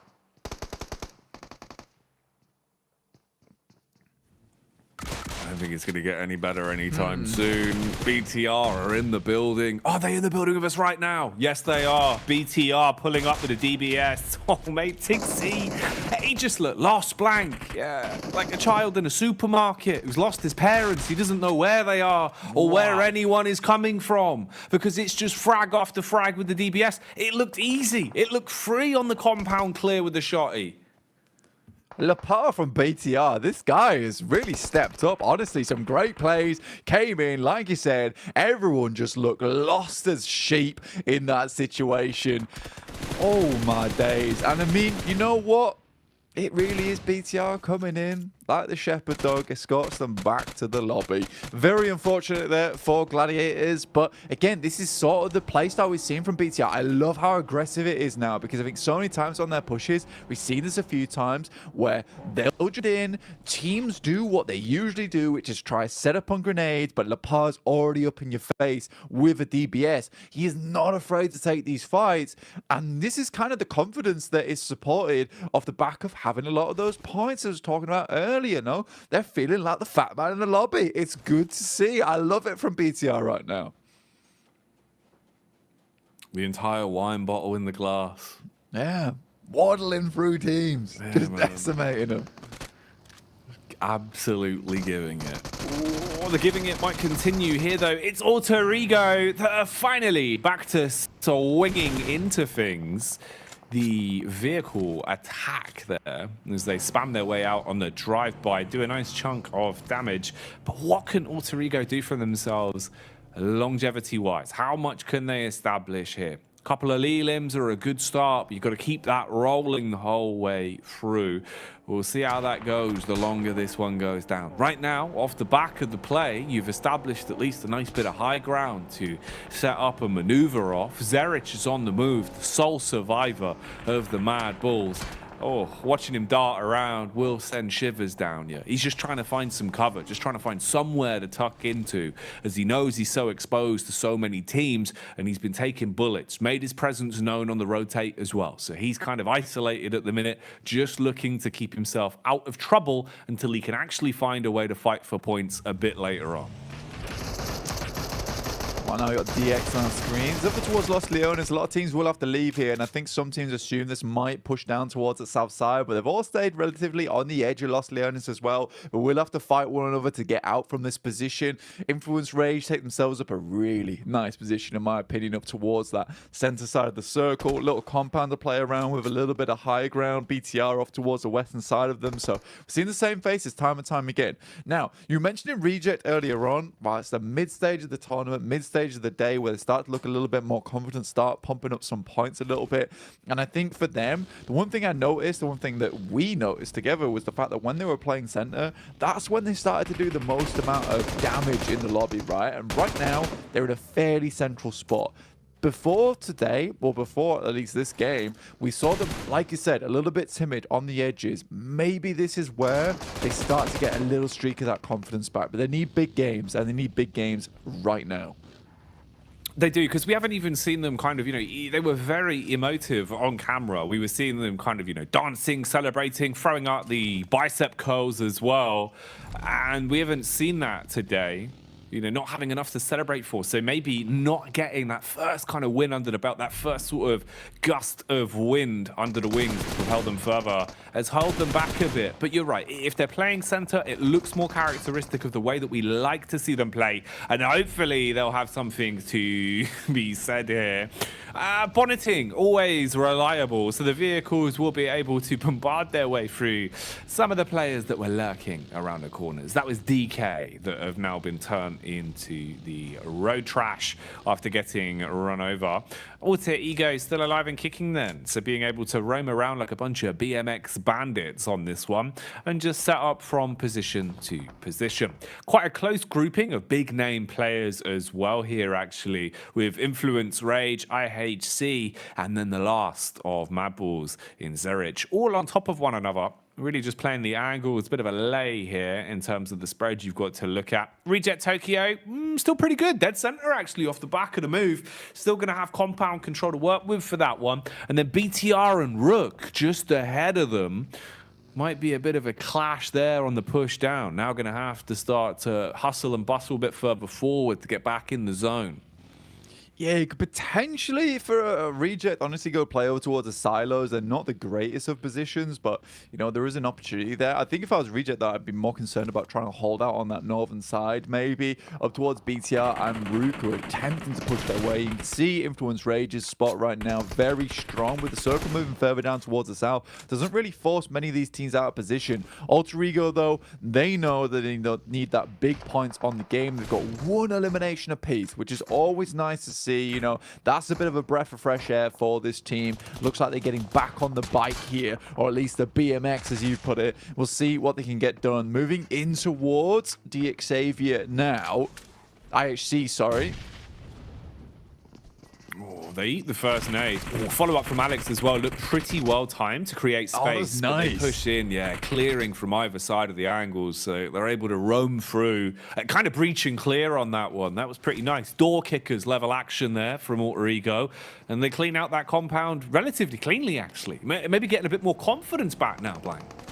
Yeah, a nice breach comes through. BTR Lucitado as Rook moves in. Default finds one. Superboy now on the defense here. They just went for the offense a little bit earlier versus Gladiators, but it's not to be as Rook just sweeps them aside, sends them back to the lobby themselves, and that's decent. Again, consistency from Rook has been astounding today. Really nice to see this from this team, honestly, pushing themselves further and further towards the top side of the lobby alongside with Influence Rage as well as Madballs. Now, Reject comes through. Like I said, maybe potentially looking to hold out some of these teams on the northern side, but it's not going well whatsoever. Two players take a tumble, take a fall. The rest of the team's not there to provide the assist.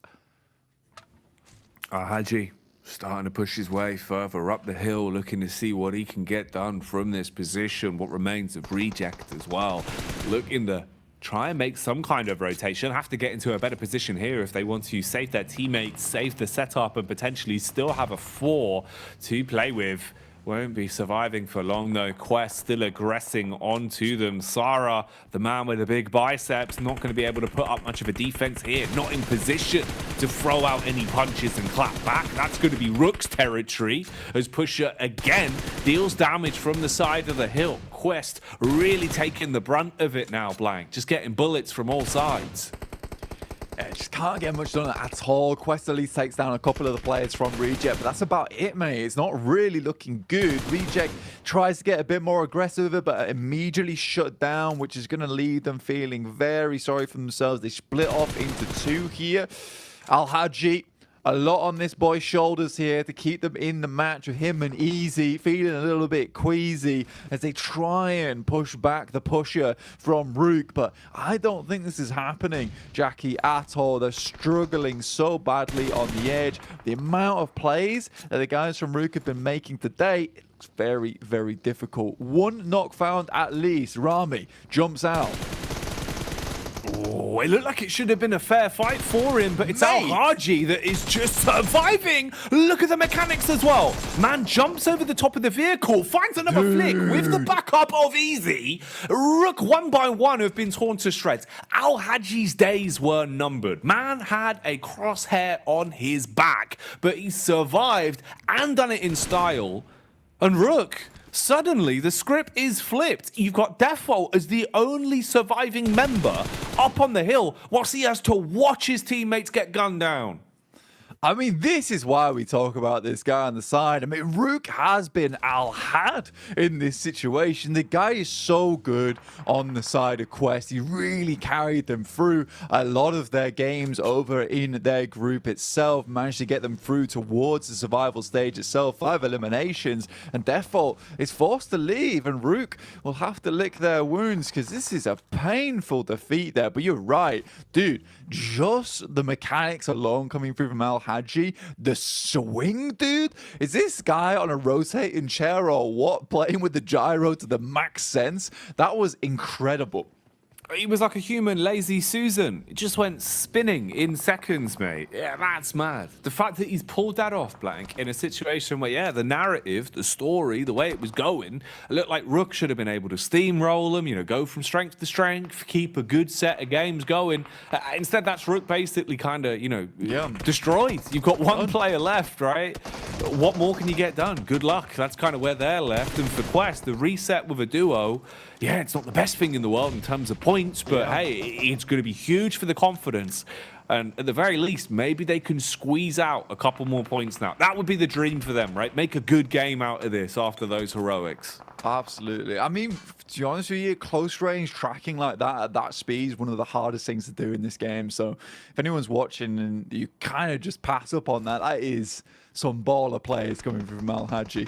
Coming back to the rest of the game, though, like you were saying, Team Case off in the distance. Big Milo hits the deck with a thud, and the rest of the team from DX looking to continue their onslaught over towards that side of things. Influence Rage have been chilling this game. They know they don't have to do too much. They just want to have a strong game off the back of this one on Miramar, really bringing things back, especially with the heat here on Miramar itself. They just want to cool it down.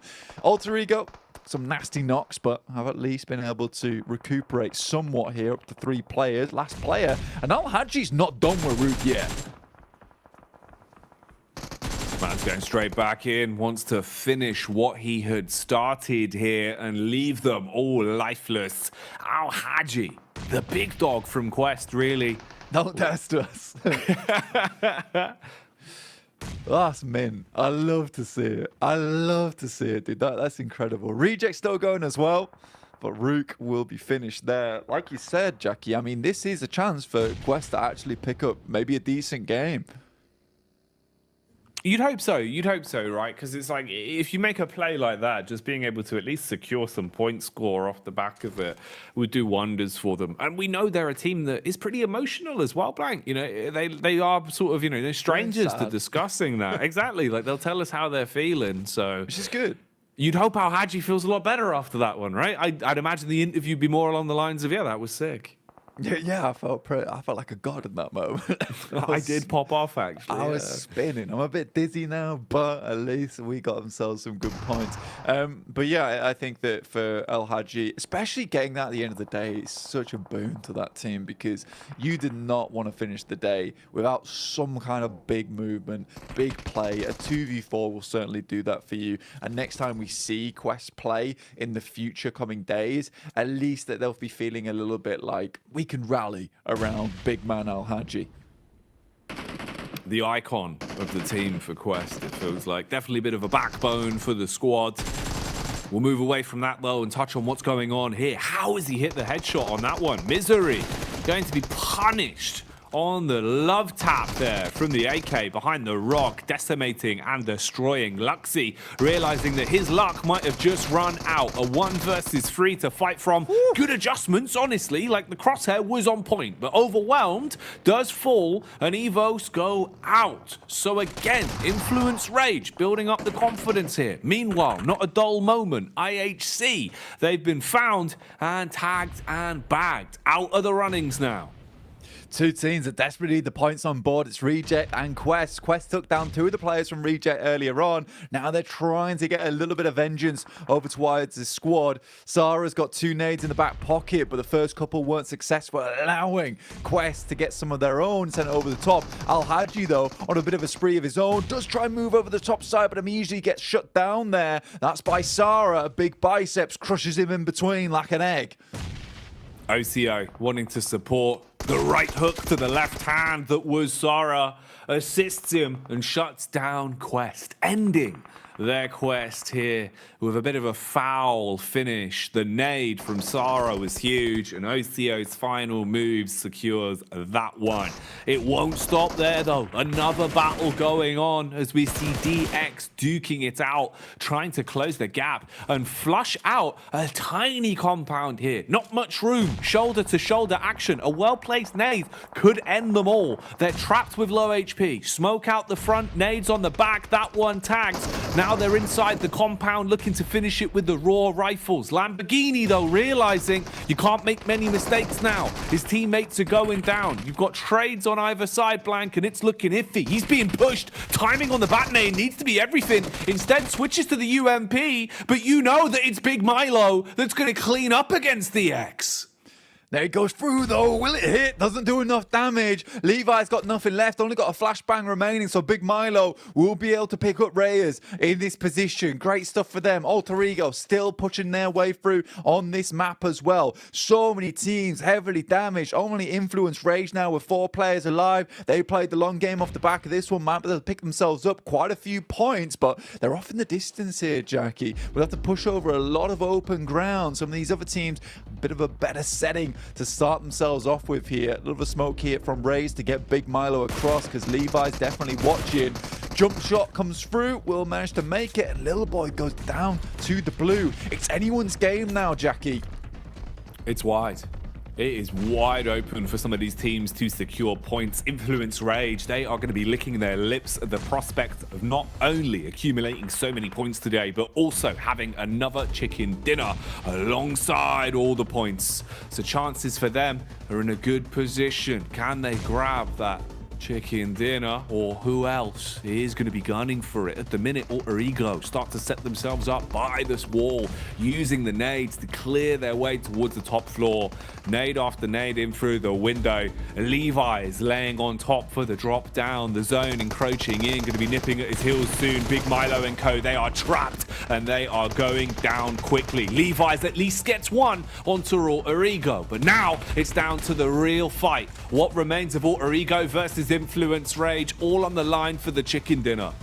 Oh, it's sketchy now, bro. I mean, with the circle moving in at their back, Fnatic almost impossible to bring back up again. Octa is going to go for it while the smoke is there, but Federal moving around the side, might be able to get an angle soon. Nade as well in hand. They've been able to hold on to a couple of them, 3 in the pocket. Octa taking quite a bit of damage, might have pushed him away from the nade. A little bit of parkour on the hand, though, will get him over the edge. But will they be able to clutch this in a 2v4? I just don't think it's possible. Law goes down. Octa starts things off pretty decently. These nades could be dastardly, though, versus Alter Ego.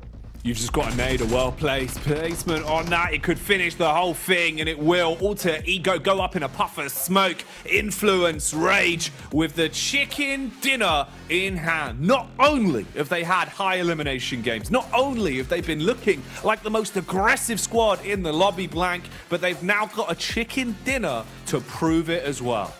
Yeah, that's decent from this team. Lovely to see as well. I mean, for Influence Rage, today is just going from strength to strength for these guys. I do love the way that game ended. You just got my bar on the side, just not even watching the rest of his team, just old Boomer tapping his phone with a single finger. It's like, what's going on here?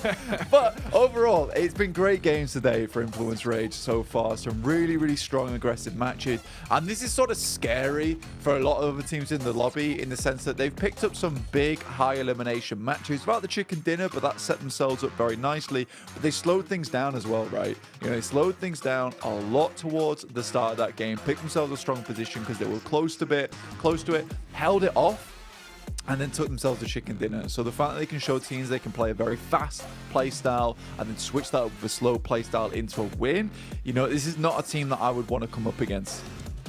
No, not at all, man. Like, they've been playing so well, Blank, and I think that's really what's impressive is just how they really are playing their style, right? They're coming out playing their game of PUBG Mobile. They're playing their rotations. They're instigating fights that they want. And even now in final circles, proving that, you know, they're able to play smart game as well in terms of not going overly aggressive, not sort of running into the unknown, playing with the utility alongside, having unbelievable rifle skill, which just makes the difference. And these have been some really interesting games. Like, if we get another Miramar like that to round out the day, Blank, I think all in all, they've been delivering. Yeah, dude, this has been an incredible day so far overall. I've been enjoying every single moment of it.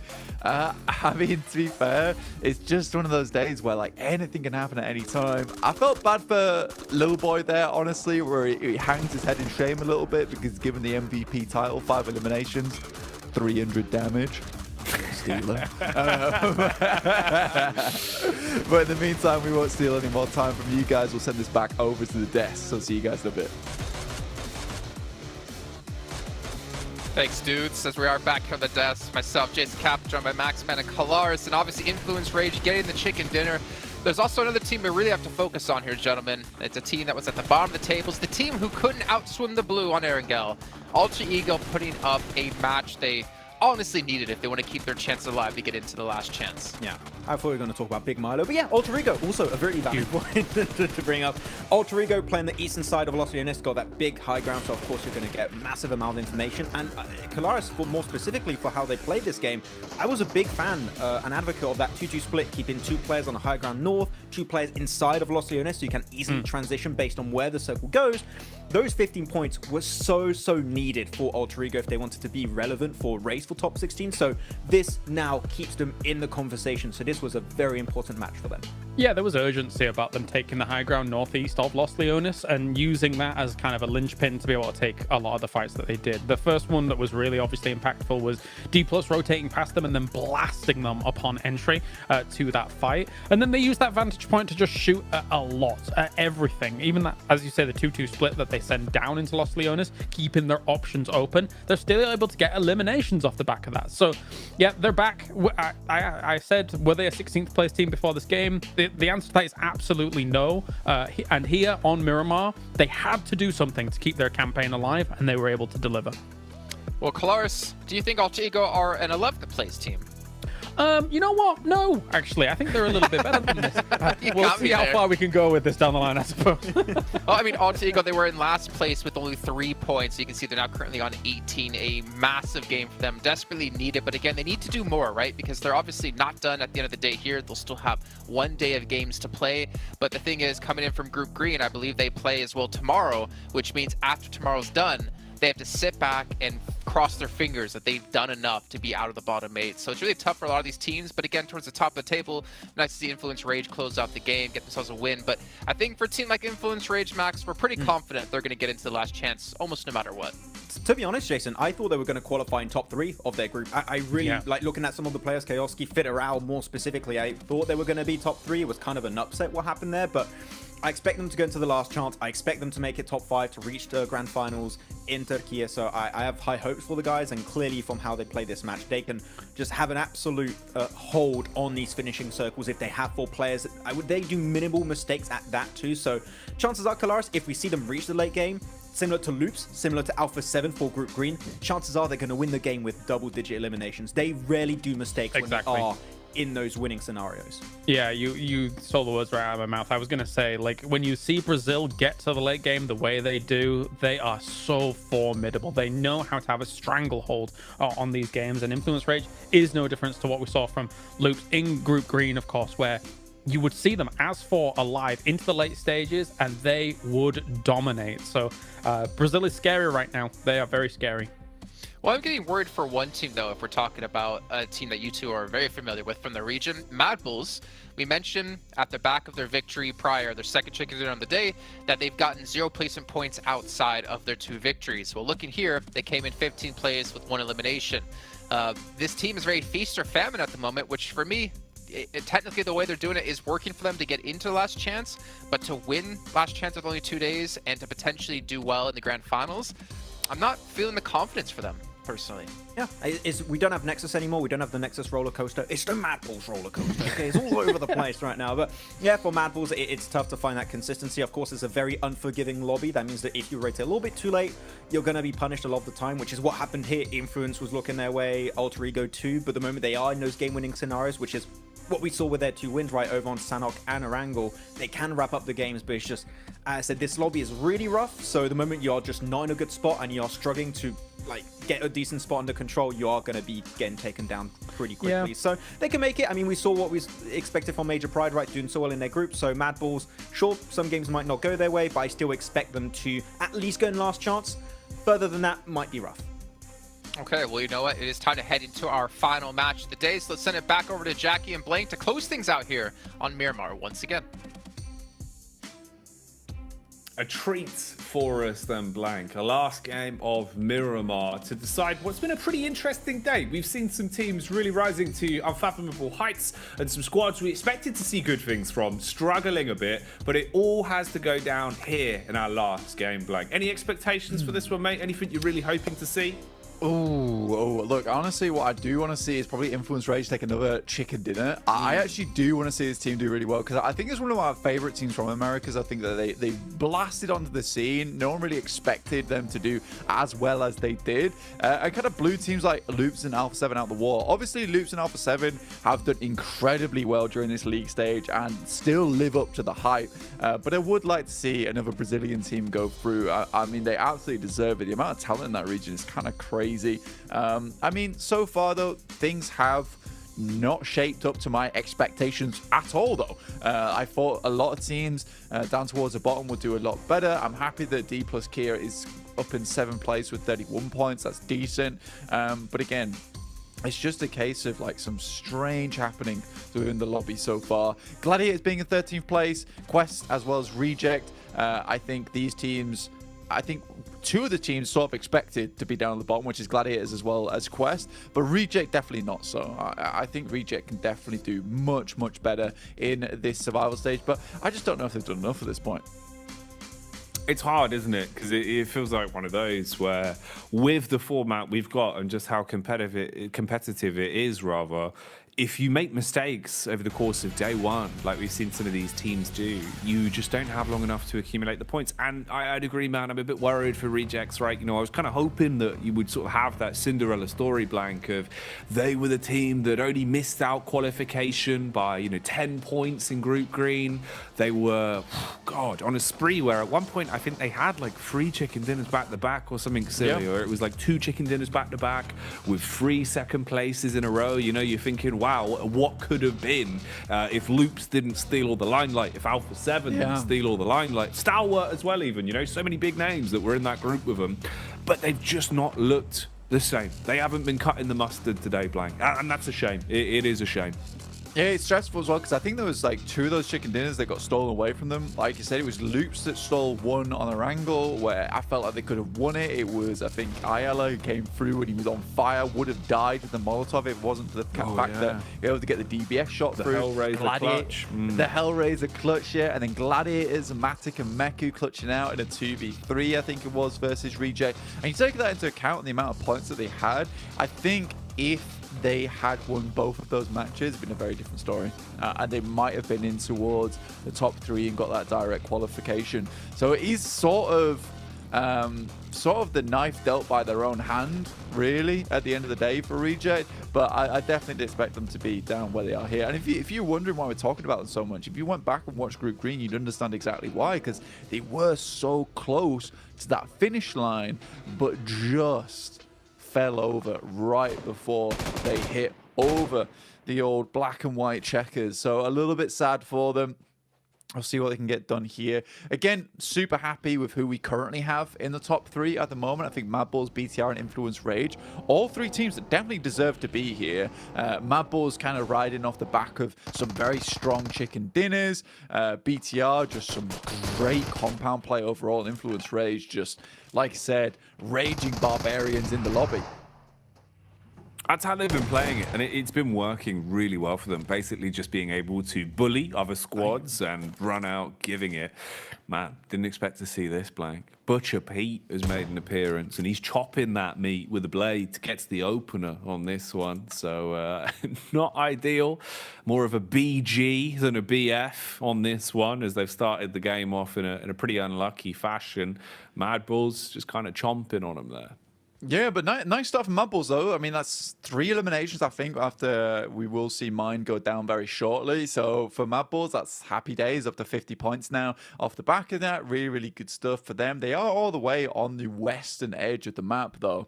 So a bit difficult for them to make the rotations over towards the east. They can swing over on that north side, though. I think this is a fairly south playing path as well, with Gladiators currently on the south side of Los Leones.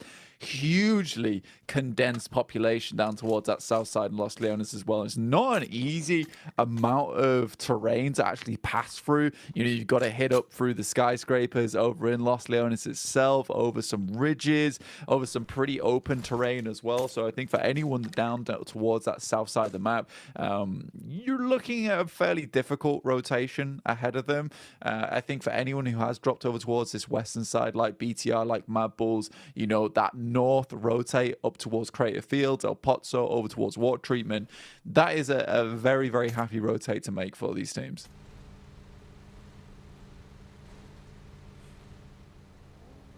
On the pathway here, it seems like Alter Ego have been able to run into Sem9. No strangers to having some clashes in the lobby today. They've had a few fights amongst one another.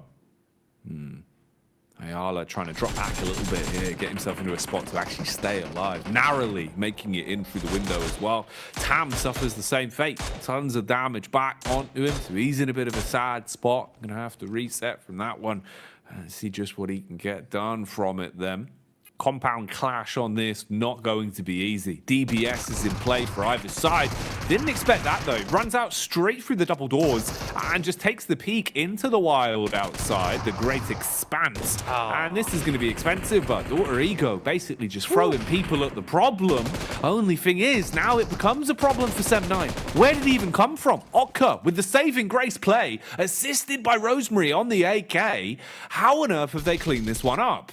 Yeah, some really good plays here coming through from Alter Ego. I mean, a little bit shaky at the start, though, but the teamwork to bring things back into play there was very, very important. I would be worried about this nade if I was Alter Ego as well. Rosemary looking to try and take down Kenny on this top side. But I think this does come off the back of Rosemary in the beginning there with the Mini 14. He'd done so much damage over towards Tam and Kenny earlier on that they really couldn't assist with this engagement. Gladiators, though, flying as well, looking to pick up the remaining pieces of Alter Ego. These are some very much wanted points as well for this team, sending in the nades a little bit more accurate than Sem9. Now just Rosemary on the barest amount of HP, and that's just a free 4-pointer coming through for Gladiators. Alter Ego must have been so happy with the way they dealt with that engagement, yet the entirety of the south side just gets cleaned out in almost an instant.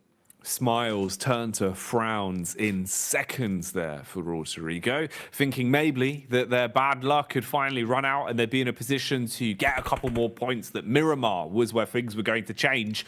No, absolutely not. Trounced by Gladiators. Gladiators, by the way, which need points, have to accumulate points pretty damn quickly here, Blank. You're all the way down in 11th place, so they've not only been able to take out Puerto Rico, but they've taken out the team directly above them in 10th place as well. So they're going to be a bit happy with that one, having a few elims in the back pocket and trying to give themselves a leg up. Need to see a big finish, though, from Gladiators, ideally, if they want to have a good day of things here. This last Miramar for them, they've got to be thinking about a chicken dinner, if not a high elimination game, Blank. Yeah, pretty much. Like, honestly, for the Gladiators, it is essentially, right, a chicken dinner required here. They are the last minute men at the end of the day, so it's kind of apt that they would start to pop off towards the 6th game of the day. But again, this is only 4 eliminations. It's by no means the start of something great here. We've seen Gladiators go out almost instantaneously after getting 4 eliminations. I think that their biggest saving grace here on this south side is the fact that they cleaned out 2 of the big teams that they would be contending with on their rotates. So it does make their late game and their mid game much easier. So for the Gladiators, already 4 vehicles is better than Sandrock, we could put it that way. But there's still a lot that remains to be seen here, and there's a few more teams towards the center here that we should really be still talking about. I mean, D plus Kia, they're in a fairly strong spot at the moment, 31 points, tied up with the Xavier on 6th place. So there's a big chance for a lot of these teams to start crunching up some more points. And I think the difficulty with this initial lobby is just how well Mad Bulls, BTR, and Influence Rage have all done. 58, 52, 47, which has sucked away so many points away from that bottom side of the table. The point Hoover. Ooh, Tixie as well. Getting off-road. Replace that car. Yeah, man. You know what I mean? You can buff it out. You can put some chassis filler in the holes. No, they're bullet holes. Just tell them it was a bit of a chip damage. You'd scratch the car on the way to work. Decoration. Yeah, exactly. A bit of a decal. You know, put some flame stripes and stickers over the top. No one will know. Ooh. How's this going to go, though? Timing on this could be a bit rough for Meku as well. Felt like he was about to be peeked from the doorway. This is such an awkward fight. What is he doing? I don't know. He just keeps exposing himself as well. So he's peeked back outside, taking a ton of damage for it. Top of the building's controlled. Rooker up there. Rami's just waiting. And Melissa coming in. Oh, God. It's only going to get worse. He did wait by the stairs and has been able to get it at least. I mean, fair enough. This feels like such a weird fight between Rook and Gladiators. They're kind of just having like solo 1v1 scraps. Yeah, Kitsune's very low as well. Rami really did confuse me. I think he confused Meku as well because he was just dashing around the house and it's sort of like he just heard like the foot steps around the house in the middle of the night, just like bop, bop, bop, bop, bop, bop, bop. You're like, what is going on here? So Rami was up and down the stairs like a crazy cat at 3 a.m. Meku finally did take him out, but it really delayed them quite a bit. 5 eliminations though. They did lose Matic in the process, which isn't ideal, but there is a lot of eliminations to be had around this region, around this area of the map. Maybe not looking at a chicken dinner now, but for Gladiators, certainly a fair few more eliminations to be found.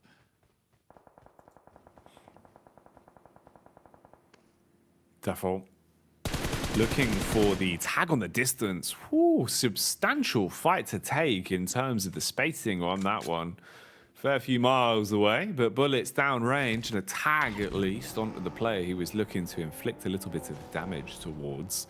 Back in the vehicles for some of our squads though, as they are on the move. Push up. Man thinks it's Monday as he's pulled up to the monster truck rally, Blank. Yeah, looking to push on through for the derby. See what he can get done here. Pushes out the vehicle. Looks over towards Melee. Spots a bit of a rotate going on, but I think it would be highly ambitious to go for one of those shots in particular. Circle still moving over towards that eastern side. We're only in stage 2, so still a fair bit of the game left to go. Gladiators, in the meantime, take their push up towards the northern side. Get a little bit further into the circle. Want to keep themselves safe. They realize that, you know, after 4 eliminations, they've already done quite a bit, but they do spot the Xavier off in the distance. Having a peek towards them. Kitsune peeks maybe for a little bit too long. Overpeaked. Ooh. Straight back into the fight though. Quest. Short-lived reign of terror. 1-for-1 trade, effectively, as there is a single knock onto IHC, but no real room for the rest of Quest to be grouped up and in a position to assist. IHC, though, do have cover. They can tuck in, get the res off, get back into the fight. Quest are going to be slightly more delayed on theirs in terms of the timing with it all, but they now sniff each other out. So they know about their locations, and Godless is going for a bit of a mass rotate round the back as well. Still not actually got the res off here yet because they were worried about the timing on it. So there's still only a 3-man squad with the full rotate from Alex and Godless in the backline now as well. Oh, this could be really bad for Quest. Yeah, I think they're really struggling now on their rotate. Yeah, I mean, and they're almost likely to never not run into IHC going into the future with the massive spread that IHC's got going on and the entirety of the split coming through from Quest. I think this might be just game over for the Quest squad overall. I think that IHC just have their number on this side. Looking down towards the south side, though, where we do get the shift on the circle. La Bandita's still in. It's kind of this rich side that mates through the middle that a lot of teams are going to try and go for. Maybe some compounds down towards the southwest edge. Gladiator's forced to pick up the compound off towards the eastern side of this circle itself. Keep them safe for quite a while. They can try and hold out some of these teams coming in from that eastern side, but rotations there onwards can be a little bit more difficult for them. Ooh, Alex. He's been looking pretty good, man. Playing gun game today as well, with the way that he's been so confident in switching out different weapons and really just using whatever he finds across the land so effectively. Very, very proficient in his gun skill. Cleans up again with a backup of the squad here as they breach and clear onto Quest and finish that one for good. So don't mess with IHC because it will not go very well for you at the minute. That seems to be the story that they are telling us. Evos on screens as well, setting themselves up inside of the compound. Looks like you've got DX relatively close by as well. Ooh, rotate from Mad Balls here. Mad Balls do still have all 4 alive. And they've been all right in terms of what they've got done so far. We saw the early eliminations for them. So a couple of points already put into the wallet. Taking damage here, though, as Frozen is exposed. And as he tries to cover himself from one side, he exposes himself towards IHC's angle. So they're looking to try and line this one up. Waits for his teammates for the drive-by. Frozen assists as they go for the getaway. Godless had just closed the gap as well. And it seems like he can't quite get an angle on them. Few bullets blank, but no connection. Yeah, I mean, Frozen's running a vehicle that is just about to explode as well, so they want to get towards this compound as soon as possible. Regroup, reassess the scenario, go from there. Again, only in stage 3, so stage 4 is really going to start to be the big issue. As soon as it starts centering up towards one of these compounds, one of these positions on the map, I think a lot of teams are going to start to struggle where they have to really crunch. Right now, with the variance in terms of like the high ground, the low ground across this map and the sight lines that are available because of La Bandita and this ridge side that runs through the middle, a lot of teams just aren't having to fight at all. Next circle is going to force them into one another, and quite speedily at that. I mean, with this circle in particular, that south side is going to get heavily contested. Some of these teams like Root, Gladiators might even consider a hard south rotate, try and pick up some of these compounds on the southern edge.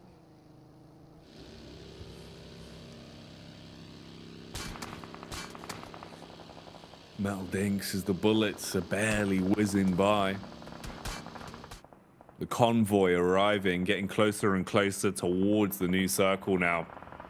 Melise basically being mirrored as they're chased down here. You're going to be forced into a fight even if you want to avoid it. You're all on top of one another. DK first to get knocked. Not by the squad you might have expected, though. DBS up close, not looking good for Raze, as he'll be able to at least get a bit of damage off, but nothing more, nothing gained from that one. The longer this goes on, the worse it's looking for them. I mean, Pappy basically has to just give up the goose on this one. You know, going for a gamble on it isn't worth it, so he really cuts his losses boxes and bails out, meaning the rest of the squads remain to try and scrap their way through this and see who's still standing when the dust settles, as they are all on top of one another. Forest at least has a bit of time with the spacing he's got here to get a heal in and then go through his teammates, play off the back of that. Kissyu's pushed up for the supply crate as well, and we'll be focusing on looting this bad boy, seeing what he can gather through his troubles here. MG3 in hand, that's kind of a 1v3 type of weapon as well, so could be good in the coming future. For DK, they are really horridly moving here when it comes to utility. Forest using the bandies as well, so realistically they need a clean fight going forward. Kisyu takes a heavy hit. Would be sad if he went down, especially with the MG3 in play. In the meantime, some other teams at Lobby, Influence Rage doing a fantastic job at holding out these Eastern squads. Gladiators barely could move before they got absolutely slammed by bullets coming through from Influence Rage, holding over on the ridge side on the southern edge. They're difficult to assume where the best position in the circle is going to be.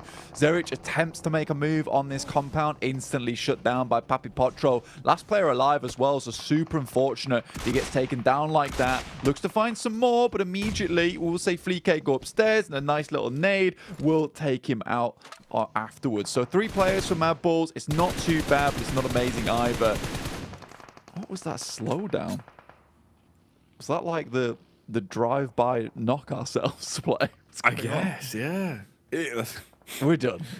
We've had enough. We're sick of this. Yeah. We'll come back stronger. Going, man. Yeah, I guess just reset. Fully reset for good. Go next. Go tomorrow for some of these squads. Some of them, though, still trying to give it the big un here on stage 4. See what they can find. See how far they can push it. IHC have been looking better the longer the days gone on as well, so I wouldn't be surprised, you know, if they can play edge pretty confidently, if they can find their way through potentially Mad Bulls being one of the stronger sides they've got to fight down through, and then Influence Rage below that as well. That maybe IHC could actually get a nice chicken dinner off the end of this one as well. And the Mongolian side have been looking pretty damn good today, so it would do wonders for them. Circle's going to start closing on in though. Make it a little bit harder as you'll get nipped at by the blue. Reject Tokyo playing heavy edge as well. This isn't their usual play style. They are more of a center team, and they've got to fight through BTR to get back into the center. So Bigatron, being aware of where the Japanese squad is, could come back to haunt them. That was a nice regroup on the top of the road, but they're running directly in towards DX Xavier. So we'll have to deal with this team in the process. Just skirting around the side, DBS in hand, but the high ground up here. I mean, DX Xavier got a very, very strong position to hold this one out. Fortunately for Reject, they're not exactly fully grouped right now, so there's still a chance for Reject to slowly work their way through. They managed to make themselves down into a very, very central spot. So this is the very typical central send coming through from Reject. Could work out in the future. We'll wait and see. I think talking about AHC on our screen, though, Jackie, you're 100% right to bring them up. And again, talked about at the start of the day, this is a very, very much veteran squad.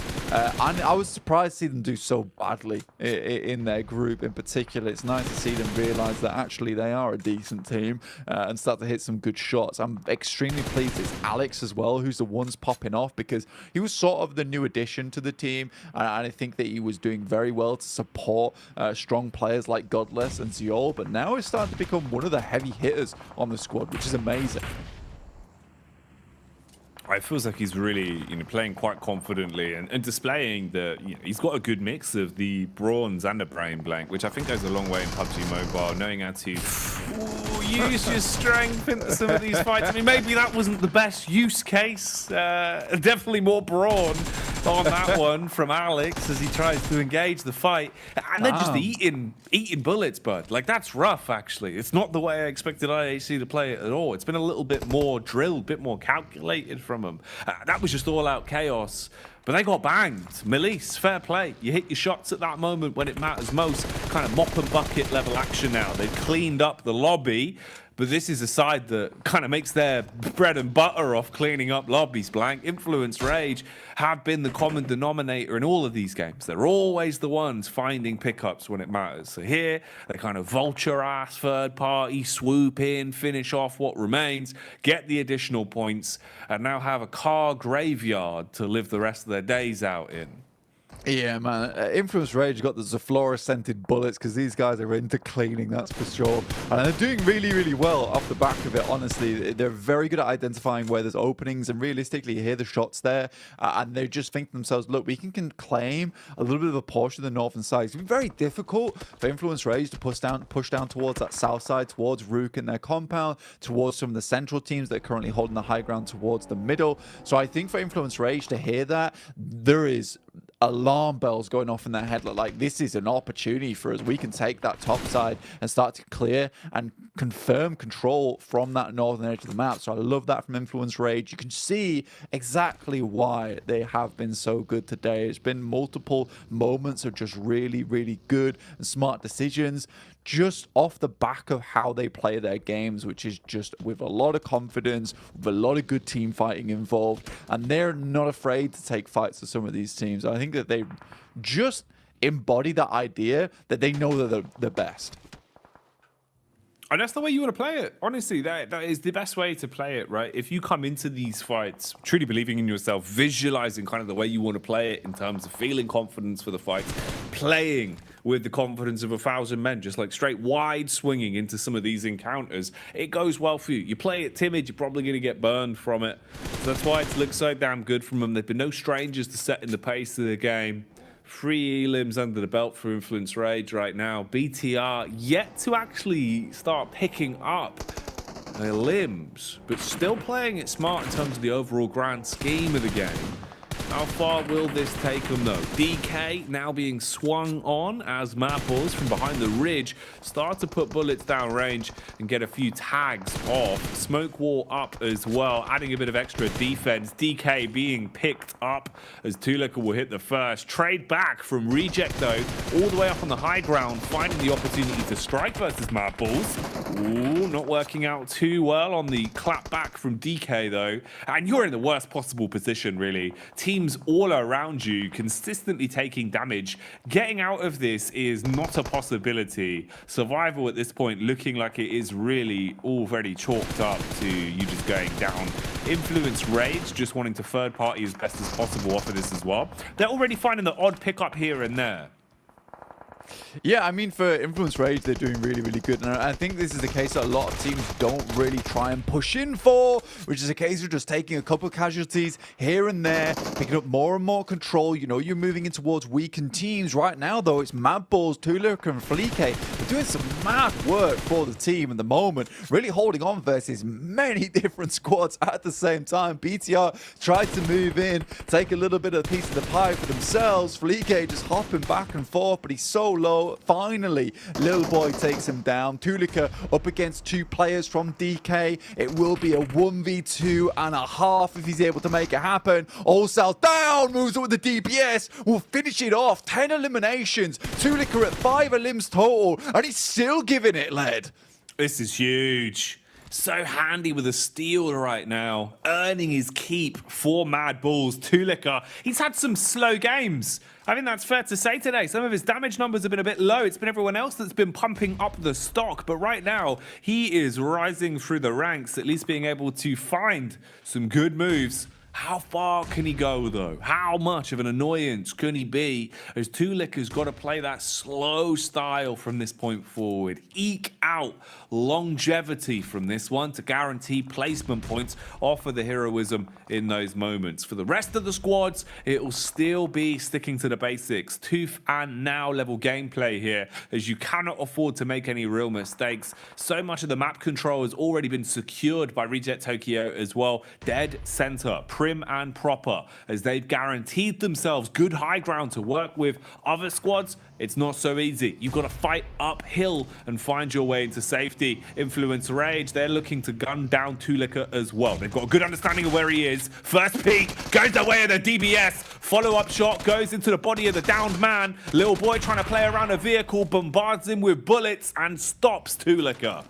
tries to pick up the eliminations. Well, I think maybe if it was a case that Kowski didn't block that shot with the body, Little Boy might have gone down there. Overall, Tulik has played a mad game, but Influence Rage, once again, just really good control on this north side. And you think that from that southern edge, when they moved up, they took that third party, they started taking casualties over towards DK as well as Mad Bulls. Their game plan has been very clear. Right? Very consistent, which is to take control of this northern side, slowly push their way down, don't get too aggressive. But again, this is very much sticking to the plan and not deviating at all. They're adapting, not improvising. It's really, really, really well done. Rook once again towards the end game, but this is a big, big game for Reject. This is one that they have to perform in. They currently have center position. This would be such a shame if they don't get the chicken dinner off the back of it, because this is sort of gifted to them off the back of a really nice rotation in towards the central region. Back in the vehicles, back on the move. Evos looking to close the gap here. Influence Rage, spot them. Contact connected. Bullets going across. Zuxi with a nice throw. Looking to see if that nade will connect. Oh, mate, they're all coming downhill. Eyes on him like a hawk. Looked like he actually got a fair amount of damage off before they burned their way through him. And that's going to mean a couple of trades here. Bit of potential for Influence to be picked off by another squad now. Sure, they've dealt with Evos and taken those out of commission, but you're leaving yourself with a few players green around the gills. They've got to go for the res, they've got to move the vehicle for the cover and set themselves back up into this. So a lot of downtime here before they fully reset. Downtime that Rook and also Rejects aren't going to have. Rook are now aggressing onto Rejects. Rejects, bear in mind, had a good position in the zone. They were the best squad in terms of central setups with cover to play with. Now they are looking like they're in the worst position. Yeah, I think for Reject, honestly, this has been a stressful game for them. Regiosio sort of exposes himself there on the side, gets hit a couple of times. I think for them, it's fairly difficult. DX have to move down towards them. They have a shack to play around. They just need to survive here. As soon as DX get towards their sidelines, they need to take shots. I felt bad for Luxy in that previous engagement between them and Influence Rage. Turns around as just 3 guys all stood on the ridge looking at you before they start opening fire. Terrifying moment, but it always is when you come up against Influence Rage. Currently back to 3 players, looking for another chicken dinner on this game with 9 eliminations, but Reject so far have got 0. I don't think they've done enough for this game. Even with the placement points, they're probably going to get off the back of it. That's the scary part, man. It feels like Rejects, they're going through the motions, Blank. They're playing it right in terms of the setups, the aggressive positions they're taking, but it just feels like they're not hitting any shots. They're not being able to take that extra step of confidence to fight and see if they can earn some points that way. Lufa's going to go for the quick res on Sara. They're both grouped up inside of the smoke. They want to have at least all 3 players still alive and kicking here, as the numbers are already... That nade doesn't make it any easier. Spamming the smoke for Levi's as well. Bullets barely missing target, barely avoiding. Reject Tokyo being taken down for good, although Rook might have overstayed their welcome. Exposed to DX that are now even higher up the hill with a better line of sight. They start putting bullets down. Assist from another squad from the side as well. So a bit of a struggle now in being able to force Rejects out of their position. So Rook have to give up the control they were taking. Levi's just keep sending shots down. We're in the last stage now, and this will force DX off their high ground. Reject, realistically, what they needed to do was just live as long as possible. Wait for this moment to come where DX would have to push in towards them, but it's a 4v3. I just don't know how much left Reject have to give. Losing another player's Influence Rage, start to move in towards his position, and Sara not even looking at him. Luckily, he makes the swing, and Sara is just swiveling right now. He's confused. He doesn't know what's happening. Sara goes low. Duello tries to step out to help him, but now it's just up to him.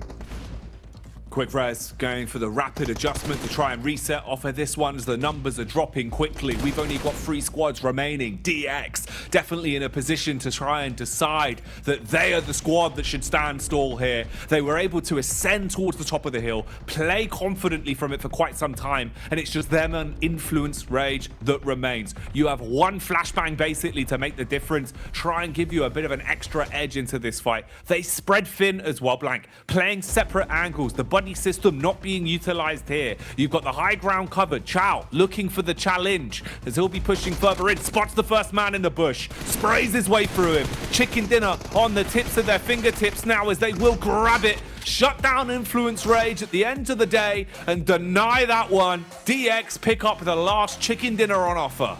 I mean, for DX, it's a nice, strong position they started off with. They allowed Reject to get in, provide them a little bit of safety for themselves, and then finally took them down. For Influence Rage, though, they did not have a strong position from that eastern side for a long, long time, but they made some good wraps. They took down a lot of players. DX were able to pick up themselves a lot of eliminations off the back of that one, but I do still think that Influence Rage is the real winner in this match. 1 elimination for Reject, 6 points on the game for their placement, 7 points total. It's not amazing, but it is at least something to go into with their next days, but they're going to have to do some serious catching up, Jackie. It's better, but it's definitely not living up to what we know they can do, what we've seen them distributing on a battleground previously. Crazy day of it though in terms of how many squads we saw show up here, and Blank, honestly, with what we've seen, the precedents that have been set from some of our teams here, I think we've already started to kind of separate some of the big names that are looking to actually, kind of set their eyes on making it out of the survival stage versus some of the teams that felt like limping into the survival stage. They might have another second wind, but are still just kind of limping their way through the games. It already feels like we're really separating the big names here. Yeah, we need a resurgence. We need teams to just slap the cold water on those cheeks and just get back into the groove of it. Because there's teams here that we know that can do extremely well, but just not living up to the task. At the end of the day, Jackie, there are 8 slots and teams have to go home. Only 16 teams can move through to that last chance, and only 5 teams from the last chance can move through to the direct final invite. So for some of these squads, it's time to absolutely buck up or shut up at this point in time, because it is getting painful. Yeah, room for error is at an all-time low, even if we've tried to get across just how important getting points is at a time like this. It gets only worse from here on out. Crazy day of it, but of course it's not over yet. We have the glorious analyst there waiting to break this one down. So let's get back over and see what they thought about our final Miramar of the day. Well, Kalaris, while watching a lot of these games here, has been talking to us about how Xavier's definitely could be one of the strongest teams in the lobby. And I think we're seeing it here. Kalaris, they get themselves a chicken dinner finally, and able to get themselves even further up in the leaderboard. Spectacular stuff coming in from that high ground there from them. I mean, like, look at the past results. A 5th place, a 2nd place, a 3rd place, into a 1st as well here.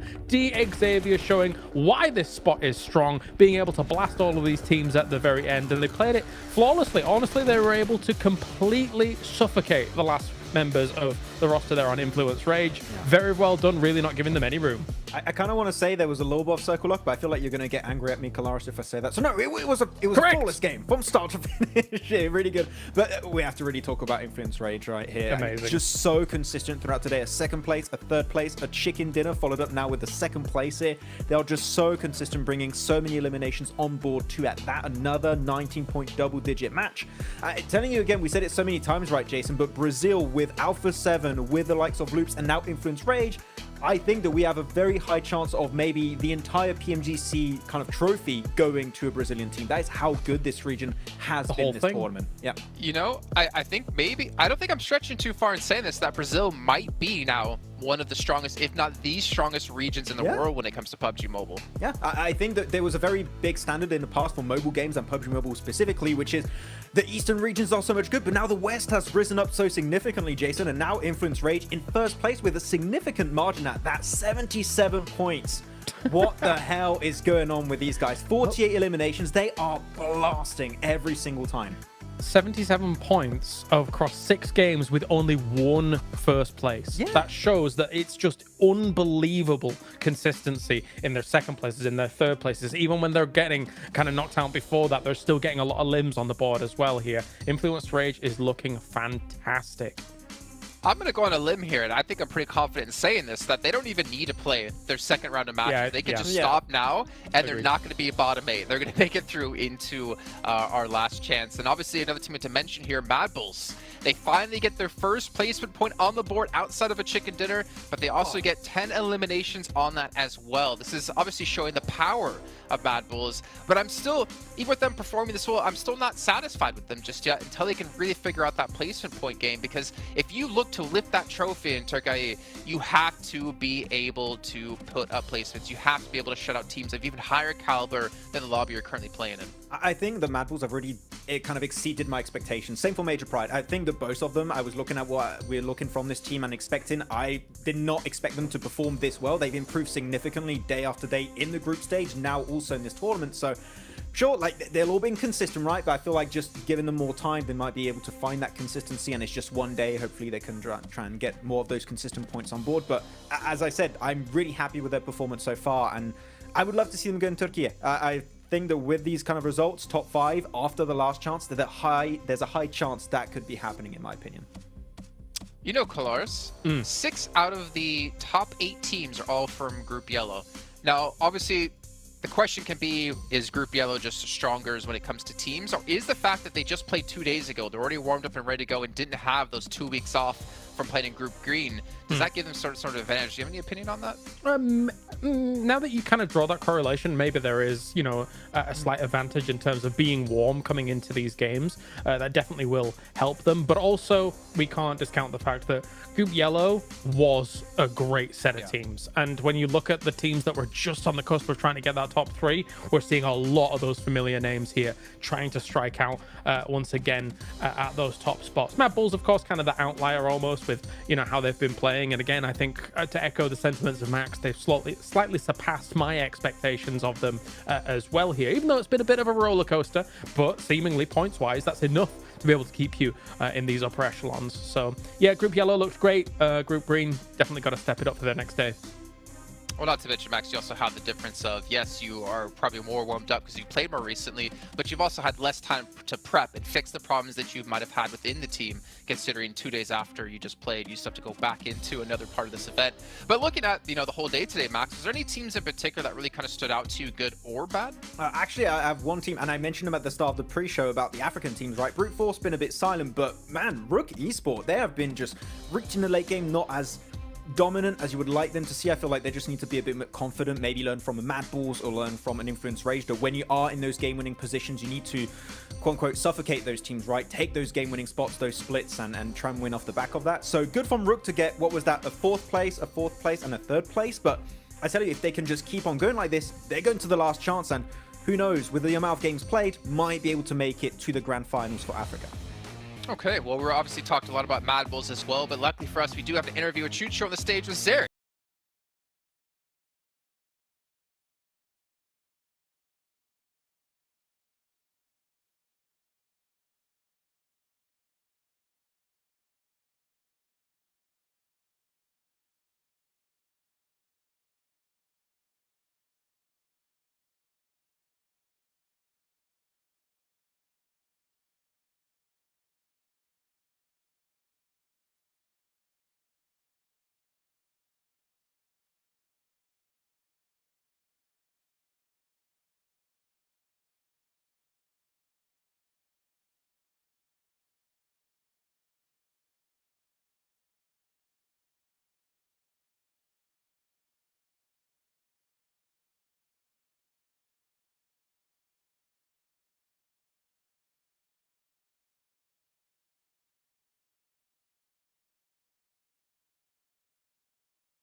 the Infinix GT10 Pro, official smartphone here at PMGC 2023. Born for professional esports players, you can pick one up and potentially be as good as Influence Rage. And if you are, make sure you post clips over on TikTok with your new brand delicious phone. I don't know why it's delicious.